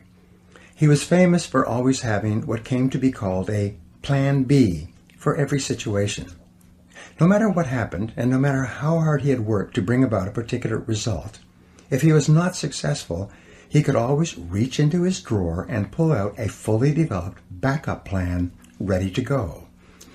This habit of preparing for the unforeseen outcome led to him becoming one of the most powerful statesmen in Europe.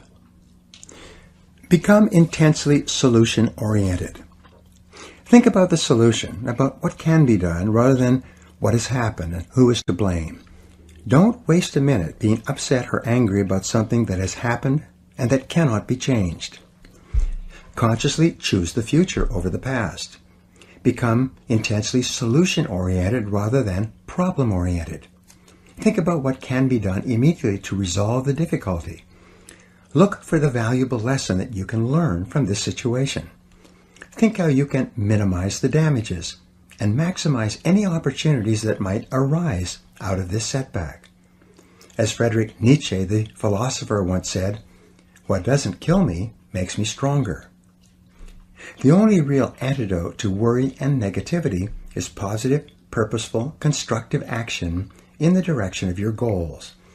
As soon as you take action, your self-esteem and self-confidence start to increase again. You begin to feel more in control of your emotions and of your life. You stop making excuses and you start making progress. You start thinking about how you can turn this situation to your advantage. Never consider the possibility of failure. In the final analysis, you triumph over adversity by having clear values, clear goals and plans, and complete control over your mind and your thinking. You win by thinking about winning all the time and refusing to consider the possibility of losing. You begin by resolving to persist, no matter what the odds, no matter what happens, until you succeed. You recognize that persistence is a form of courage. It's the courage to endure in the face of adversity and disappointment, and it is the one quality which guarantees that ultimately you will be successful. Calvin Coolidge, President of the United States, summed this up when he wrote, "Nothing in the world can take the place of persistence. Talent will not. Nothing is more common than unsuccessful men with talent. Genius will not. Unrewarded genius is almost a proverb. Education will not. The world is full of educated derelicts. Persistence and determination alone are omnipotent." Courage and persistence. Persistence is self-discipline in action. Each time you exert the self-discipline to persist in the face of adversity and disappointment, your self-esteem goes up. When you practice persistence, you build up your resistance to taking the easy way out. You create the friction that comes from going against your natural tendencies. You generate the heat that crystallizes your character at a new, higher level. And with this higher level of persistence, self-discipline, and character, your self-esteem, self-respect, and personal pride increase. Your belief in yourself serves as a deep foundation of confidence upon which you build a great life. You become more positive, more optimistic, and more unstoppable in everything you do. And you do this because, as Churchill said, you never give up. Never, never give up. Now here are some exercises that you can use to apply these ideas. Number 1. Identify one major adversity that you dealt with and recovered from. What did you learn that has helped you to become a better person? Number 2. Determine the worst possible thing that could happen in your business or career. What could you do now to minimize the negative effects if it did occur? Number 3, what are the 3 worst things that could happen in your personal and family life, and what could you do to prepare against them? Number 4, what are the 3 biggest mistakes that you have made, and what did you learn from each one? Number 5, what is the most effective way you could respond to your biggest problem today? Number 6, in what areas should you be prepared to take action and move forward rather than playing it safe? And number 7, what one action are you going to take immediately to face your fears and to move forward toward the achievement of one of your most important goals? Chapter 7, Self-Confidence in Action. James Allen said, "Above all, be of a single aim. Have a legitimate and useful purpose, and devote yourself unreservedly to it." One of the most valuable experiences you can engage in accomplishing any goal you can set for yourself, is to ask yourself, what is my limiting step? What is the one factor that determines the speed at which I achieve my goal, or whether I achieve it at all? Your ability to identify your limiting step is one of the best demonstrations of your intelligence.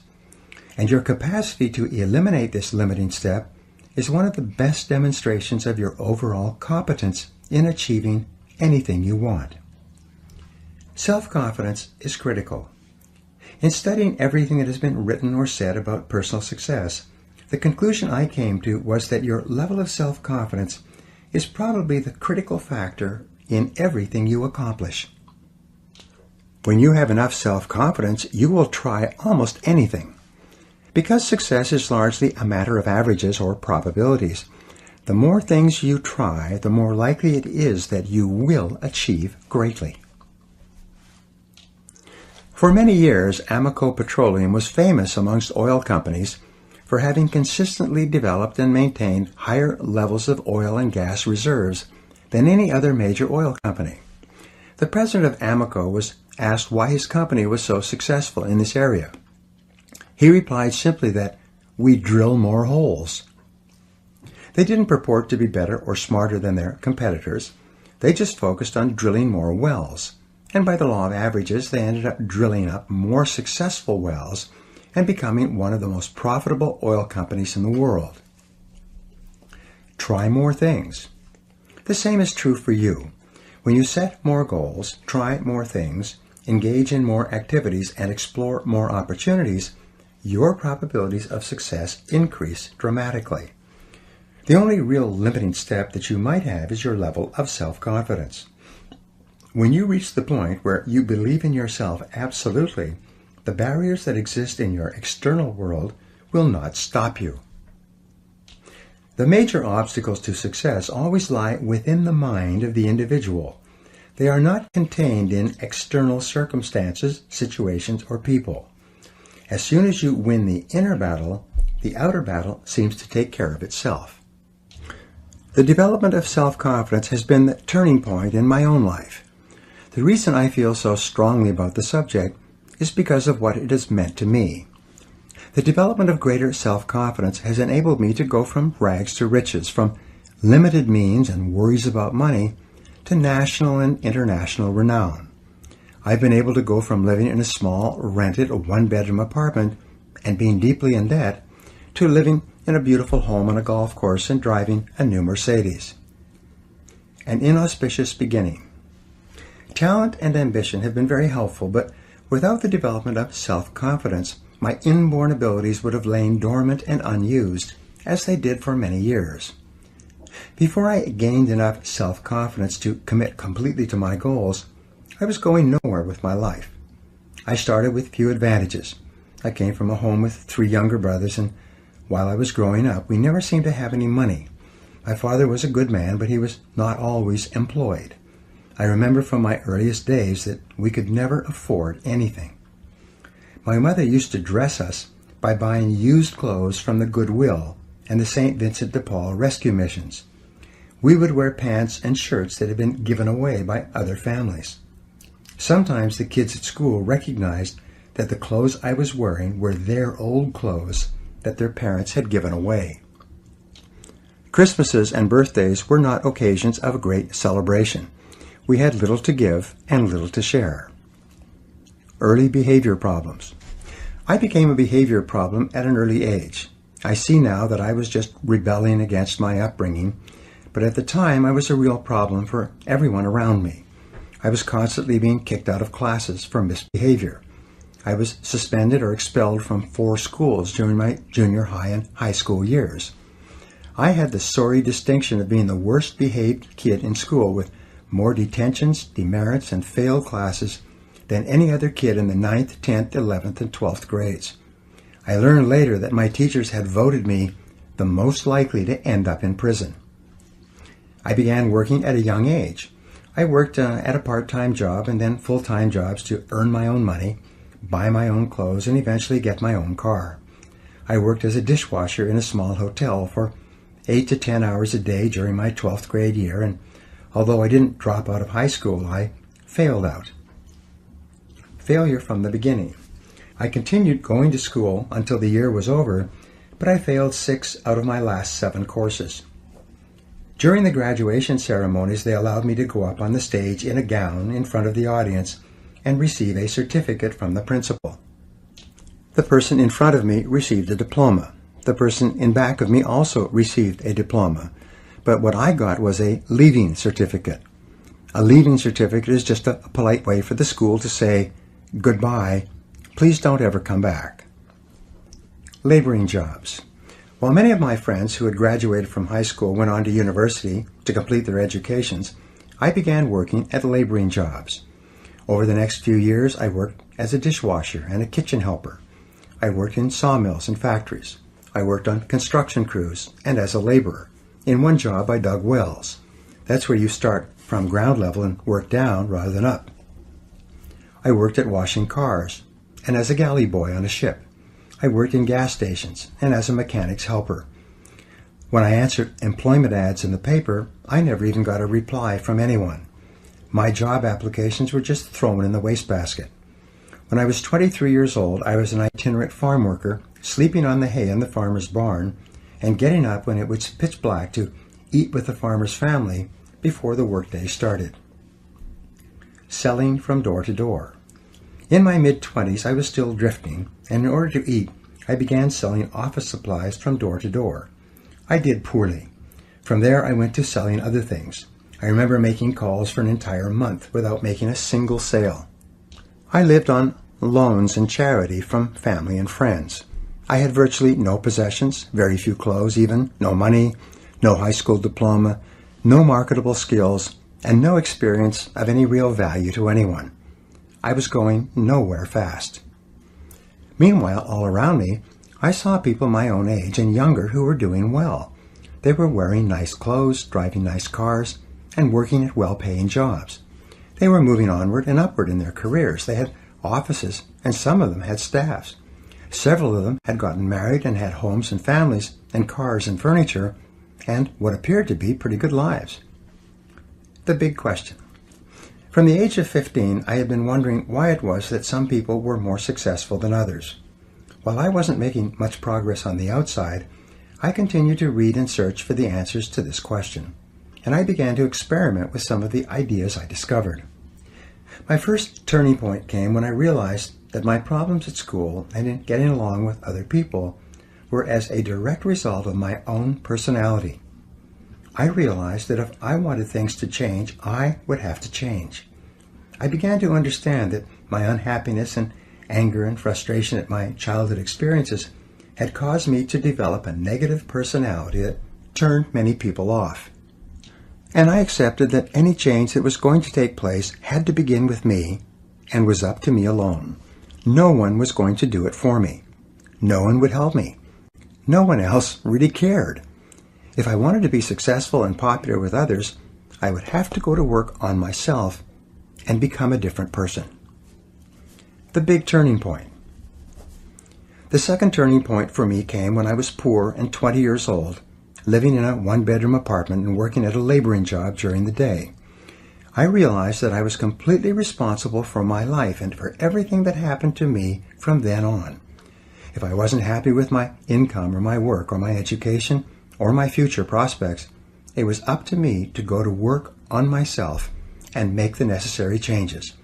They wouldn't happen by themselves. The importance of goals. The third turning point came for me when I discovered the importance of setting goals and of making clear decisions about what I really wanted in each area of my life. When I first stumbled across the subject of goals, I thought they were something that they had in sports. The idea of setting them for myself wasn't quite believable. I had so many problems and excuses that I felt that goal setting was really just an exercise in futility. It might be a pleasant entertainment, but nothing would come of it, considering my situation. Because I had low self-esteem and limited self-confidence, the first goals I set were not very high. They were consistent with what we talked about in the second part of this program. But I looked upon the exercise as more of an entertainment than as an important stepping stone to success. I remember sitting in someone's cheap hotel room many years ago. I took out a piece of hotel stationery, wrote out a series of goals, put deadlines on them, and then made a simple plan for accomplishing them. I promptly lost the sheet of paper, but exactly 31 days later, just as I had written, and as a result of a remarkable series of coincidences, my goals were all achieved. I was in my 20s at the time, and I still remember the feeling of astonishment I had at that time. I felt that I had learned about a secret power that I could use to accomplish almost anything. 3 great ideas. I had learned 3 important ideas. First, accept complete responsibility for yourself and for everything that you are and ever will be. Second, accept that you can change your situation only by going to work on yourself and learning the things you need to know to be better. And third, set clear goals with timelines for the things you want and then work every day to bring those goals into reality. For the next few years, I used these ideas sporadically. Each time I did, I would experience a burst of success and progress. As soon as I achieved a modicum of success, I would abandon these ideas and go back to simply reacting and responding to whatever happened on a daily basis. It took me several years before I finally began practicing these ideas and many others that I've mentioned in this program consistently. I then began to get results in a systematic and consistent way. We sabotage ourselves. I learned later that our natural tendency is to work hard until we find a method or technique that works for us, whether in life or work or relationships, and then, for some perverse reason, we promptly abandon the technique and go back to behaving in our old way, in a random and haphazard manner. A mental exercise program, like goal setting and positive thinking, is very much like a physical exercise program. If you expect it to really work for you, you have to practice it persistently every day and keep at it indefinitely. When I began to apply these proven success principles to my life and worked on them every day, I was able to bring about almost miraculous changes in every area of my life. And so can you. And here's the point. I learned, in retrospect, that the reason why I suffered so many frustrations and why I drifted away from using these principles so often was because I lacked self-confidence. My conscious mind told me that these principles made sense, but my subconscious mind, my storehouse of memories and emotions and previous experiences, was telling me that I wasn't good enough and that success was not really for me. As my friend Zig Ziglar says, I was engineered for success but programmed for failure. I wanted success on the outside, but I didn't believe I was capable of it on the inside. You can develop any quality. The fourth turning point for me, and the reason that I have recorded this program for you, was my discovery that I could develop any quality that I thought was necessary for my success and happiness. I learned that by hard work and repetition, I could overcome and override my feelings of inferiority and undeservingness and build up my feelings of self-esteem and self-confidence. I could identify and then alleviate my own bottlenecks or limiting steps. By working on myself every day, I could build myself up into the high-achieving, happy person that I really wanted to be. by taking my foot off my own subconscious brakes and putting them onto my conscious accelerator, I could begin to move ahead rapidly in life. And the key, the spark plug, was the conscious and purposeful development and maintenance of high levels of self-confidence and the self-esteem that goes with it. The secret of success. Every successful man or woman that I've ever talked to or read about has come to pretty much the same conclusion. By every measure, you have more talent and ability than you could use in 100 lifetimes. You too can step on the accelerator of your own potential and begin moving forward at a speed that will amaze you. Many people who have listened to my programs or gone through my seminars have come back to me and told me that they cannot believe how fast their life begins to improve when they begin to apply these principles on a daily basis. The 4 Ds of success and self-confidence. Here's the question. How do you infuse your whole life with the kind of self-confidence that makes everything possible for you? It is contained in what I call the 4 Ds, which determine success in anything you really want to accomplish. The first D is desire. You must really want to become a totally self-confident human being. You must build up your desire by thinking about it and talking about it and working on it all the time.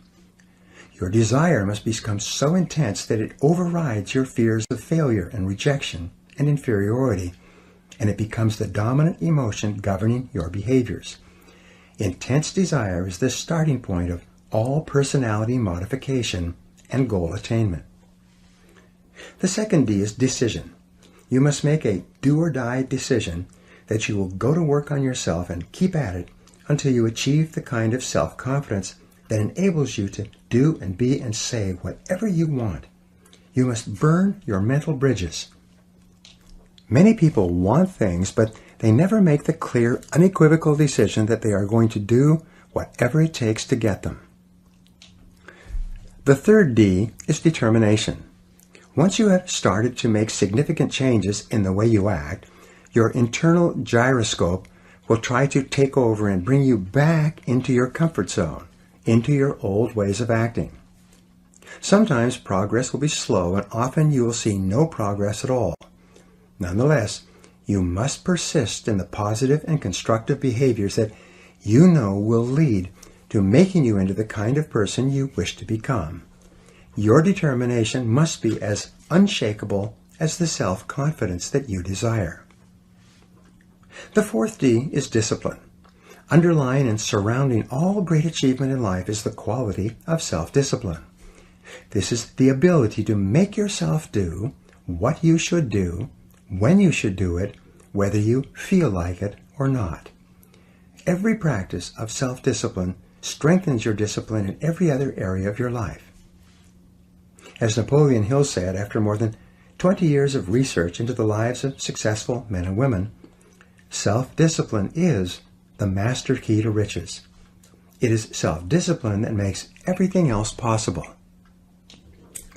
If you have the desire to change, the decisiveness to take action, the determination to persist on your forward track, and the discipline to make yourself do whatever you need to do, your self-confidence and your success are inevitable. Positive knowing versus positive thinking. We said earlier that self-confidence comes from positive knowing rather than from just positive thinking or hoping. It is only when you have a firm conviction or belief in your abilities, based on experience, that you really know that your self-confidence is not an act. This is why every act of self-confidence builds your self-confidence. Every success you experience builds your self-confidence and your ability to achieve further successes. Every mental exercise that you engage in to improve and strengthen your personality builds your self-confidence. And everything that you learn and practice from the lives of other self-confident people improves your own self-image, increases your self-esteem, and raises your own self-confidence. The Gallup Success Survey. Some years ago, in the mid-'80s, the Gallup organization conducted one of the most extensive surveys into the reasons for success ever conducted in America. They selected 1,500 men and women whose names and biographies had appeared in Marquis' Who's Who in America, the most prestigious register of noteworthy individuals in the country. They asked them at great length what they felt were the reasons why they had become so well known and respected in their lifetimes.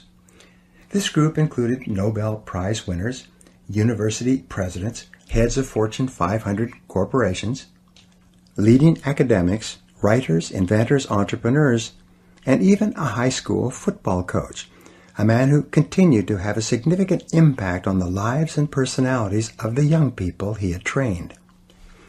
5 essential qualities. After many months of research and interviews, they were able to isolate the 5 most important qualities for success and self-confidence in America. And their findings turned out to be consistent with virtually all the other research that's been done in this area. Number 1 is common sense. The first and most important success quality was defined as common sense. It is said that the average person has an enormous amount of common sense because he or she hasn't used any of it yet. Common sense seems to be something that a person accumulates as the result of experience over a long period of time. Common sense was defined by the participants in this survey as the ability to cut to the core of a matter, to recognize and deal with the essential elements of a problem or a situation, rather than getting sidetracked by similar issues or symptoms. Another definition of common sense given was the ability to learn from experience and then to apply those lessons to subsequent experiences. Common sense was seen as a core quality that enabled a person to become increasingly more effective over time. Perhaps another word for common sense is wisdom. Aristotle once defined wisdom as an equal combination of experience plus reflection. He suggested that you need to first have the experience, and second, to take an equal amount of time to think about what happened to you and what you could learn from it. You are far, far wiser than you know. In fact, based on your experience, you probably have the ability to be far more effective than you are just by applying what you've already learned. The problem for most people is that they simply do not take enough time for reflection. They do not take the time to sit and write and think and dialogue with others about their experiences. Socrates once said that we only learn something by dialoguing about it. You only really understand something to the degree to which you can discuss it with others or explain it to a third party.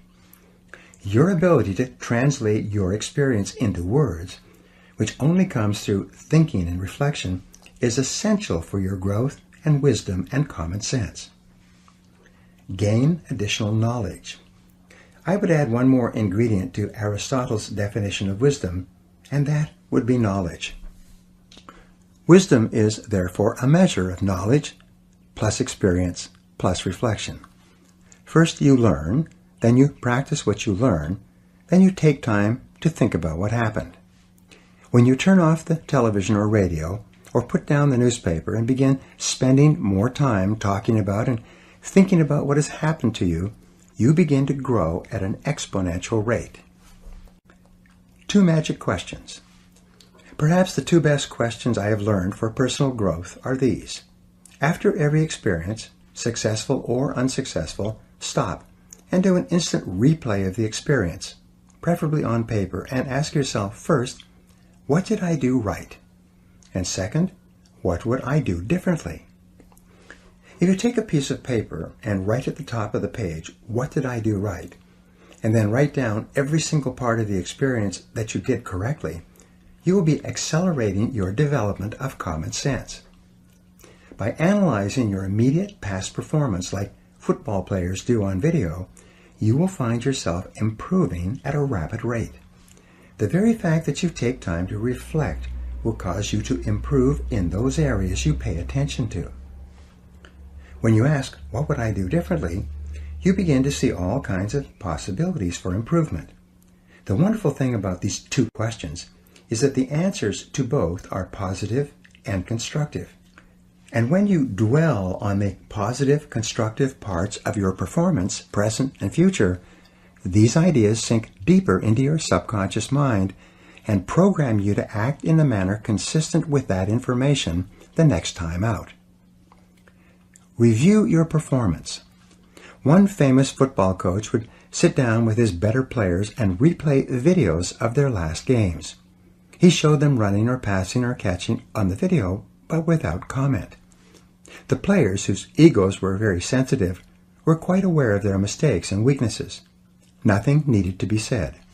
As a result of reviewing the videos together, the players became better and better, and the coach was seen to be a great builder of men. After every sales call or interview, do an instant replay, alone or with someone else, and ask yourself quickly, what did I do right? And what would I do differently? You'll be amazed at what you see and how fast you begin to improve. This simple method will probably assure that you make more progress in 1 month than the average person makes in a year or even 2 years. Just try it for 1 day or 1 experience and prove it to yourself. Be good at what you do. The second quality for success and self-confidence that came out of the study was that of expertise. I talked about this at great length in part 3. Most successful, happy men and women are very good at what they do, and they know they are very good. They have learned and practiced and reflected and gotten better and better until they are recognized by their peers as being among the very best in their fields. And this feeling of being the best is an absolute prerequisite for deep and lasting self-confidence. Self-reliance. The third quality identified in the study was that of self-reliance. Men and women who are respected by others tend to look primarily to themselves for the answers to their questions and for the solutions to their problems. They are highly self-responsible. They do not blame others or make excuses when things go wrong. They look upon themselves as the primary creative forces in their own lives. They volunteer for tough assignments, and they are willing to take charge when something needs to be done. Intelligence is more than IQ. The fourth success quality identified was that of intelligence. Intelligence seems to be a key requirement for success and self-confidence in any field. But when they looked at this subject, they found that intelligence was not necessarily measured in terms of IQ. Many of the most notable men and women alive today had done poorly in school. They had gotten low grades or no grades, and many of them had not completed university or even high school. One gentleman in the study could not even read or write, and yet he had gotten all the way through university by covering it up and getting others to do his assignments for him. Income and IQ. In a recent survey in New York, they selected 1,000 adults at random and tested them for IQ. They found that between the person having the highest IQ and the person having the lowest IQ, there was a difference of only 2.5 times. But between the person earning the greatest amount of money and the person earning the least amount of money, there was a difference of more than 100 times the income. And the person earning the most was by no means the person with the highest IQ. How is intelligence defined? If intelligence is not necessarily IQ or grades or years of schooling, what is it?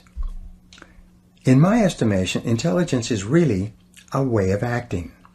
If you act intelligently, you are intelligent. And if you act stupidly, you are stupid, irrespective of your IQ or your education. Smart people take the actions necessary to get the results they want. They are effective in whatever situation they find themselves in. Intelligence is more a matter of doing the right things rather than doing things right. Intelligence defined. What then is an intelligent way of acting? Here's the answer. An intelligent way of acting is acting in a manner that is consistent with the achievement of your own self-professed goals. Whenever you do something that moves you toward achieving a goal that is important to you, you are behaving intelligently. You are smart.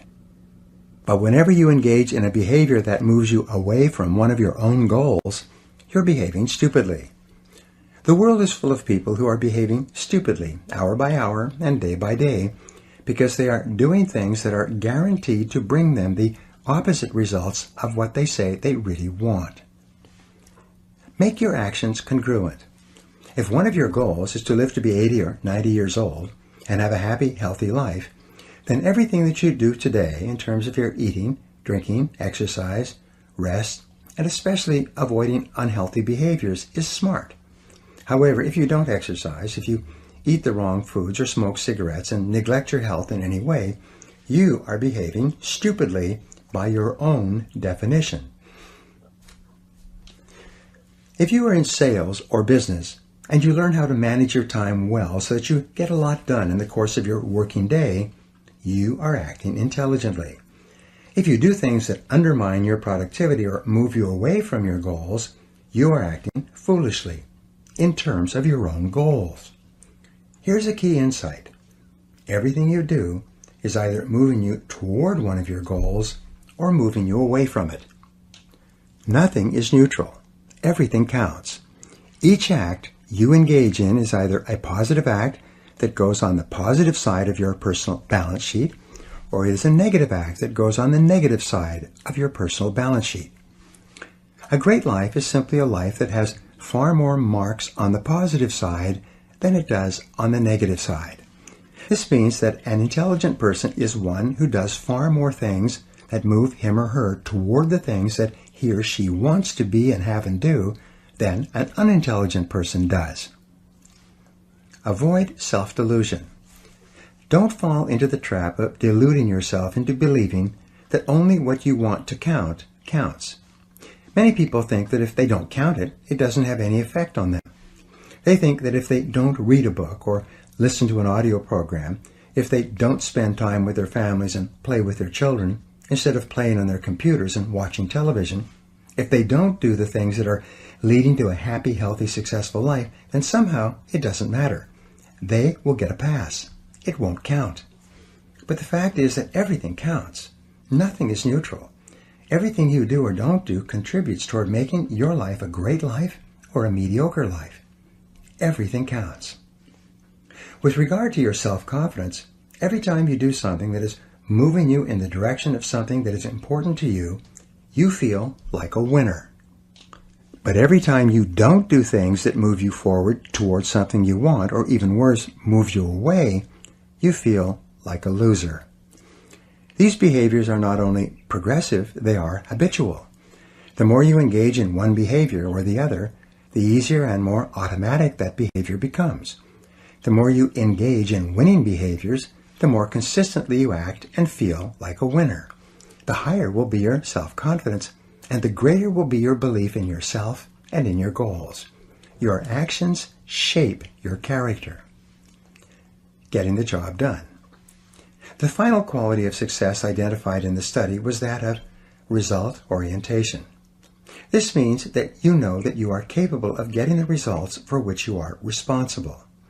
All highly respected men and women are recognized as being the kind of people who can get the job done, whatever it is. They are invariably decisive, results-focused, action-oriented people. They are performance-oriented. They have a bias for action and a sense of urgency. They have trained themselves to be extremely capable at doing whatever is required. Bigger and better jobs and responsibilities seem to flow to them. The world tends to step aside and make way for the person who knows what he or she is doing and knows where he or she is going. Get onto the fast track.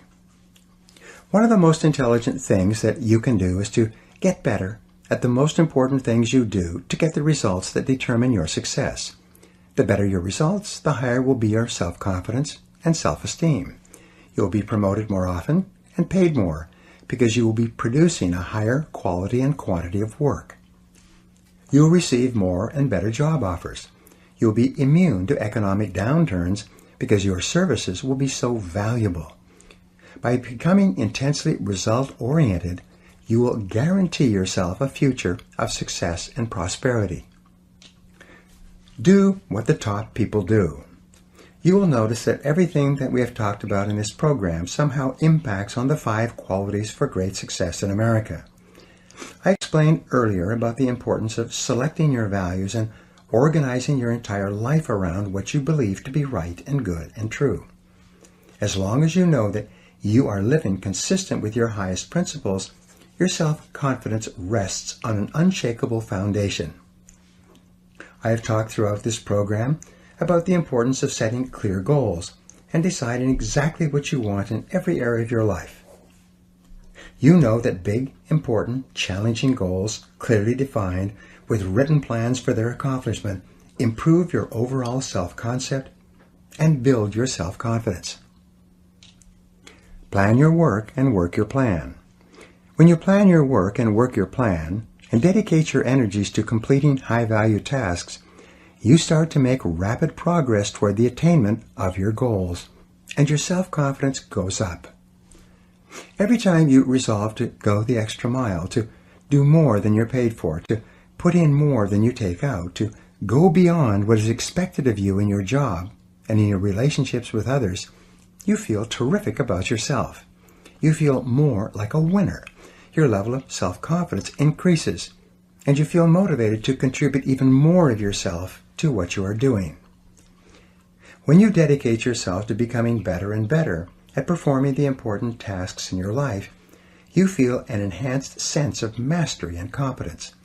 Your belief in yourself deepens, and your ability to get the results that are important to you increases.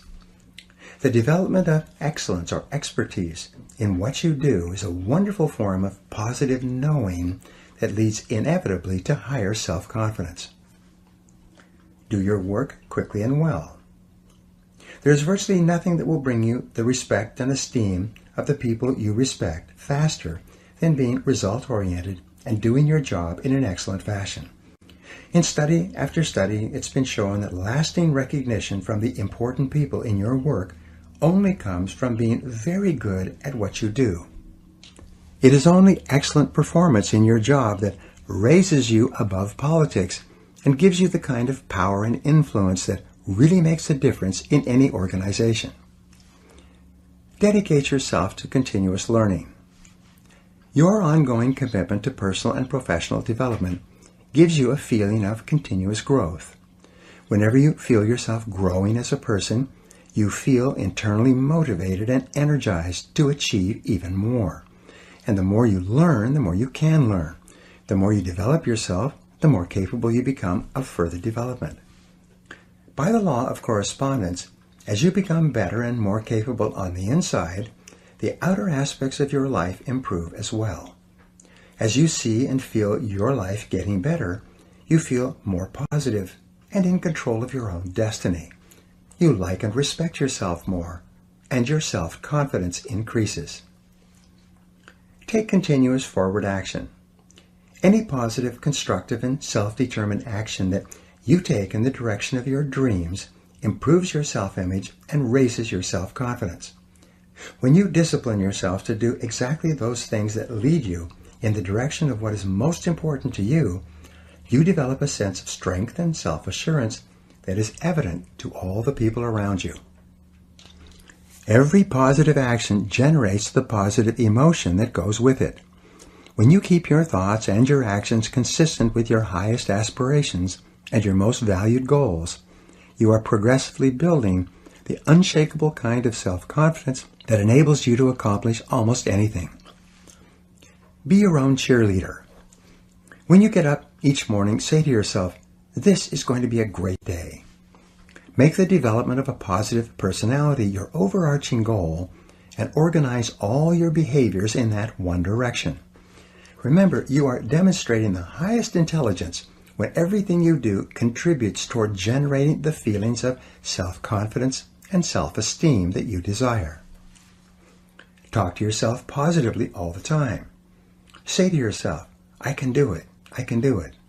Or say, "I feel healthy, I feel happy, I feel terrific."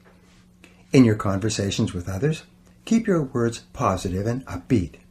Get away from people who complain and criticize. Make it a game to find something nice to say about everyone and everything. Positive words lead to a positive mental attitude. Create a positive, suggestive environment around yourself. Create clear mental pictures of the person you want to be and the things you want to have. Read books that expand your mind and increase your abilities. Listen to educational audio programs in your car. Get around positive people and get away from negative people.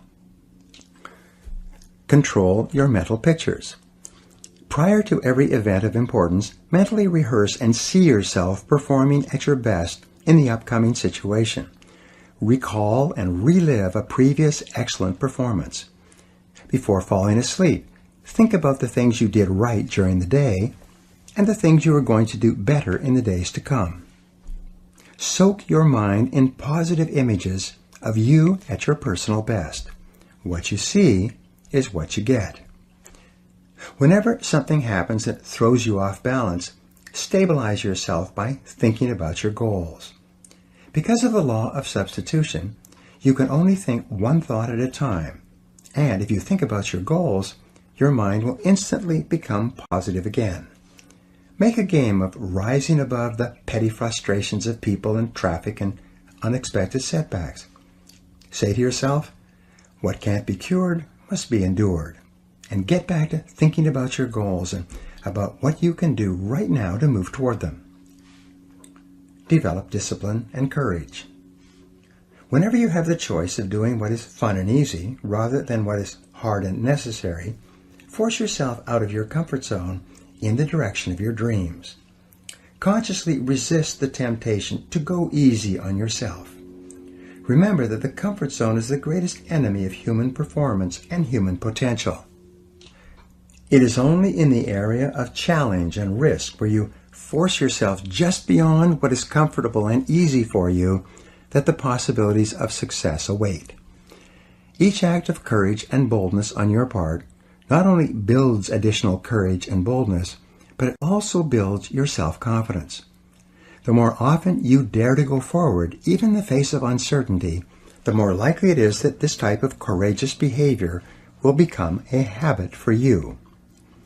You can gradually act yourself into feeling unafraid in almost all situations. There will be very little that you won't risk or try.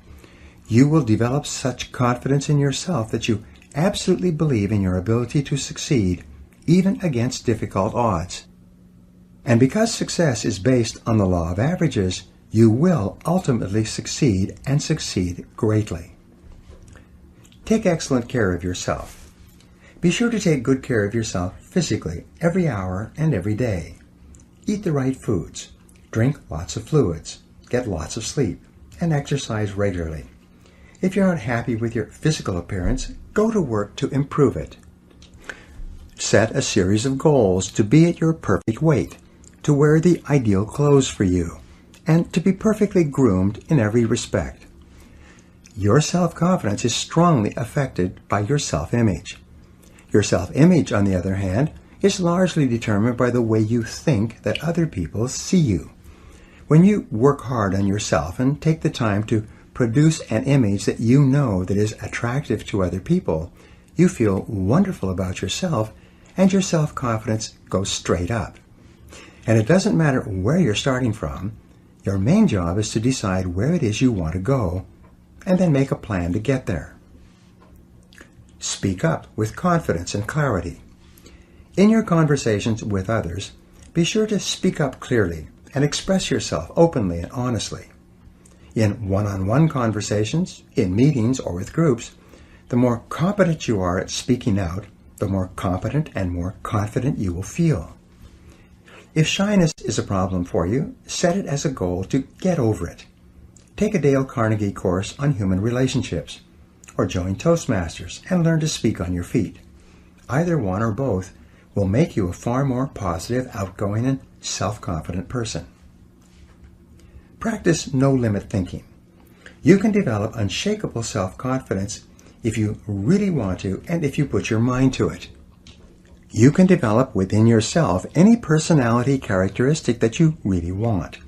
You're always free to choose. Everything you are and everything you become is under your own control. The final key to self-confidence was put forth by Dorothea Brande in 1935 when she said, "The high road to success is to act as if it were impossible to fail, and it shall be."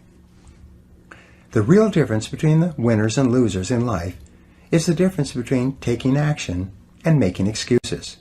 It is between the people who do and the people who talk about doing.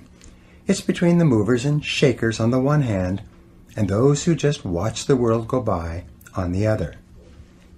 Perhaps your greatest responsibility to yourself is to become a person of action, to act yourself into feeling the emotions that are consistent with high performance. Your primary job is to make any effort, overcome any obstacle, and scale any height to become the dynamic, unstoppable, irresistibly self-confident person that you are capable of becoming. And when you have developed in yourself this unshakable, irresistible quality of self-confidence, everything else will be possible for you. Now here are some action exercises to put these final ideas to work in your life. 1. Resolve today to act as if you had all the self-confidence in the world. Say what you think, ask for what you want, and persist until you succeed. Number 2. Write down your 3 most important goals in life right now. Then, write down 3 steps you could take to achieve each of these goals and take immediate action on at least one step. 3. Identify the 3 most important results you achieve in your work and resolve today to work on those activities most of the time. 4. Create a clear mental picture of yourself performing at your best, calm, confident, and optimistic, and replay this picture over and over throughout the day. 5. Dedicate yourself to continuous personal and professional improvement, getting better every day. 6. Accept 100% responsibility for everything you are today and for everything you become in the future. Refuse to blame anyone for anything. And number 7, resolve today that you will never give up, that you will persist over all obstacles until you succeed in creating the wonderful life that is possible for you. Thank you very much for listening, and good luck to you.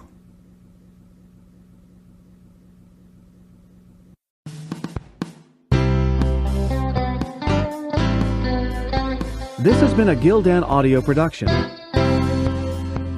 For more affordable, life-changing audio programs, visit our website.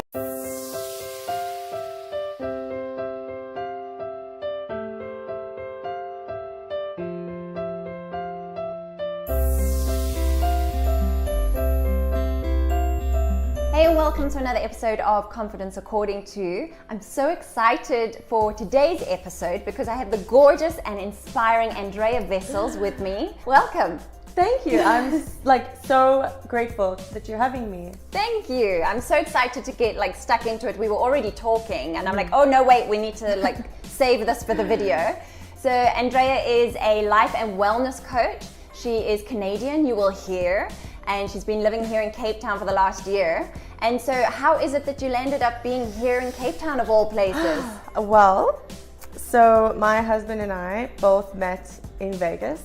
Ah. Yeah, we were both competing in 2013 and we started talking, started dating in 2014, and then we went to Canada for a couple months, and then we moved to Durban in end of 2015, lived there for a year and a bit.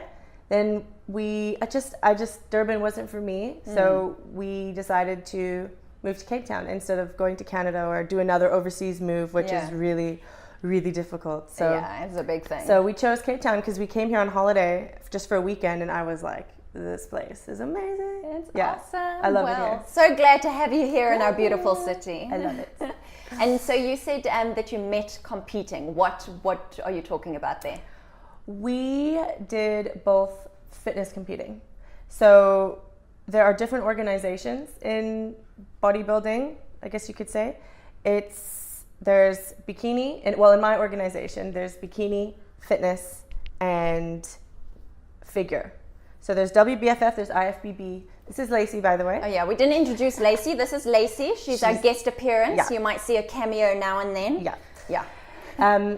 So there's WBFF, IFBB. There's a bunch of different organizations around the world. So a lot of people do compete. We met and we both were pros at the time. So in order to become a pro, you have to win an amateur show. Okay. And it's different for different organizations. So I think in South Africa, for example, you have to there's levels. You win an amateur, then you go to provincials, and then you go to nationals, and then you have to win first overall, and then you get your pro card. So it's a process. Yeah. With the WBFF, you just have to win your pro card, and you can win it at any amateur show, and you can be first or second. It depends if they deem you pro worthy. Okay. So Dan and I both did WBFF, and we were both pros. And then 2013, I think Dan got top 10 in the world. The years before that, I got top 10 in the world. And then 2014, we both competed again. We weren't dating at this period. We were just friends. And he got fourth in the world. Wow. And I didn't place that year. Okay. But that was my last show and his last show. Yeah. And yeah, so Dan and I both did pretty well. Dan did incredibly well.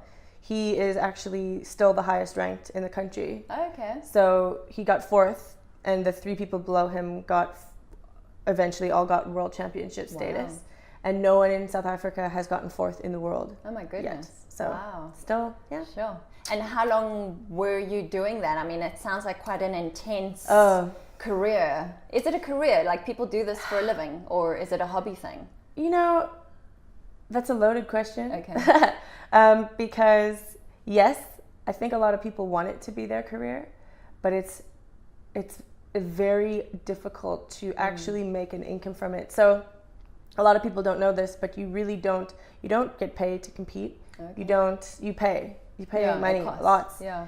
I think a lot of people get sponsorships, they get endorsements, they get free bikinis, free supplements, but they don't get an income. Okay, Only the top athletes get income. Sure. I would say maybe the top 2%. Yeah. And those are the big names, that have 1 million followers or I'm not exact, 1 million followers or over 100,000 followers, but also lots of interaction, lots of pull. You can tell when someone has lots of interaction on their page, lots of comments, lots of likes. So companies look at those things. And so you were saying that it takes a long time to get a career. Yes.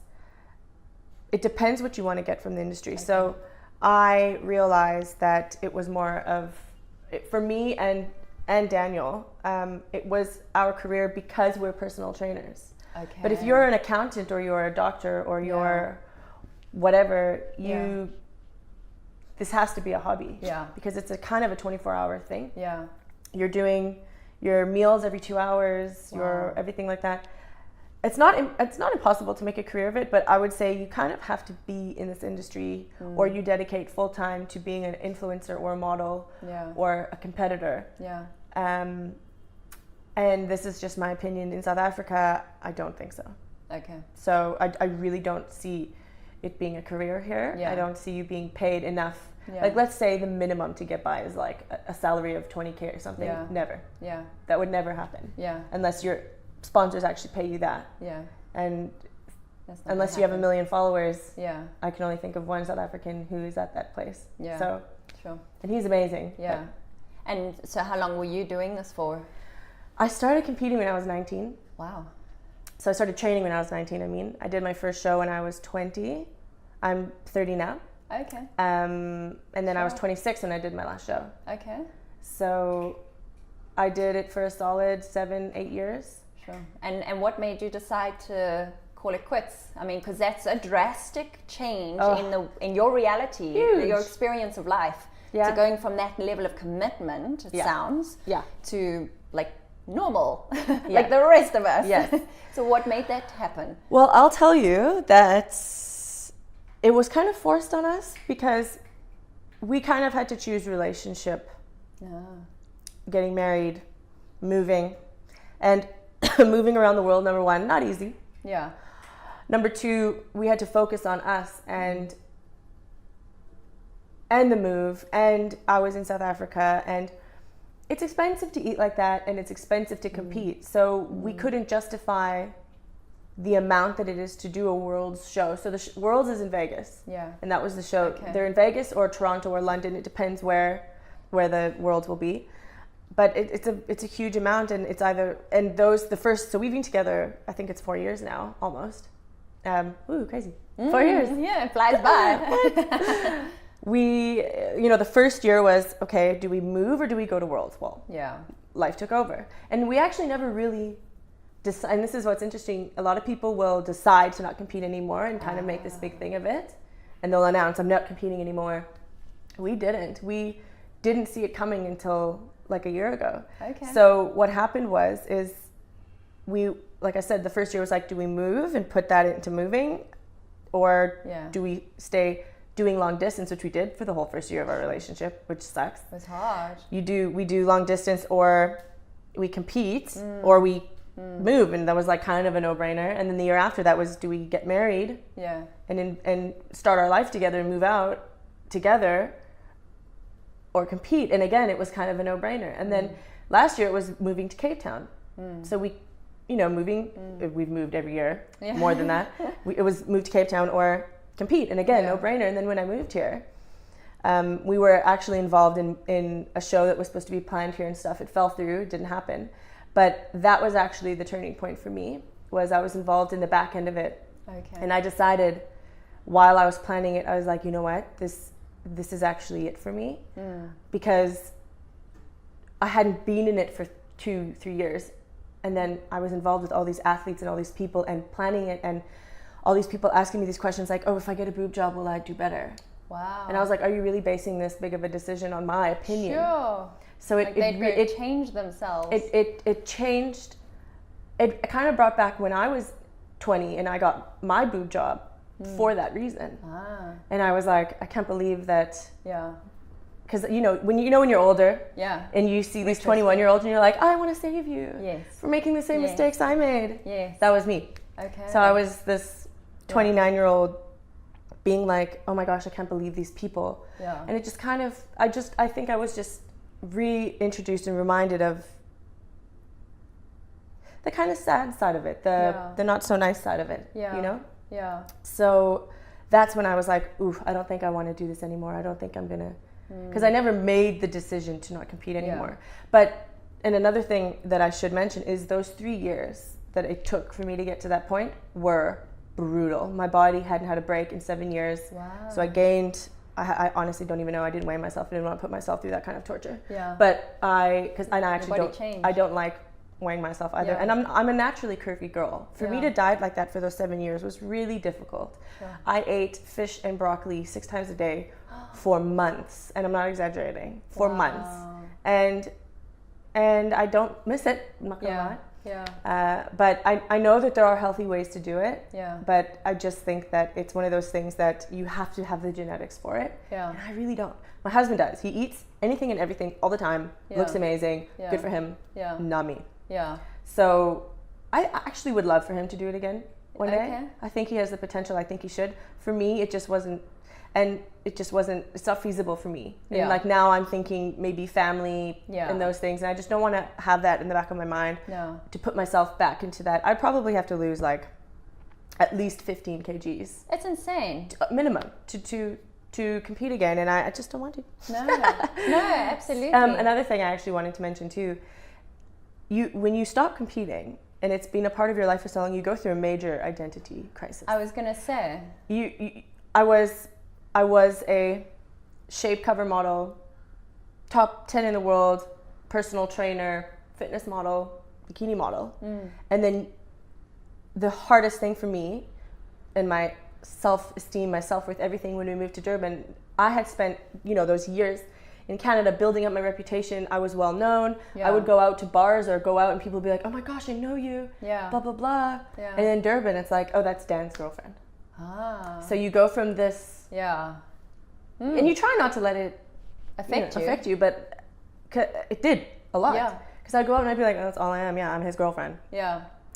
So I was like, Yeah. And I also had a company in Canada that I actually only closed down last year. Okay. It lasted the whole Duration. Yeah, it was called Get Ready Girls, and it was about women's empowerment and confidence through fitness. I had employees working for me and everything, and it was a huge decision for me when I moved. I let it run still for another year, but businesses, when you're not there, Yeah. I mean, If you don't it's a have matter your of finger on the pulse, time yeah. before they implode. And that actually, so my two biggest identities, and I guess my two biggest accomplishments by then, before I was married or anything like that, was my business and the body and who I was. And then I lost both of those. Wow. So that was a huge knock for me. Yeah, I can imagine. Yeah, so that was, I would say, the hardest part. And to go from one extreme to the other and not compete anymore, it takes work like every single day. And because I was new here, you can't work. Yeah, okay. Yeah. Right? You can't work, you're working on visas, you're working on all these things. Yeah. You can't work, and you're just Dan's girlfriend, then Dan's fiance, then Dan's wife. Yeah. And he's such a great person, that's great, but like I'm such an ambitious person that it killed me. Yeah. It killed me. Yeah. So that was very, very tough. Getting out of that industry was the hardest and the best thing ever for me. And the funny thing is when that show dissolved and it didn't end up happening here and all these things, and by here I mean Cape Town, the show is happening in Johannesburg. Okay. Then is when I was like, okay, I think I'm not going to be involved in this industry anymore. And it took 3 years of me just back and forth. Oh, do I? No, I don't. Yes, I do. Yes, I'm a trainer. I did everything on one day. I remember I was like, okay, I can't do this anymore. Yeah. And I called all my clients that are competitive athletes and I said, no more. I'm not doing this anymore. And I referred a coach that I love to them. Yeah. And I said, I'm not doing this anymore. Wow. And I said, I had a few clients who are halfway through their show prep. And I said, I'll train you to the end, but after the show, you have to look for a new coach. Because I found that, and the turning point for me was I was sitting down to do this diet plan. And it was for a girl that I have trained for a long time. And we had just spent so long kind of fixing her from the competitive industry. Oh. And I was going to make a diet plan now for her to compete again. Oh gosh! And so you're sending her back into the back to the wolves. Yes, that's what I felt like. And although I'm sure she'll do amazing, and the coach she has now is incredible, an amazing coach. It didn't sit well with my soul. I couldn't do it. Yeah. And I sat there and I was crying and I was like, I can't do this. Yeah. I can't do this. Yeah. So my husband was like, you've been checked out mentally for a long time, just admit it, make these two match. Yeah, exactly. My heart was wanting so badly to still be involved in that industry, but then my brain was like... Because your identity was tied up in it for so long and it's all that you knew. Exactly. And your ego is like, no, but that's us. That's who we are. That's what we do. And it was like, you spend so much money and so much time and you've invested a decade of your life. Exactly. But even with my Instagram and stuff, I lost followers and everything because you're switching from one focus. Well, they're used to seeing you in a bikini and half naked all the time and talking about superficial stuff. Yeah. And then all of a sudden you're making these deep posts. Yeah. You're like, show me your bum. I don't want to see this. And I get it. You can go followers. Yeah. Like you guys are obviously not my target market anymore. Exactly. But growth. There we go. That's what that's called. Yes. So it was a hectic period. But so I mean, that as a woman and as a young beautiful woman, that you kind of, your journey has been the extreme of what everyday women go through in terms of they've tried things, yo-yo dieting and all, you hear about it all the time, and obviously that fails. And that obviously impacts their confidence, their self-esteem, their self-worth, their identity. Now, how did you, when you're going through, like coming out of such a strict regime, is that the right word? Regime? And then regimen? I'm Canadian, I say okay, there we go. And then coming into a normal way of life, and then starting to see your body go back to balance, because obviously our bodies always are want to be in homeostasis. Like that is just that's all they want. That's all it wants. Yeah. And you mentioned as well about body shapes, and that if you are a certain shape, you can't wish you were a different shape. No. You are that shape. If you're like, for me, for example, I know my genetics since young. my body gets chunky easy. I get curvy easy, I get chubby easy. Soon as I hit puberty, it was like, plus I like to eat. Yeah. Well, who doesn't? Right. So, Yeah. my downfall. Yeah. But you can't, like, I have girls who will come up to me and be like, I want to look like this Victoria's Secret model. And I'm like, well, you're going to have to grow 2 feet, which is a lot. And you're going to have to completely change your genetics from the inside out. And if you find that pill, please give it to me. Yeah. Yeah. But otherwise, Yeah. we can only make you the best version of you. Yes. And that's the only thing anyone can ever hope for. And one of the weird things for me over this last year that I've been in Cape Town and deciding not to train athletes anymore and kind of stepping out of that industry and just being more wellness focused and life coaching focused was I realized that the last 4 years that I was hiding in my little bit of excess weight. So I've started losing, but it was weird. It was a weird realization for me. It was only a few weeks ago, actually. Oh, wow. Yeah, that I was never taken seriously when I was a model at all. Oh, and interesting. I know that the women respected me because of the way I carry myself and the confidence that I have. But even just friends, long-term people and stuff, if I would show up somewhere, people would say things like, oh, sorry, we didn't recognize you with clothes on. Or if I would give my opinion and stuff, people would just be like, yeah, okay, you're here to just be pretty. You just go and, So I think when I got out of that industry, and it's a thing that you don't think, like, you don't know you're breathing poison air until you breathe clean air. Yes. And I didn't know how people saw me or anything until I was out. So once I was in Durban, it was a weird thing because not a lot of people get to start their lives over with people who don't know them, don't know the mistakes they've made, clean slate, which for me sucked because I worked so hard before. I kind of wish that I had messed up the whole first part of my life and I could have just started fresh here, ran away from killing someone, you'd never know. But I started with a clean slate, but I didn't really know who this person was. So I wasn't unhealthy. I still always train. But I was drinking more because I didn't drink like my whole, I was drinking more. I was not like I went from being extreme to being like, side. Let's say this is healthy. Yeah. Whatever your definition of healthy is, I was a little bit here. Yeah. So I realized a few weeks ago that like I was sitting in this because I was so comfortable with the fact that people saw me for me and not for just my body. And I didn't realize that. So I kind of have had to go back now this way to be like, no, actually, like I do deserve to look the way I want to. Yeah. I felt like I didn't deserve it anymore because that's not who I am anymore. Yeah. And I didn't realize until someone kind of, when someone says something that is about themselves, but you obviously make it about yourself and you're like, ooh, me too. I do that too.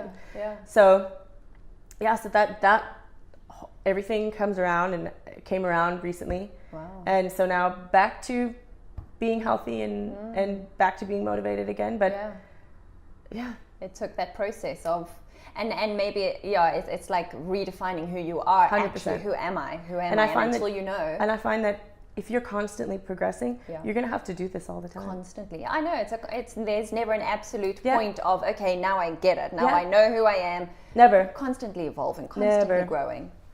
And earlier you mentioned about then those different body shapes and that, so then women are setting themselves up for failure because they have expectations that are beyond what is physically possible for them. So can you explain what the different shapes are that women would be able to then identify and then for them to be able to accept and then do what's best for them? So you have ectomorphs, mesomorphs, and endomorphs. And generally, you can be one or a mixture of two. And it goes ecto, meso, endo. And ectos are the naturally thin supermodels. I mean, I can't describe it other than they're tall, they're thin, long limbs, narrow, very narrow, they're usually straight like this. Yeah, like boy. Yeah, yes. Shapes. Yeah. And then you have the mesos who are usually bodybuilders. They put on muscle easily. They're more average height, average size, average limbs. They're not usually taller or longer. Yeah. Because you can be short and be an ectomorph, but you will have long looking limbs for your height, if that makes sense. Like be petite looking. Yeah. Yeah. Ectos usually like are those people who forget to eat. Okay. You know? Yeah. Like yeah. not me. Yeah. And then endos are people who are just, they hold a lot of weight. They have usually wider hips. Yeah. Hips and waist is usually bigger. Yeah. And Like bigger bone structure. yeah. So for me, I'm a mixture of meso endo, kind of a mixture. I put muscle on easily and I can lose it. It's just, it is difficult for me. I do tend to lean a bit towards the endo side. So it really depends on who you are, and also on your genetics and what you eat every day, your physical activity, everything. You can combat your genetics 100%. Okay. You can. Okay. It's just for some people it's going to be more difficult than others. Okay. Basically. Yeah. And so their commitment to both nutrition and exercise is going to vary depending on where they are. And for me, it was worth it. Then it was worth it, and I was willing to do anything and everything to fight my genetics and to become what I wanted, which was a pro and cover model and all these things. But who I was then is like a stranger compared to who I am now. Yeah. So I, right now, knowing everything I know, wouldn't do that again. Okay. But then it was so worth it, you know? You felt at the time it was Yes, worth it. at the time it was worth it. And Okay. I actually, obviously, I wouldn't know my husband. I would, like, yeah. All the dots had no to regrets connect. whatsoever, Yeah. clearly. Yeah. But, Yeah.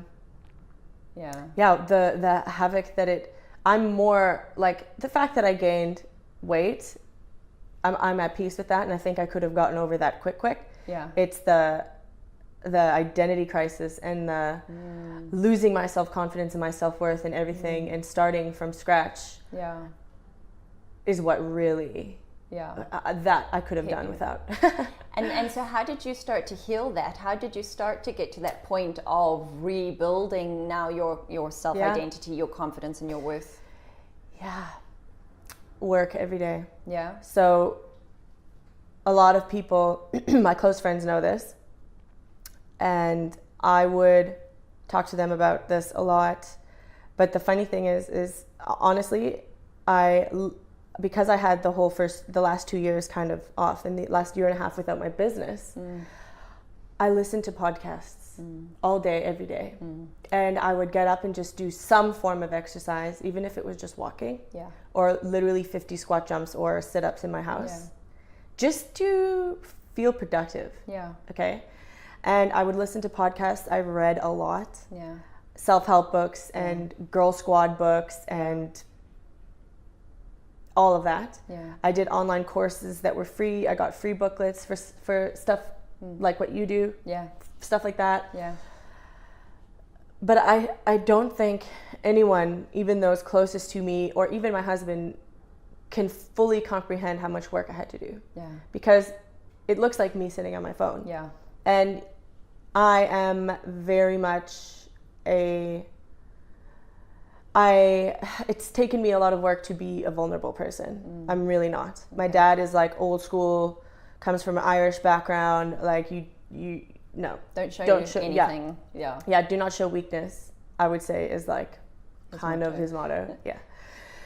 So and because of my job, I can't ever, like, as a life coach and as a health coach, you can't really have a breakdown, because then it's like she don't know what she's doing. Yeah.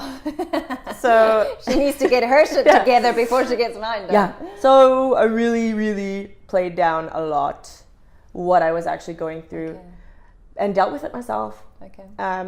But reading Yeah. YouTube videos, actually I can't believe I forgot that one. Yeah. You know those like ridiculously cheesy motivational ones? Yeah. Those. Yeah.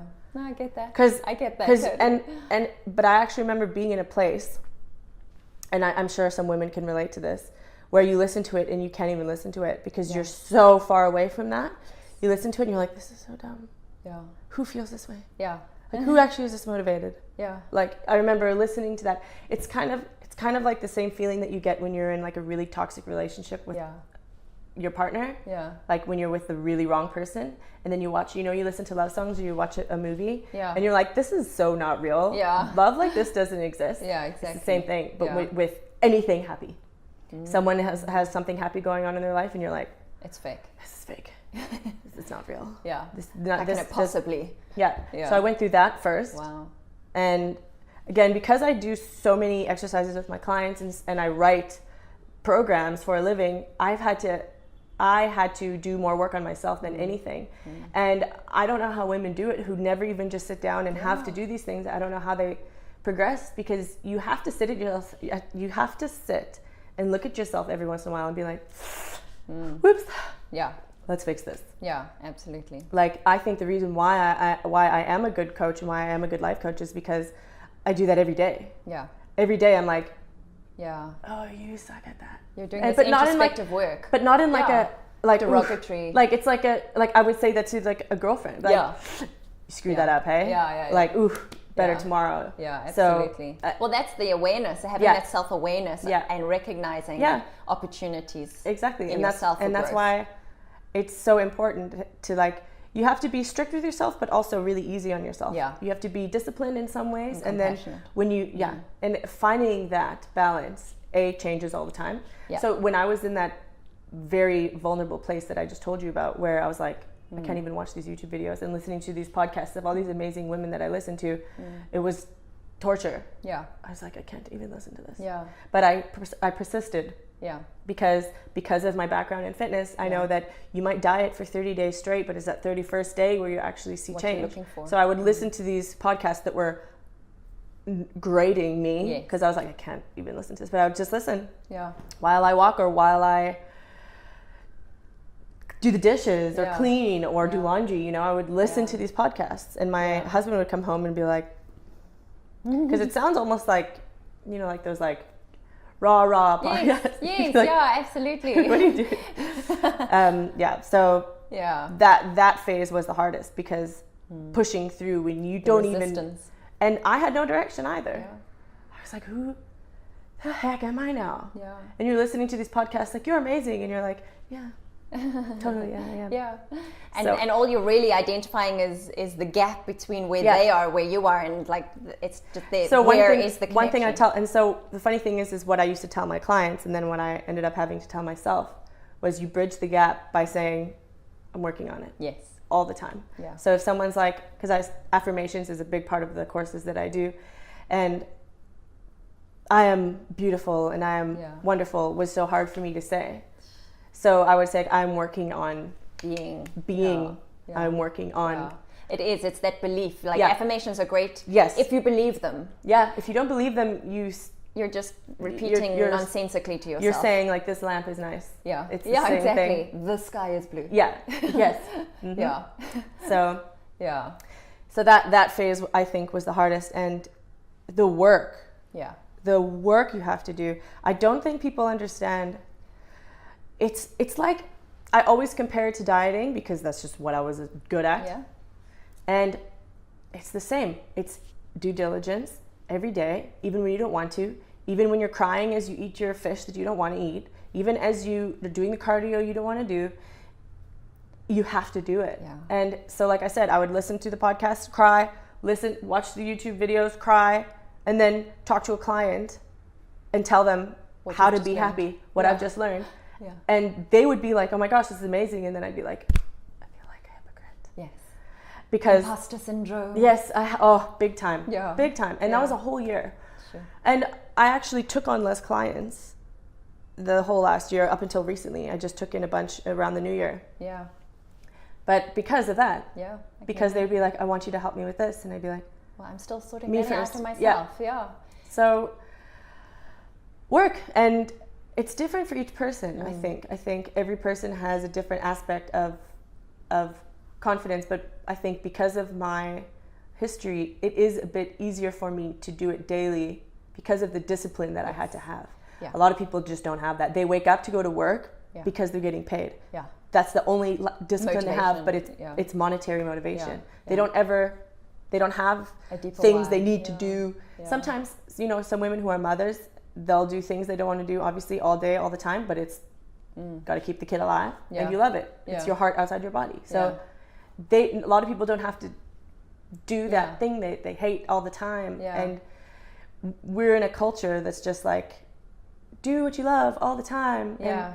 And, if you don't love your job, then quit. Yeah. That's not life. That's Yeah. not life. If you don't love doing your affirmations, nobody does when you start. So it's hard to find that balance, because you should love your job. Yeah. But you might have to go through growing pains like the rest of us. Yeah, it might be a stepping stone to the next thing. Yeah. That's it. 100%. And I just love the message that you've really drummed home here now, because within the context of your physical history of that commitment, now this mental and it does get it starts out as a mental process, and without realizing it becomes a spiritual process in the same time, because of this opening and this awareness and awakening. But I love how you emphasize that, because I agree completely that I think most people think, well, that you just somehow magically, or osmosis, you'll, you have to actually do the People work. think you're born with good bodies. Yeah. People think you're born with confidence. Yeah. And it's neither are true. Yeah. Yes, some women are born with more confidence than others. Yeah. And some women are born with better bodies than others by society standards. Exactly. But it can be changed. Yeah. It can be. It's just how much you put into it, and it At the comes end down of- to what you put in, you get out. 100%. At the end of the day, we're all people. Yeah. And some of us are going to be scientists, and some of us, like myself, can't do math. Yeah.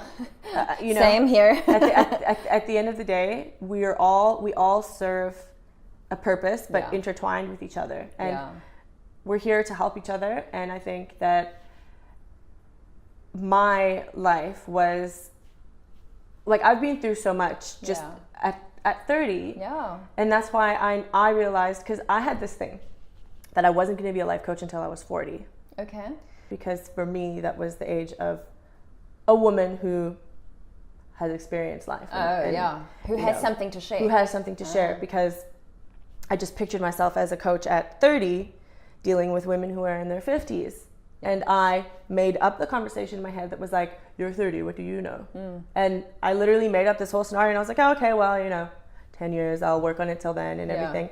And then one day, I don't know what it was or what I was listening to, but someone said these words that was, your experience is enough. Yeah. And I was like, I have been through a lot.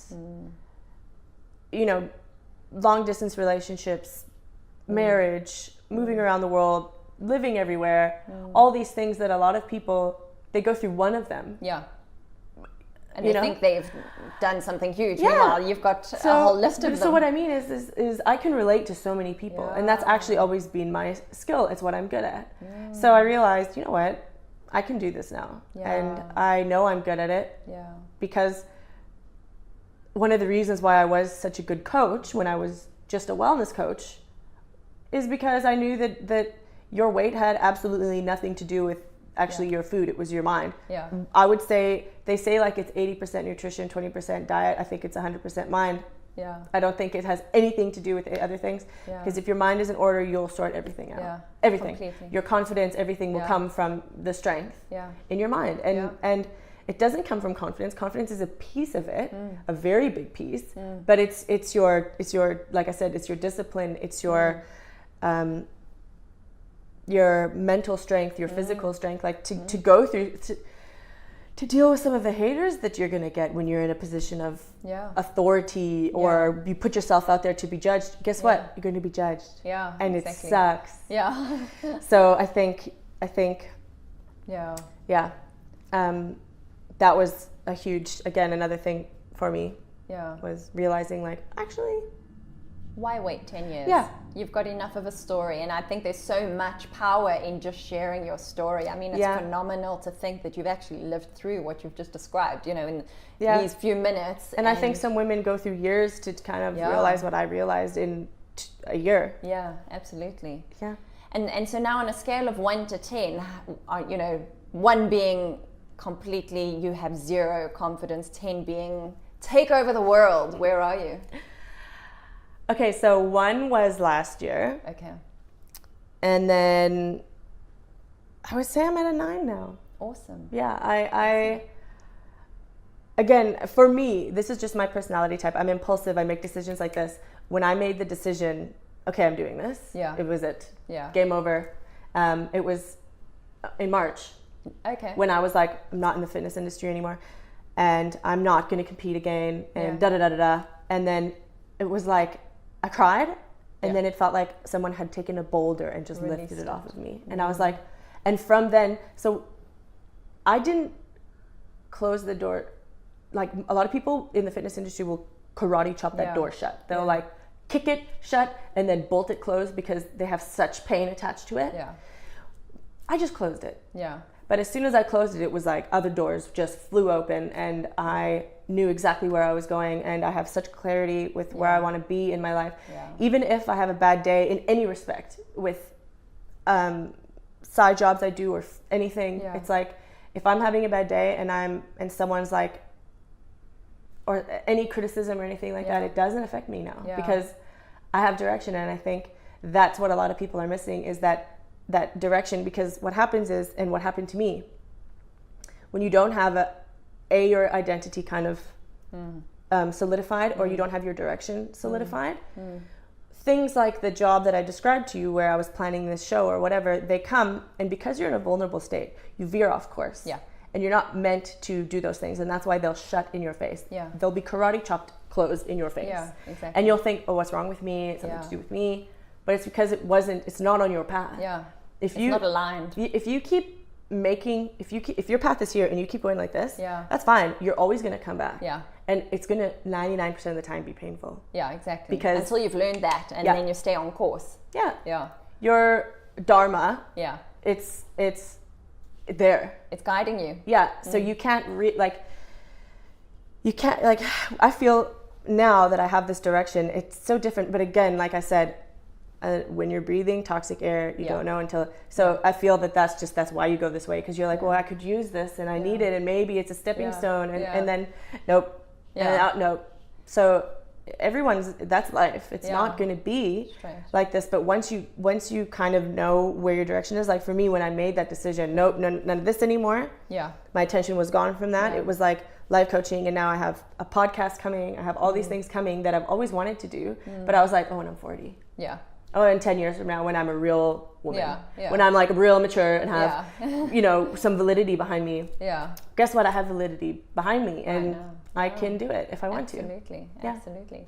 And so you mentioned, all the podcasts and the books and the YouTube, all these things that you consumed in order to help you with your own personal development. So do you still do all of that in your day-to-day life? Do you have a daily routine that you implement to make sure that you're staying on that track? What does that look like? You have to, or you fall off. It's so I listen to a few podcasts still, and they always give me good ideas and help propel me forward. Which ones in particular? I really love the Champagne Diet. Okay. Cara Alwaleba, I love her. I love Angie Lee. Yes, rich bitch, her. We used to talk when I used to do fitness and stuff. Oh, wow. And I reached out to her the other day, and then I saw like all this conversation, and I was like, oh my gosh, I forgot that I had. Yeah. So I fangirled a little bit. Oh, awesome. I love the Precision Nutrition podcast, just for my nutrition stuff. Yeah. I love Lori Harder's podcast. She also was in the fitness industry when I was. So it's weird because these are all people I kind of knew or have known as a creeper for years. Yeah.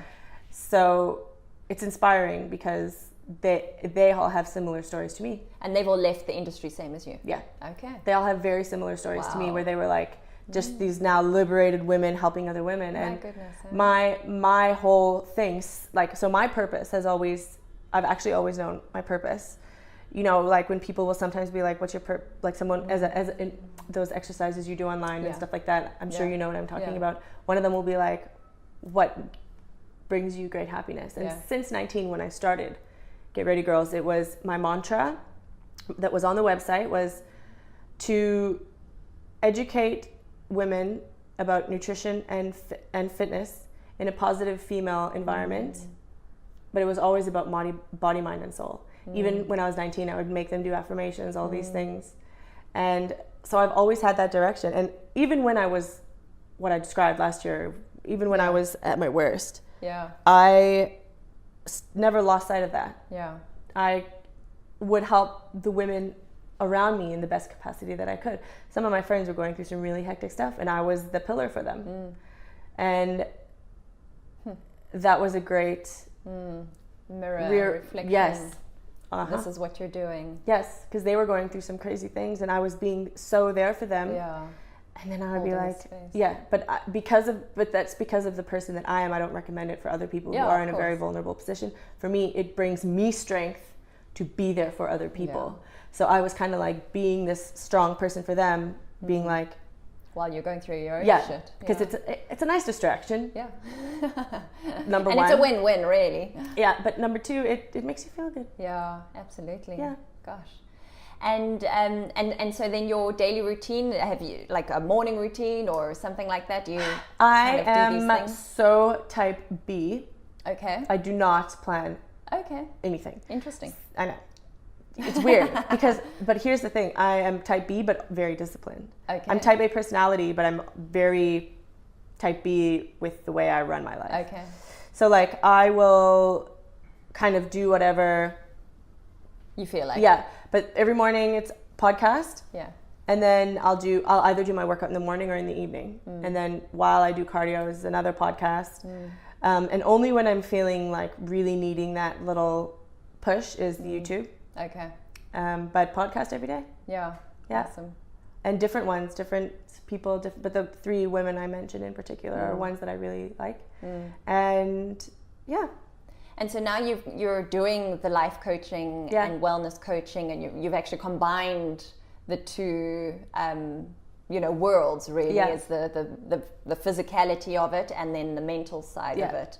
And so if your clients, are they generally still women who can relate to that previous, the fitness industry, or are they everyday women who just with their everyday? Mostly everyday women. Okay. And you attract what you put out. So when I was in the industry, it was all girls who want to be that. Because I think we kind of are attracted to who we kind of want to be. So now it's a lot of women who are my age, who have kids, who they are tired of, I want abs, and they're like, I just want to be happy. Yeah. And that's mainly the women that I train now. Yeah. Is women who they're tired of all this information, they're tired of trying this, they're tired of trying that, and they're like, I just want something that works. Yeah. And my approach is, you gotta work. Yeah. And so what's your advice if a woman comes to you and so she's feeling, like, where do you start? If she's feeling all of this overwhelm, this pressure, she's not happy with her body, she's kind of she's all over the place and is questioning, what's the point? What's your kind of starting point? How do you start and ease people? Because it is, like you say, it's a lot of work and most people are not aware or prepared for it. So where do you start? I think it's a decision, and I think most people who have been through this will agree. It's a decision. And everyone is different. Some people need to slowly make a decision, but you have to make the decision. And if you're even thinking about it, I think you should start researching coaches. Yeah. Whether it be like a confidence coach or a wellness coach. It doesn't have to be just a diet. Yeah. You can start with a coach that's like, okay, let's help you get your life on track. Full stop. Yeah. So I think that it starts with a decision, and then you have to find someone that you trust. And some people they need a psychiatrist because they want that doctorate behind it, and they only trust their brains in the hands of doctors. And you know what?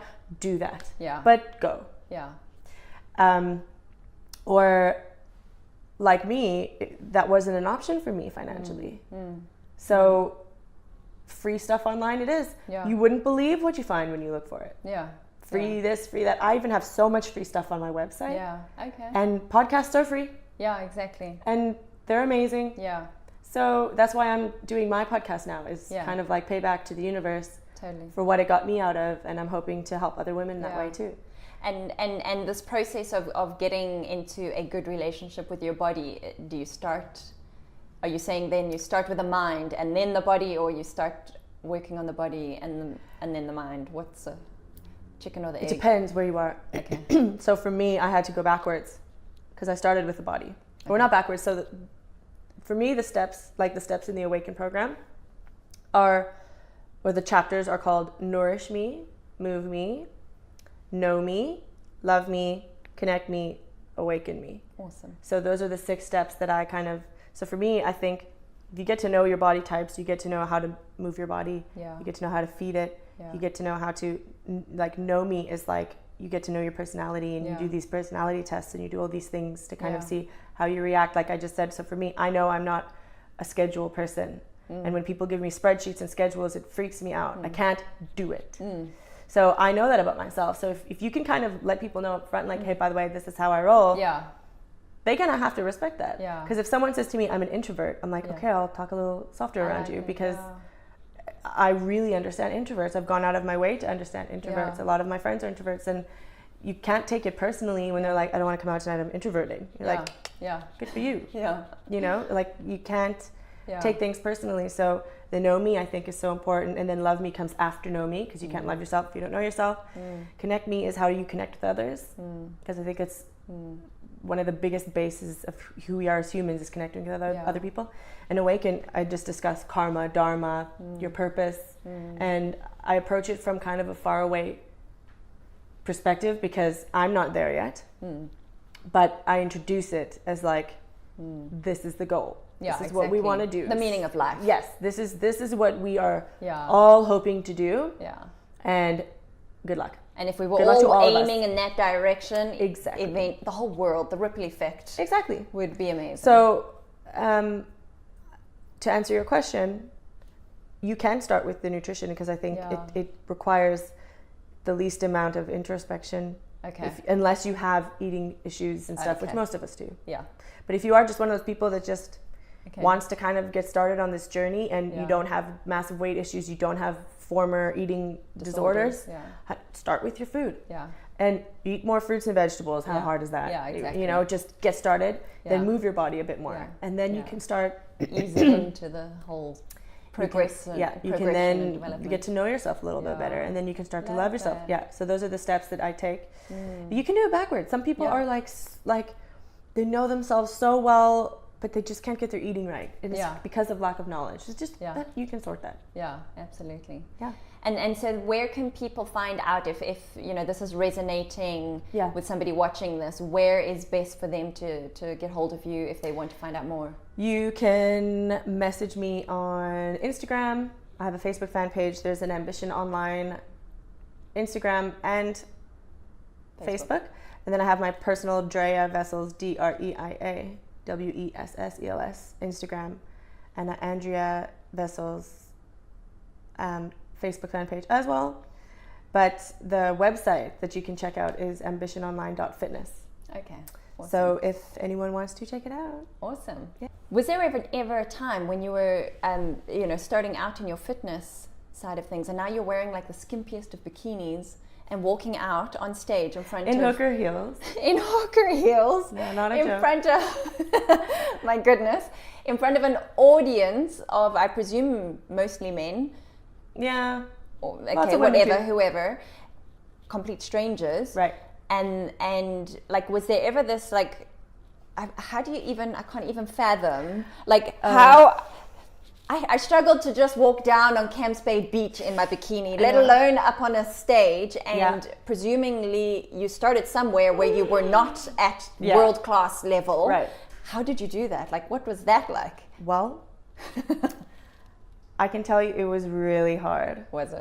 Yes. But the thing is, when you've worked so hard for so long, you actually are excited to get on stage and kind of showcase the hard work. The hard part comes after, when you hear the judgments. Oh, you weren't as lean. Oh, you weren't as good as you thought you should be. That was my experience, was getting on stage and being like, oh my gosh, I worked so hard for this. And then you get off stage and then the judges go, 10th place. Yeah. You're like comparing yourself to the girl beside you, and then it makes you ugly. Because you're like, I'm better than her. Yeah. And I'm so against that now. Yeah. I'm like, you all win. Yeah, absolutely. Yeah, so that's the hard part is after. Yeah. And obviously the hard work all before, but I'm talking about being in a bikini on stage, that's not super fun. Okay. And now, like, bikinis, I struggled with that. Again, last year, I struggled with that. I was sitting at a heavy weight and but again, I worked so hard at loving myself at that weight. And I'm very lucky I have an amazing husband too. He helped me a lot to get through that. Yeah. But I like my shape. I think I still carry my shape well. I still have a small waist. I still train every single day. I just am not obsessed with it anymore. Awesome. And it's really liberating. That's like, I can feel like this global sigh of relief almost, you know, and that's what you want to get to, that you can just, whatever it is you are wearing, if you're wearing nothing, just and I think love where you are. I think as long as you're healthy, and I think only a doctor can tell you if you're healthy. Yeah. Because I know some women who are very overweight, but they're healthy. Yeah, absolutely. And there's not just a one definition of beautiful and ideal. You define it for yourself. Yeah, totally. That's awesome. Thank you so much. Thank you. Yeah. And then lastly, what does confidence mean to you? Confidence to me means accepting who you are, and not just accepting who you are, but loving who that person is, and loving that person even when you feel like that person's not worthy. So it's acceptance and love of who you are, and we are a sum of our actions. So being cautious and conscious of that, and every decision we make, making it from a place of love, full on love for others, love for ourselves, and then I think it will resonate and come across as confidence. Thank you so much for joining us and sharing your insights and your story, which is phenomenally powerful. And I know that everybody watching this is going to really take something special away and some big learnings. I hope so. And anyone can contact me anytime. Awesome. Thank you. Thank you. Well, there you go. I hope you enjoyed this episode. Please do reach out to Andrea. She's got some fantastic offerings and programs, and come and sit next to this woman and learn from her firsthand how you can become a more confident version of you.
tell you a little bit about my story.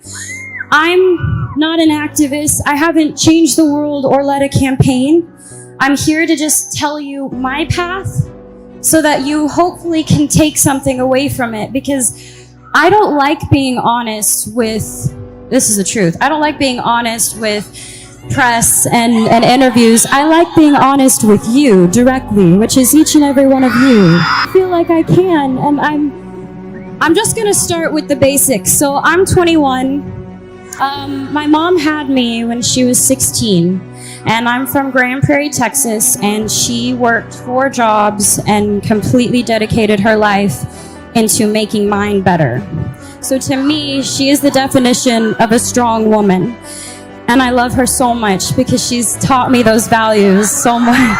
I have been acting my entire life, and I have known since I was first on Barney, you know, that purple dinosaur that I hung out with. When I was 11, the point being is when I was 7, I wanted to be an actress, and I wanted to live my dream. And when I was 11, I had a casting director tell me that I wasn't strong enough to carry my own show.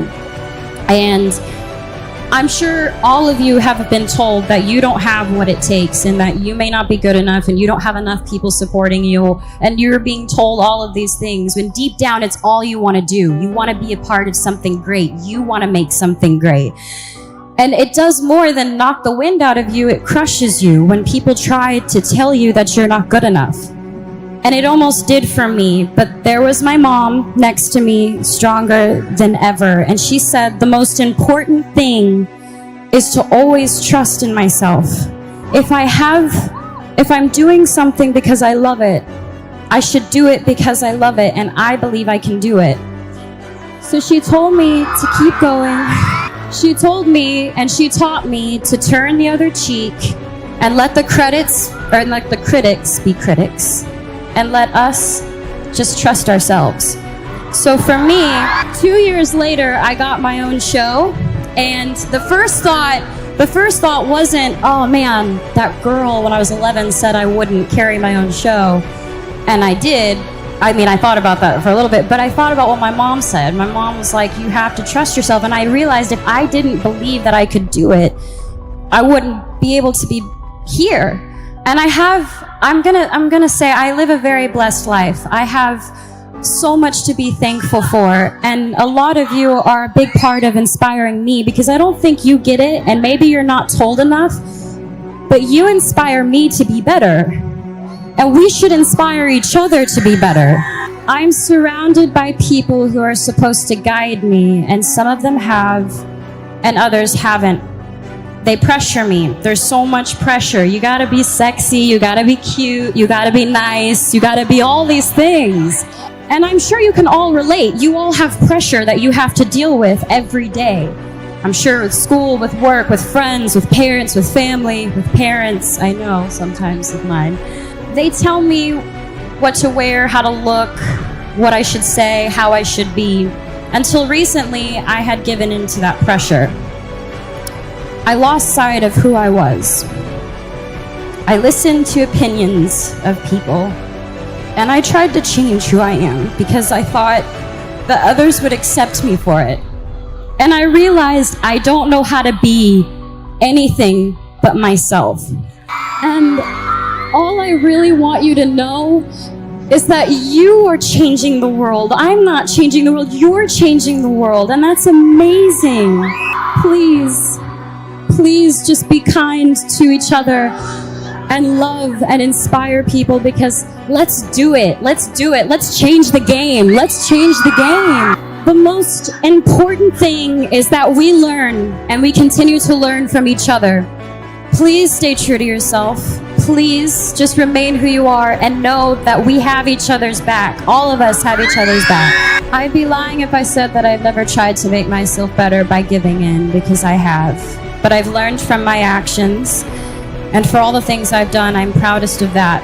I've learned from my mistakes. I want you to know what it's like, that I know what it's like. Figuring out what types of friends you have, you are who you surround yourself with.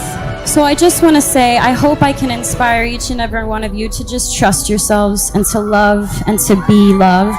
And thank you for allowing me to come up and ramble and talk to you guys, because this is such a beautiful thing you're doing. Be proud of yourselves.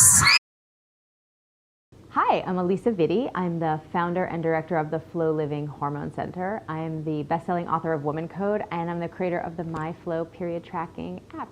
The Flow Living Hormone Center was really something that I needed, a long time ago when I was dealing with my own hormonal health issues, and I really wish there was a place where I could have gone when my period started becoming problematic, where I could talk to someone about the issues that I was struggling with, where I could test my hormones at as much as I wanted, or I could get some effective and natural treatment, and I could track how all my progress was going and how my symptoms were doing. And so the Flow Living Hormone Center is really the first and only global menstrual health care concierge platform where you can do all those things. You can talk to someone, treat, test, track, everything to do with your cycle and your hormones. A lot of the messaging that we're given as women about our reproductive health is lacking in enough science and enough practical wisdom that we feel like we should also avoid it. And then it ends up causing us to make choices in our own healthcare of doing nothing, which we know is really dangerous from great research that's long been out there. The BioCycle study, for example, determined that if you have untreated PMS in your 20s and 30s, right? And PMS is a serious hormonal imbalance where you have too much estrogen and not enough progesterone. If you let that go untreated, which, hello, everybody does, we just joke about it, that will increase your likelihood of developing the 4 big diseases of inflammation postmenopausally. So that's heart disease, diabetes, cancer, and dementia. And I don't think we should be joking about that. I think if you have a friend who's complaining about PMS, you should be like, oh my goodness, you're on fire. You need to do something today so that you don't end up, without your noodle, at 60. So I think it's really important for us to understand how our bodies work, to get really practical, useful information about what we can do to interact with our endocrine system to optimize its performance, and to understand how to troubleshoot things along the way, because it is not complicated, it is not mysterious, and your body is so responsive to the right inputs, and it's just amazing. My experience of watching my body transform is not unique. I've been doing this now for nearly 17 years with tens of thousands of women around the globe. This is every woman's story.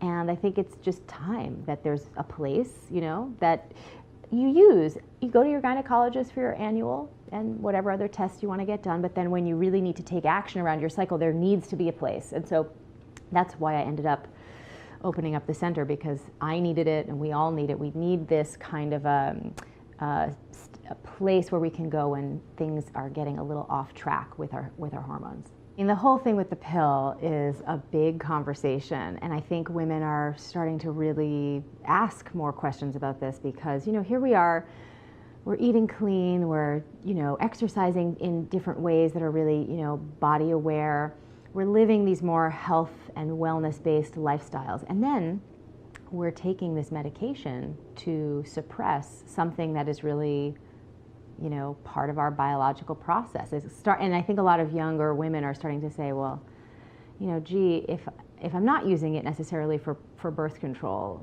why am I using it? What is the benefit here? Especially when there's so many side effects. Because the truth of the matter is, when you take synthetic hormones, you are not getting a period. You're suppressing ovulation altogether. That is what the pill does. It's a specific cocktail of estrogen and progesterone that simulates pregnancy so that you shut off the ovarian conversation altogether. And then you're not actually having a bleed, you're having something called a breakthrough bleed. So the days that you're taking, if you're taking the pill, you're taking like 5 days of a sugar pill. And because you're not dosing with that particular cocktail of estrogen and progesterone for those 5 days, you have a little breakthrough bleeding. And some women don't have that at all. So in fact, over time, the more you take medication, the period can just go away altogether. So that's important to know because women think, oh no, I'll take the pill, I'll still have my period. But no, you're not having a period at all. You're not having the whole cyclical process happen between the pituitary gland and the ovary and the uterus. It's all shut off. So that's first and foremost. Second thing to know is that while you're on that medication, whether it's delivered in the form of a ring or an implant or an IUD or the pill, that medication, because of the way they have to modify and manipulate the molecular structure of these hormones in order for them to commercialize them, they are not a perfect lock and key fit on your cell receptor sites for those hormones. And as a result, you can have all sorts of reactions to it. I call this synthetic birth control syndrome. So you get on any of these medications, and how many of us have that experience where you're like, oh, something's wrong with me because I can't take the pill, right? I've got to find one that works for me. Well, what that means is that you're just having sort of an allergic reaction to that synthetic modified molecule, right, of that estrogen, of that progesterone. And that's just short-term, immediate, while you start taking it. But long-term, this synthetic hormone combination starts to diminish and deplete key micronutrient stores in the body that are essential for endocrine function, this is the big problem, and this is sort of the link to future fertility, right? So let's say you go on this medication because you have a diagnosed condition like polycystic ovarian syndrome, like fibroids, like endometriosis, like heavy, terrible cramping and bleeding. Once you have a diagnosis, that already means you are micronutrient deficient in these key micronutrients, vitamins, minerals that your endocrine system needs to create proper hormonal balance, and you're already deficient, you're already depleted. Then you take a medication on top of that does two things. One, gives you a false sense of security, making you feel like you have no more symptoms to address. And two, actively daily further depletes your bank account of these micronutrients. So by the time you get off, which can be a decade or longer, you've now had a worsening of your original situation, and you haven't felt any of the symptoms to put you into a position where you'd be motivated to take action. And that's all that these symptoms are. These symptoms are not a life sentence of, oh, you're supposed to be suffering with your period forever. It's just, hey, things are really not working in our favor. We as an endocrine system cannot function optimally on your behalf. We cannot produce a healthy cycle for you. We need your help. And symptoms are the call from the body to you. We need you to do some things differently. But when you're taught, we live in this culture that says, oh, I don't know, you just have some bad period luck, and the best thing to do is just medicate it and forget about it, then of course you do nothing and you don't feel those symptoms, and then there's this worsening of that pre-existing condition. And so for that reason, it's really frustrating, and I see this unfortunately all too often, where women then at like 35, 37, they've been on the pill for 10 to 15 years or longer, 20, and they've had something going on that has been unaddressed. Then they go off and they want to get pregnant right away, and now they have to recover, major recovery time from all that depleted micronutrient stores and address the original hormonal imbalance, and it takes time. The longer you are on the pill, the longer it takes to recover. So, this is one of the reasons why I created the Balance by Flow supplement line, because after 17 years of researching sort of what are these essential micronutrients that every woman needs for her endocrine system to function optimally, I just wanted to create a set of formulations that would do that for women. They're there for if you have a diagnosed condition, or if you're taking the pill, or if you really feel like you need it for preventing pregnancy or any of the devices. Make sure that you're supplementing adequately so that you're not further becoming depleted. Your bank account isn't going into the red, right? You can at least end the day with a neutral balance. So your fertility is something that you don't want to take for granted. We live in an environment that is sort of replete with endocrine disruptive chemicals that are really already compromising your body's ability to do the thing it's designed to do if you choose to reproduce. There are chemicals in the environment, chemicals in your food, chemicals in your home, chemicals in your makeup that are actively disrupting your body's ability to produce balanced levels of hormones that over time can erode your ability to have, regular ovulation and a healthy cycle. From the point of view of men, sperm production worldwide in the past 50 years has gone down by 50%. So these chemicals are not just affecting women, they're affecting men. And on the flip side, in terms of children, now there's a rise. There used to be just precocious puberty you would see in young females as early as 9, but now we're seeing that also spill over into the males as well. So precocious puberty is on the rise, which means Younger bodies are being exposed to these synthetic estrogens, chemicals in form of pesticide on lawn care and in the cleaning detergent at home, and of course pesticides and growth hormone in food. And it's stimulating the endocrine system, too quickly in a young person, and they'll start developing at 9 when that should be more like 12 or 13. And then on the flip side, we'll see this really impact fertility. So I think this is a major, major issue that's only going to get worse as we continue to wreak havoc on our beautiful planet here. And I think that you have to take personal responsibility. You cannot wait for these things to kind of get addressed globally. You need to sort of recognize that you're in charge of what kind of chemical exposure you can control for. So your home should be green, your cleaning products, your makeup, your food organic, and if you have children, you need to really protect them even more, consciously. A little bit can go a long way in terms of exposure. Even the choices of hand sanitizer you use, the triclosan, this antibacterial chemical that's been put in hand sanitizers and toothpaste and dishwashing soap. It's a known endocrine disruptor in men and women, and the FDA made such a statement, but so it's not allowed to be in hand sanitizer anymore, but it's still in a lot of toothpaste, which you'd think you'd use toothpaste a little bit more than hand sanitizer. So just be educated. Everything's out on the internet. The Environmental Working Group is my favorite online resource to check any chemical that you may be looking at on a product to see how safe or unsafe it is. And it's just so important. As important as putting the right inputs into the system is important for endocrine health and hormonal balance, making sure the wrong things stay out is an equally important job. And when it comes to fertility, you and your future child will thank you for the work that you put in today to preserve your reproductive function and protect your egg quality, your genetic material. This is a great thing about your body as a woman. You have early warning detection, right? Those little period problems that are cropping up in your teen years, acne and bloating and PMS, the red light is flashing on the indicator dashboard saying, hey, something's not working. Taking action in your early 20s and getting your hormones set up because your body's going to heal so much more rapidly anyway because of your youth is such a gift to give yourself. Instead of waiting till you're nearly 40 to start addressing your hormones, it's going to be a longer process. The endocrine system is marvelous. It's an extraordinary system that I just don't think we spend enough time learning about or getting intimate with and familiar with, because it really runs the show. I always joke, people say, oh, I'm free thinking. I'm like, well, you're as free thinking as your hormones are balanced, because they're really running things. For example, if you don't eat enough at the right frequency, spacing, right? Your blood sugar drops. This is called hypoglycemia in terms of a response.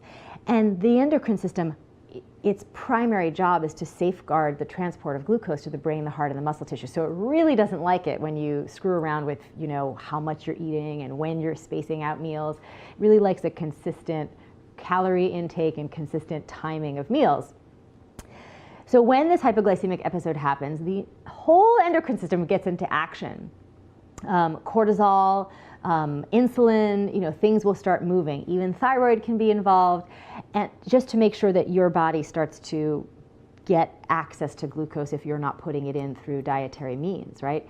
Now, episodically, this is okay, but if this becomes a chronic issue, other things are going to start to take over. And so this idea that you think their willpower is something that we have at our disposal is nonsense when you look at the science, right? What you have is you have cortisol taking charge when there isn't enough glucose dietarily coming in, and so cortisol will talk to your fat cells and say, hey, mobilize some of that stored fat and get it out into the bloodstream as quick as you can. But over time, the body doesn't like that either. So then it starts to have some neurotransmitters come into play, and it starts sending out more ghrelin, right? And saying, okay, we're hungry, we're starving, we're craving, chips and whatever it is, just to get you into a place where you can be eating more calories to bring that blood sugar up. You're not in control in those moments the way that you would like to think that you are. So your hormones are really trying to guide you into right behavior so that you and your body can be healthy. So it's not like they're running things, but they're trying to help nudge you along in the right direction. If you want to just be a person who is up to things in life, right, who's not feeling like you're behind the 8 ball in terms of your energy, your mood, and other aspects of your health, and you want to be proactive, productive, creative, inspired, doing things, you need to set the groundwork, physiologically for you to do that and biochemically to do that. And hormones play a huge role in that. So for me, balancing hormones, the short-term payoff is, of course, you get to get rid of all those annoying symptoms that plague you chronically throughout the month, and you get to feel better. But long-term, what's really the opportunity is that you get to prime yourself for your best life, your best work, your best inspiration. You get to really use your body as a tool to master your life, and that's really what it's about. I went on Dr. Oz and did a demonstration that I had been doing for years by using fruit juice to simulate the different colors of menstrual blood on little white dishes to show women how they can use their monthly bleed as a blood test, right? You can do this, you use it as a blood test, it's blood, the specific color of it can actually tell you very clearly the ratio between your estrogen and progesterone, and you would want to know that because it would tell you why you're having PMS, why you're maybe not being successful with your fertility journey. You can watch that change, the color and texture of your bleed month over month. It's the best, easiest, most user-friendly self-assessment that you can do, is really looking before you flush at what's coming out of you from a menstrual point of view. So this is so important that we actually built a free tool. We just think every woman should have access to this. So it's the period type quiz. You can just go to the flowliving.com homepage and answer 7 questions about the color of your period and the texture and the things that we need to know. And it will tell you what's wrong with your hormones, which is so empowering because then you'll know what to do. And it also tells you what to do, what foods to change, and how to get you in action right away. Because what's really exciting is once you start to play with your food a little bit, and then you see what's happening next cycle, you start to notice, oh, some of my symptoms are diminishing, and look, I'm seeing changes in what I'm seeing in terms of color of the bleed. There are only, 4 different things that it could be color-wise, right? So you can have sort of what I call the brown type, the pink type, the red type, the blue type. Those 4 colors really determine whether or not you have not enough progesterone, too much estrogen, not enough estrogen, or you have that perfect balance between the two. And that's really valuable information that every woman should know every month because it's not static, right? You could have things happen over the course of a year.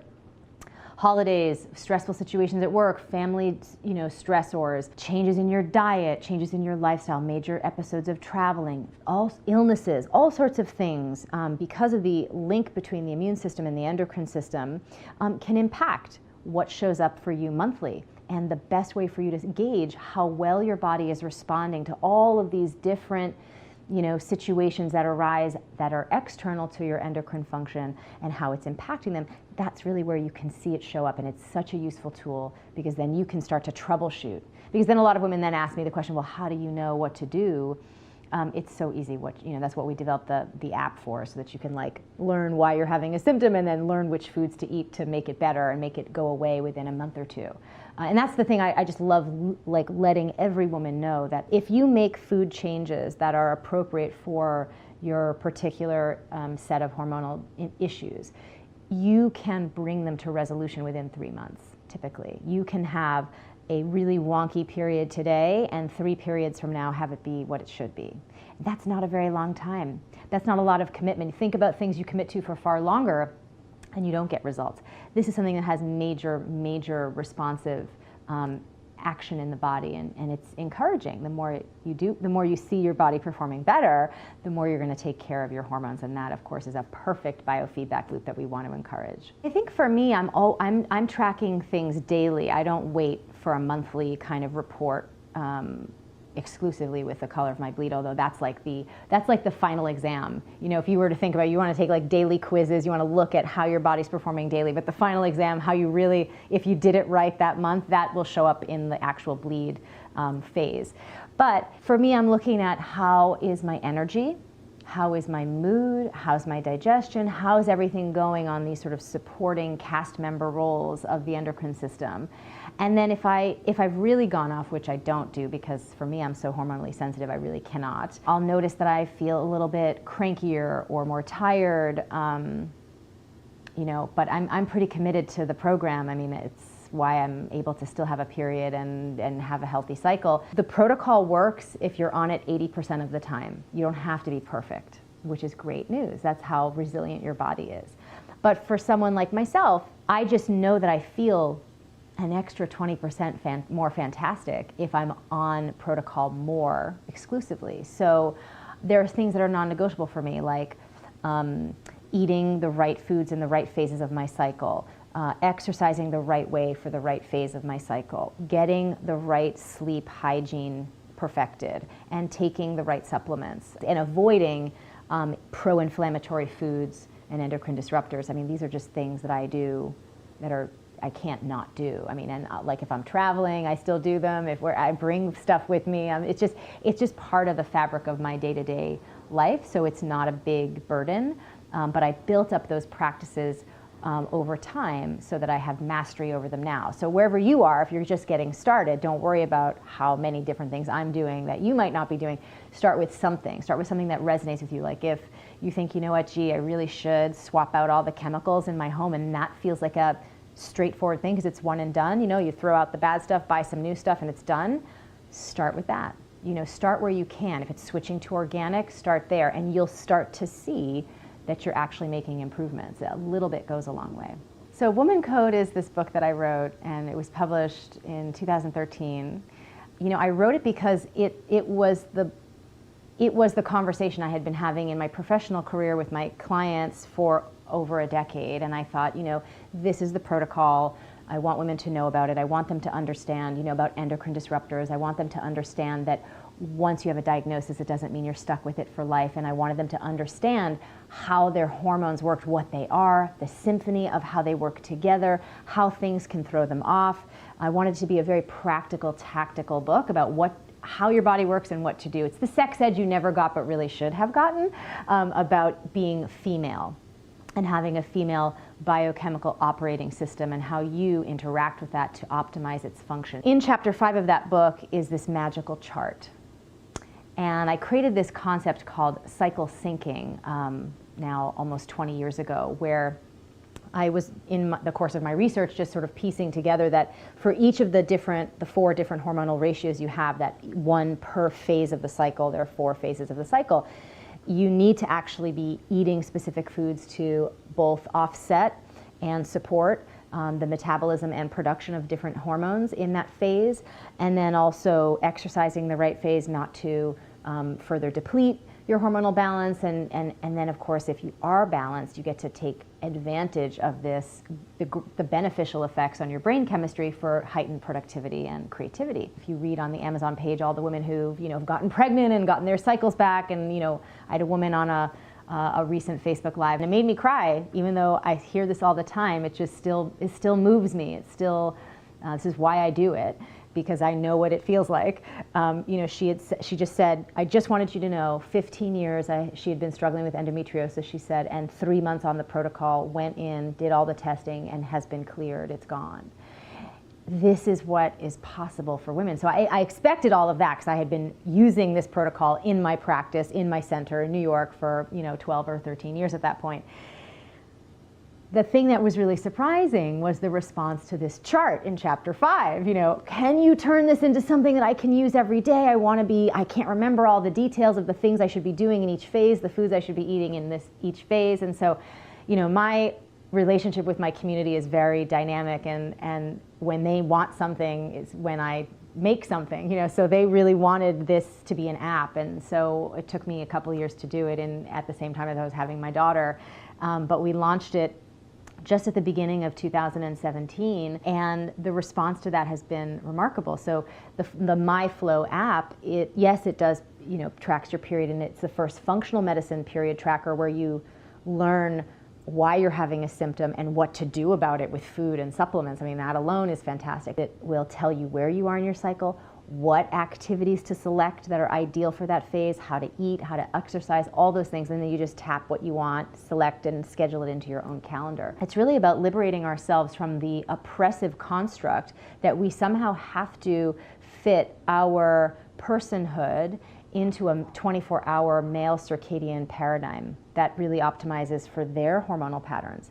But we have both the 24-hour circadian pattern and a 28-day hormonal pattern that happen concurrently, and we have to actually work with that to feel good and to be our most productive and creative selves. When you try to squeeze yourself into that 24-hour matrix only, you not only feel very frustrated, and you don't feel like you're being your most productive self, but also you start to develop that sort of inner critical voice, like the volume of that gets really loud, like, oh gee, why can't I do the same thing every day that I said I was going to do? Why do I feel like last week I was in that boot camp class and I was the star student, and this week I wish I could melt out the back door? Something's wrong with me. Trying to even just fit into a male system is flawed thinking and makes us feel symptomatic.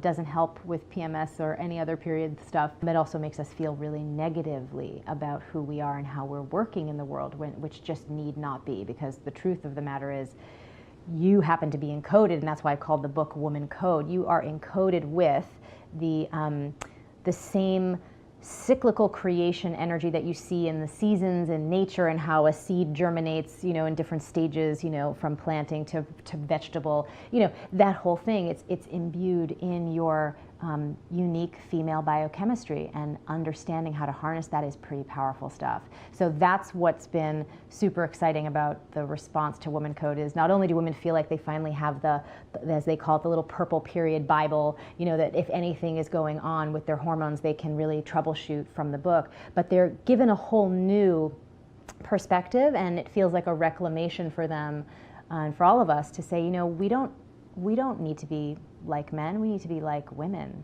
and that's